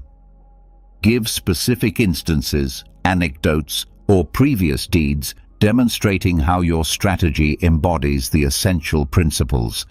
This strengthens and humanizes your case. Recall that respect is essential. Seek comprehension rather than dominance. Always be respectful and understanding during this process. Recall that your objective is to assist them in finding a solution that addresses your concerns and aligns with their values, rather than to control or exert dominance over them. Using this Stoic technique, you become a competent navigator instead of a warrior brandishing words, leading your adversary to a place they can genuinely believe in. Recall that fundamental transformation arises from resonance with the values that sculpt an individual's identity rather than from coercion. This strategy develops mutual respect and understanding, and in the end, opens the door to advantageous solutions for all parties. Number 6. Using humor wisely in conflict resolution. Imagine yourself walking a tightrope that is stretched over a gaping hole. A mistake can send you into the depths of offense, yet humor can help you stay upright, like a balancing pole. Using humor to resolve conflict is the essence of the 6th Stoic technique, encapsulated in this nuanced metaphor. There is no denying that laughter can reduce tension and foster a more open atmosphere for discussion. A well-timed joke or playful decorum can serve as a pressure release valve, allowing understanding to flourish and letting go of pent-up frustration. The Stoic philosopher Seneca says, "A joke is a fragile thing, and a jest may turn into an insult." We must use comedy with deliberate caution to fully realize its possibilities. Here are some guidelines to help you smoothly navigate the comedic tightrope. Recognize your audience. Only some find the same things funny, so consider your opponent's humor style and personality before you crack a joke. What amuses them? In their opinion, which subjects could be delicate? Be cautious and err on the side of caution while making jokes, because something that plays well with one person may offend another. Seek out silent joy, not horniness. Laughing at, not with. Creating a shared sense of humor is the aim, not using jokes as a tool to make fun of or denigrate your opponent. Humor that belittles oneself is frequently a safer bet, since it demonstrates humility and a readiness to own up to mistakes. The timing is crucial. After reading the room, reread it. Humor can have disastrous results when misused. Before bringing in comedy, assess the situation's emotional intensity. It's better to wait until things have settled down. If the tension is still muscular, maintain calm and kindness. Keep insults and sarcasm at the door. Steer clear of jokes that make light of sensitive subjects, stereotypes, or personal assaults. Recall that building bridges, not burning them, is the aim. Comedy as an instrument, not a crutch. Please don't rely on comedy alone to end the argument. Although humor can be a helpful tool, it shouldn't replace sincere communication or dealing with critical issues. Don't expect it to be the miraculous fix. Use it sparingly to promote openness and lighten the atmosphere. Always err on the side of caution. When in doubt, it's better to avoid jokes entirely. To determine whether they're appropriate, recall that it's simpler to gain trust than to regain it following an error.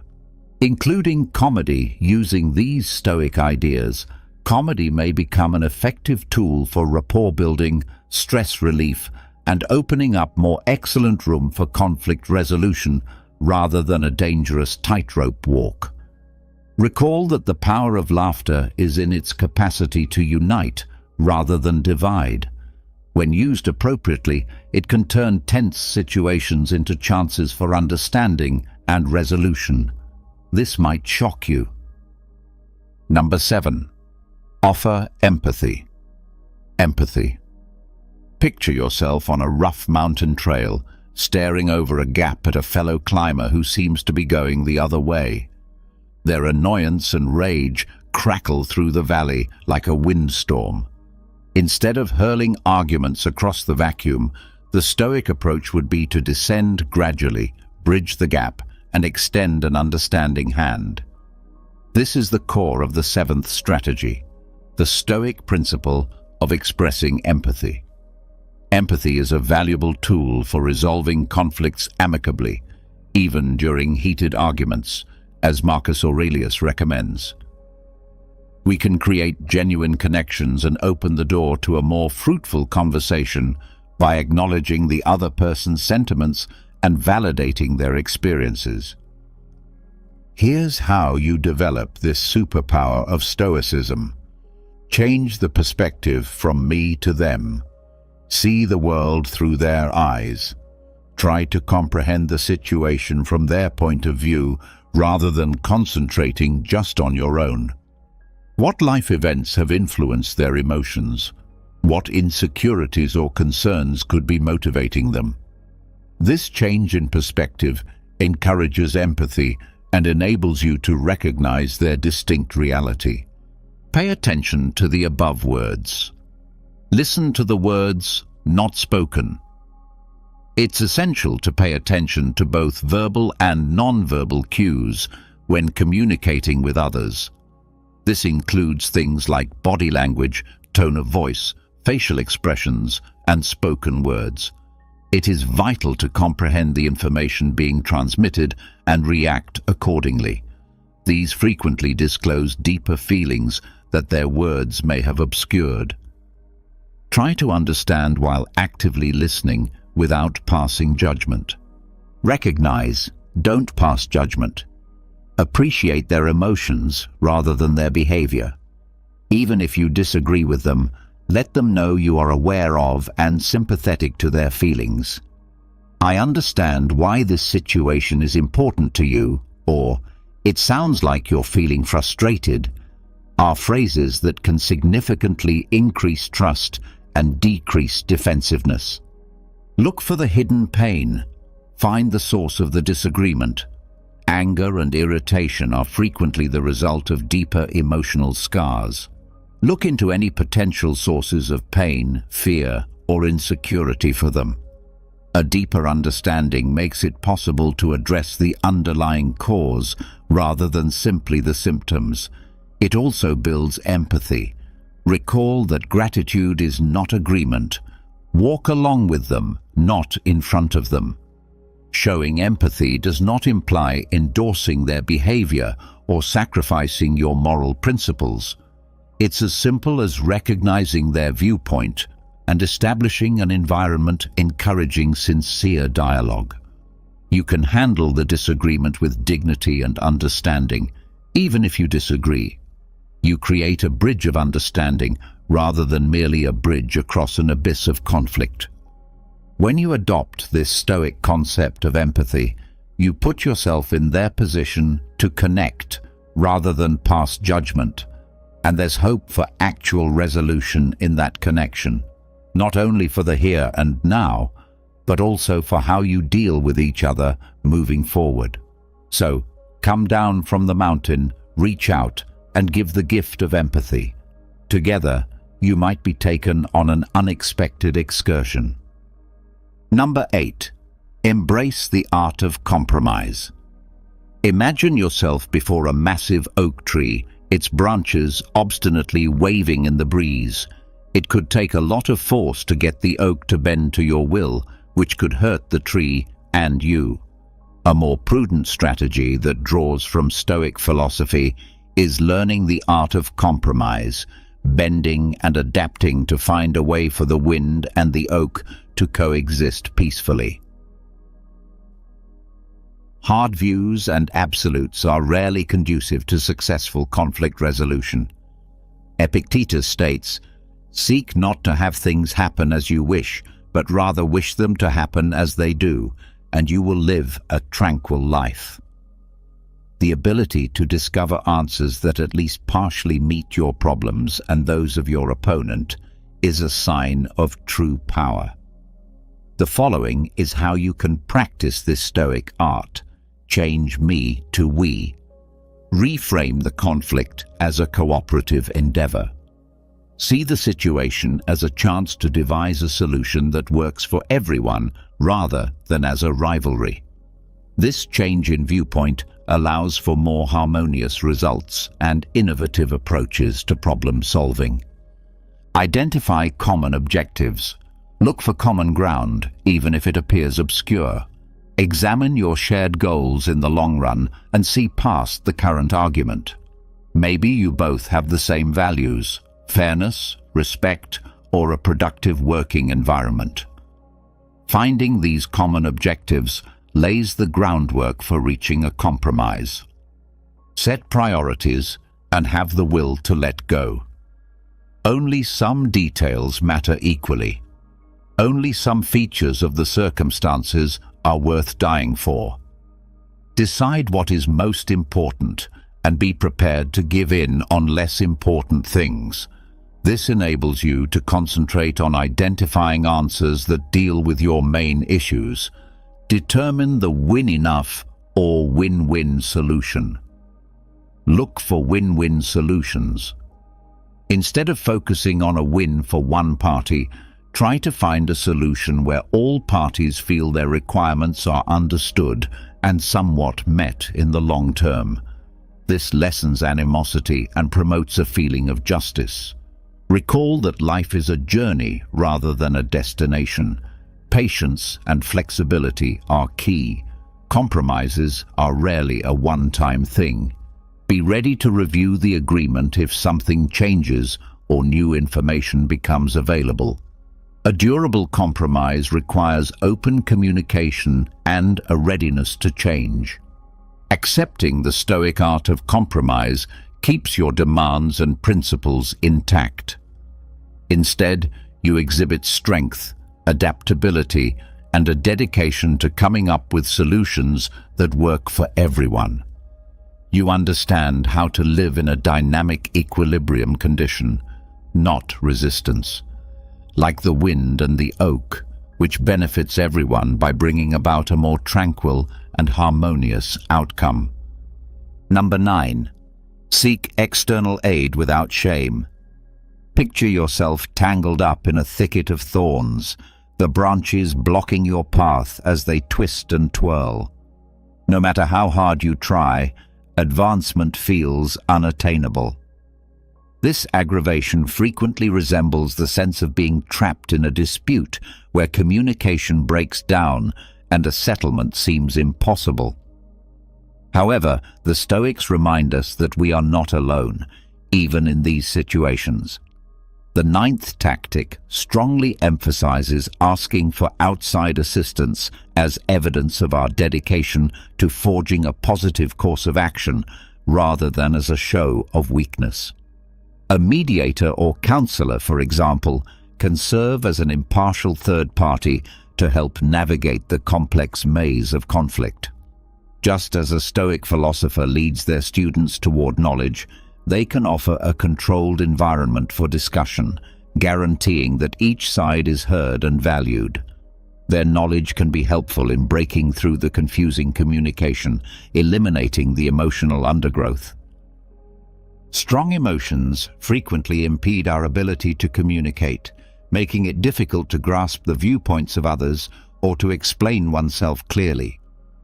By helping to untangle these emotional knots, an impartial third person can foster a more relaxed and productive conversational atmosphere, overcoming the divide and creating a bridge of understanding.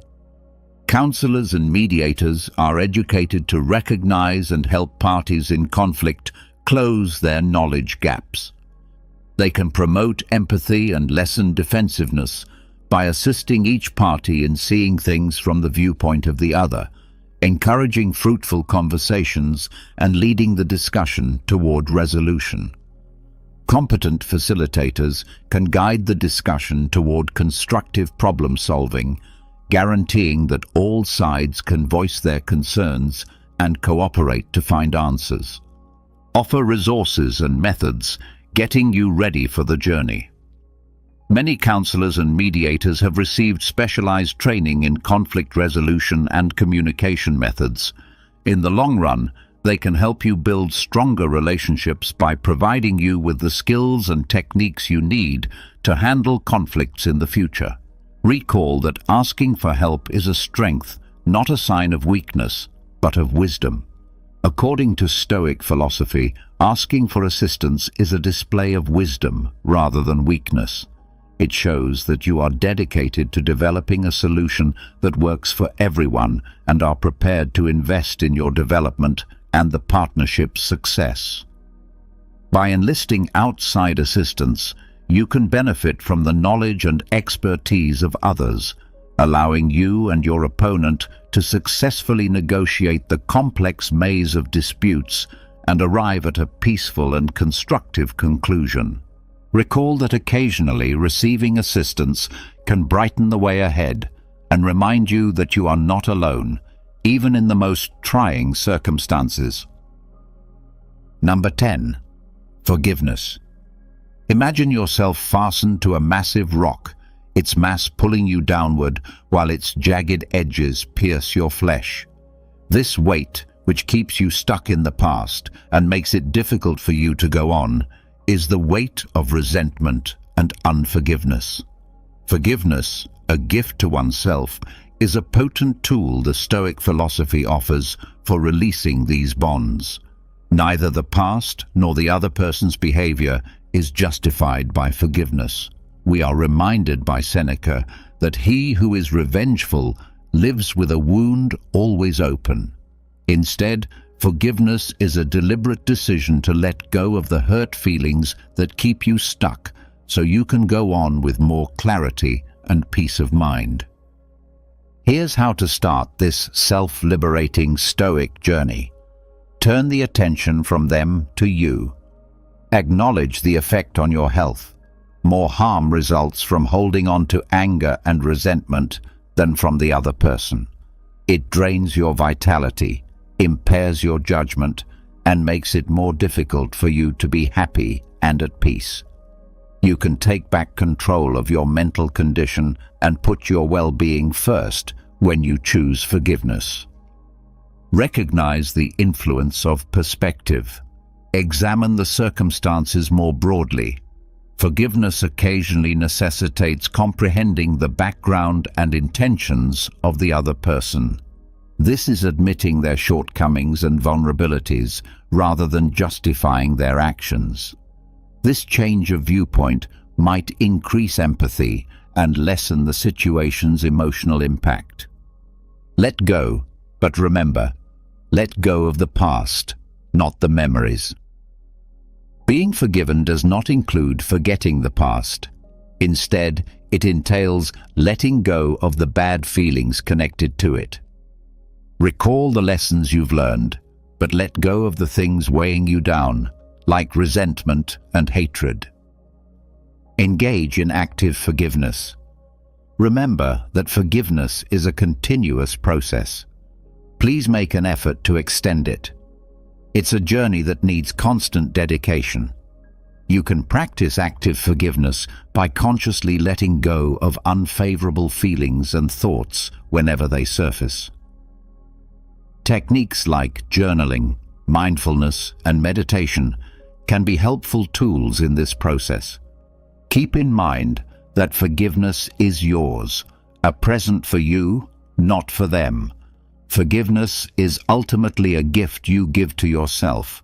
It frees you from the bonds of negativity and gives you more joy, calm, and emotional flexibility. Forgive yourself rather than wait for the other person to earn it.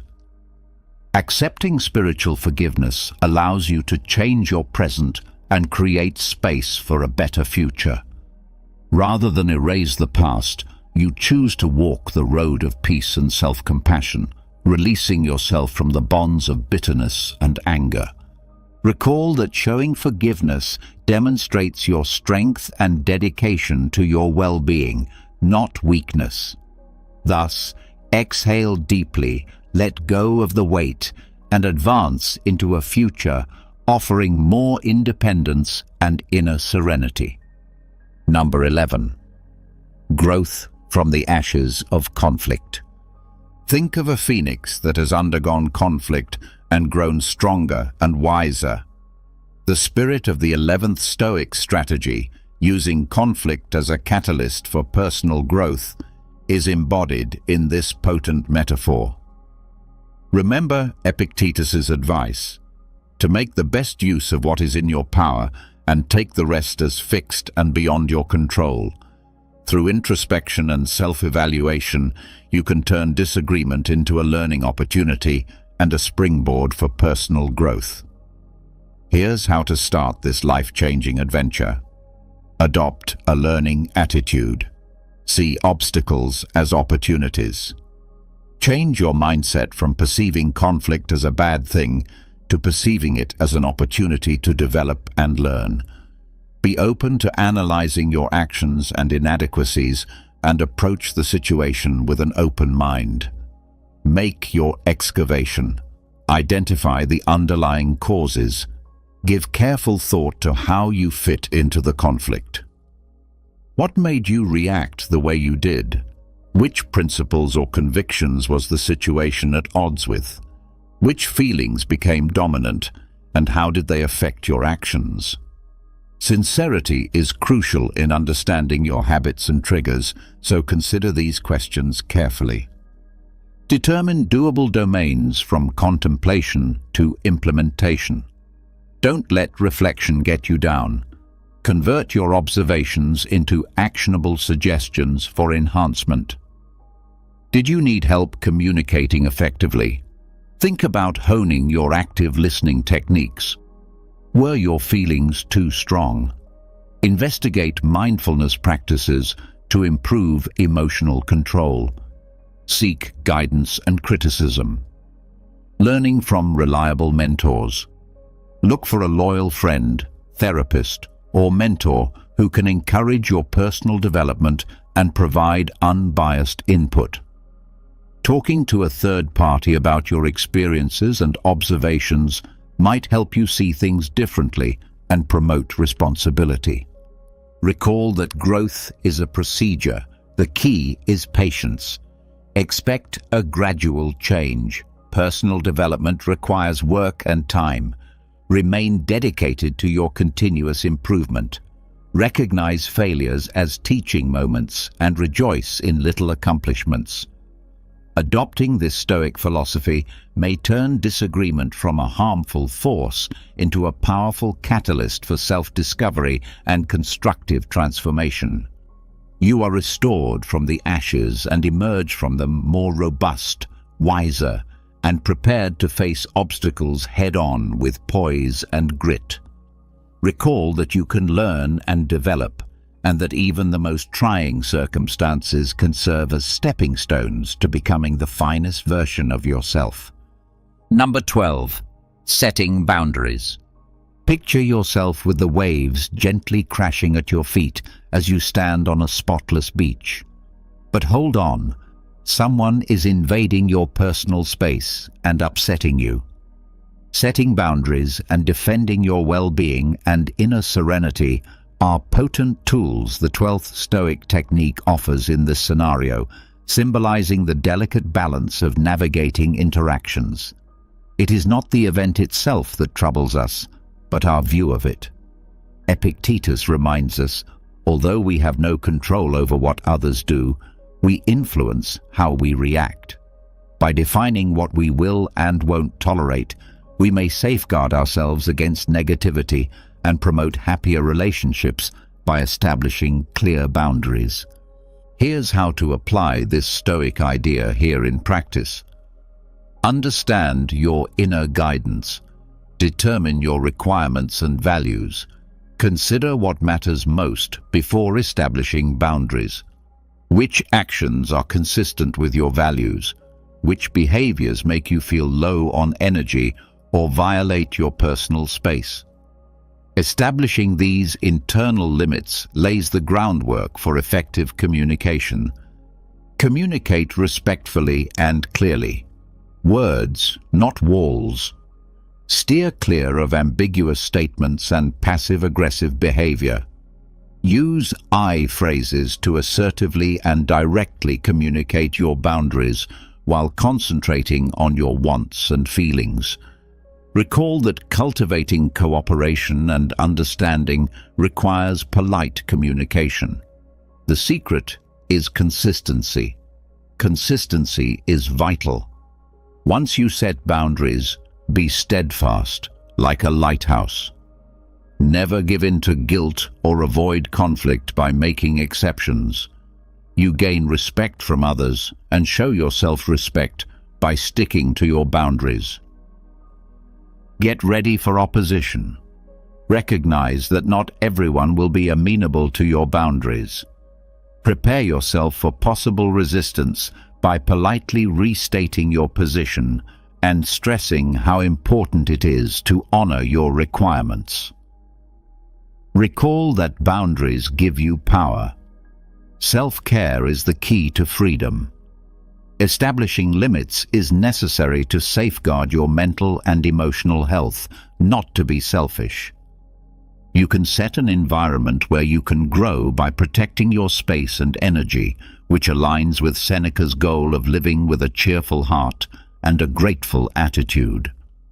Adopting this Stoic idea creates a lighthouse that leads you and others to more respect, transparent communication, and eventually happier and more satisfying relationships. Instead of building walls, recall that creating boundaries gives you the power to live a life full of inner freedom, respect, and tranquility. It's an act of self-love.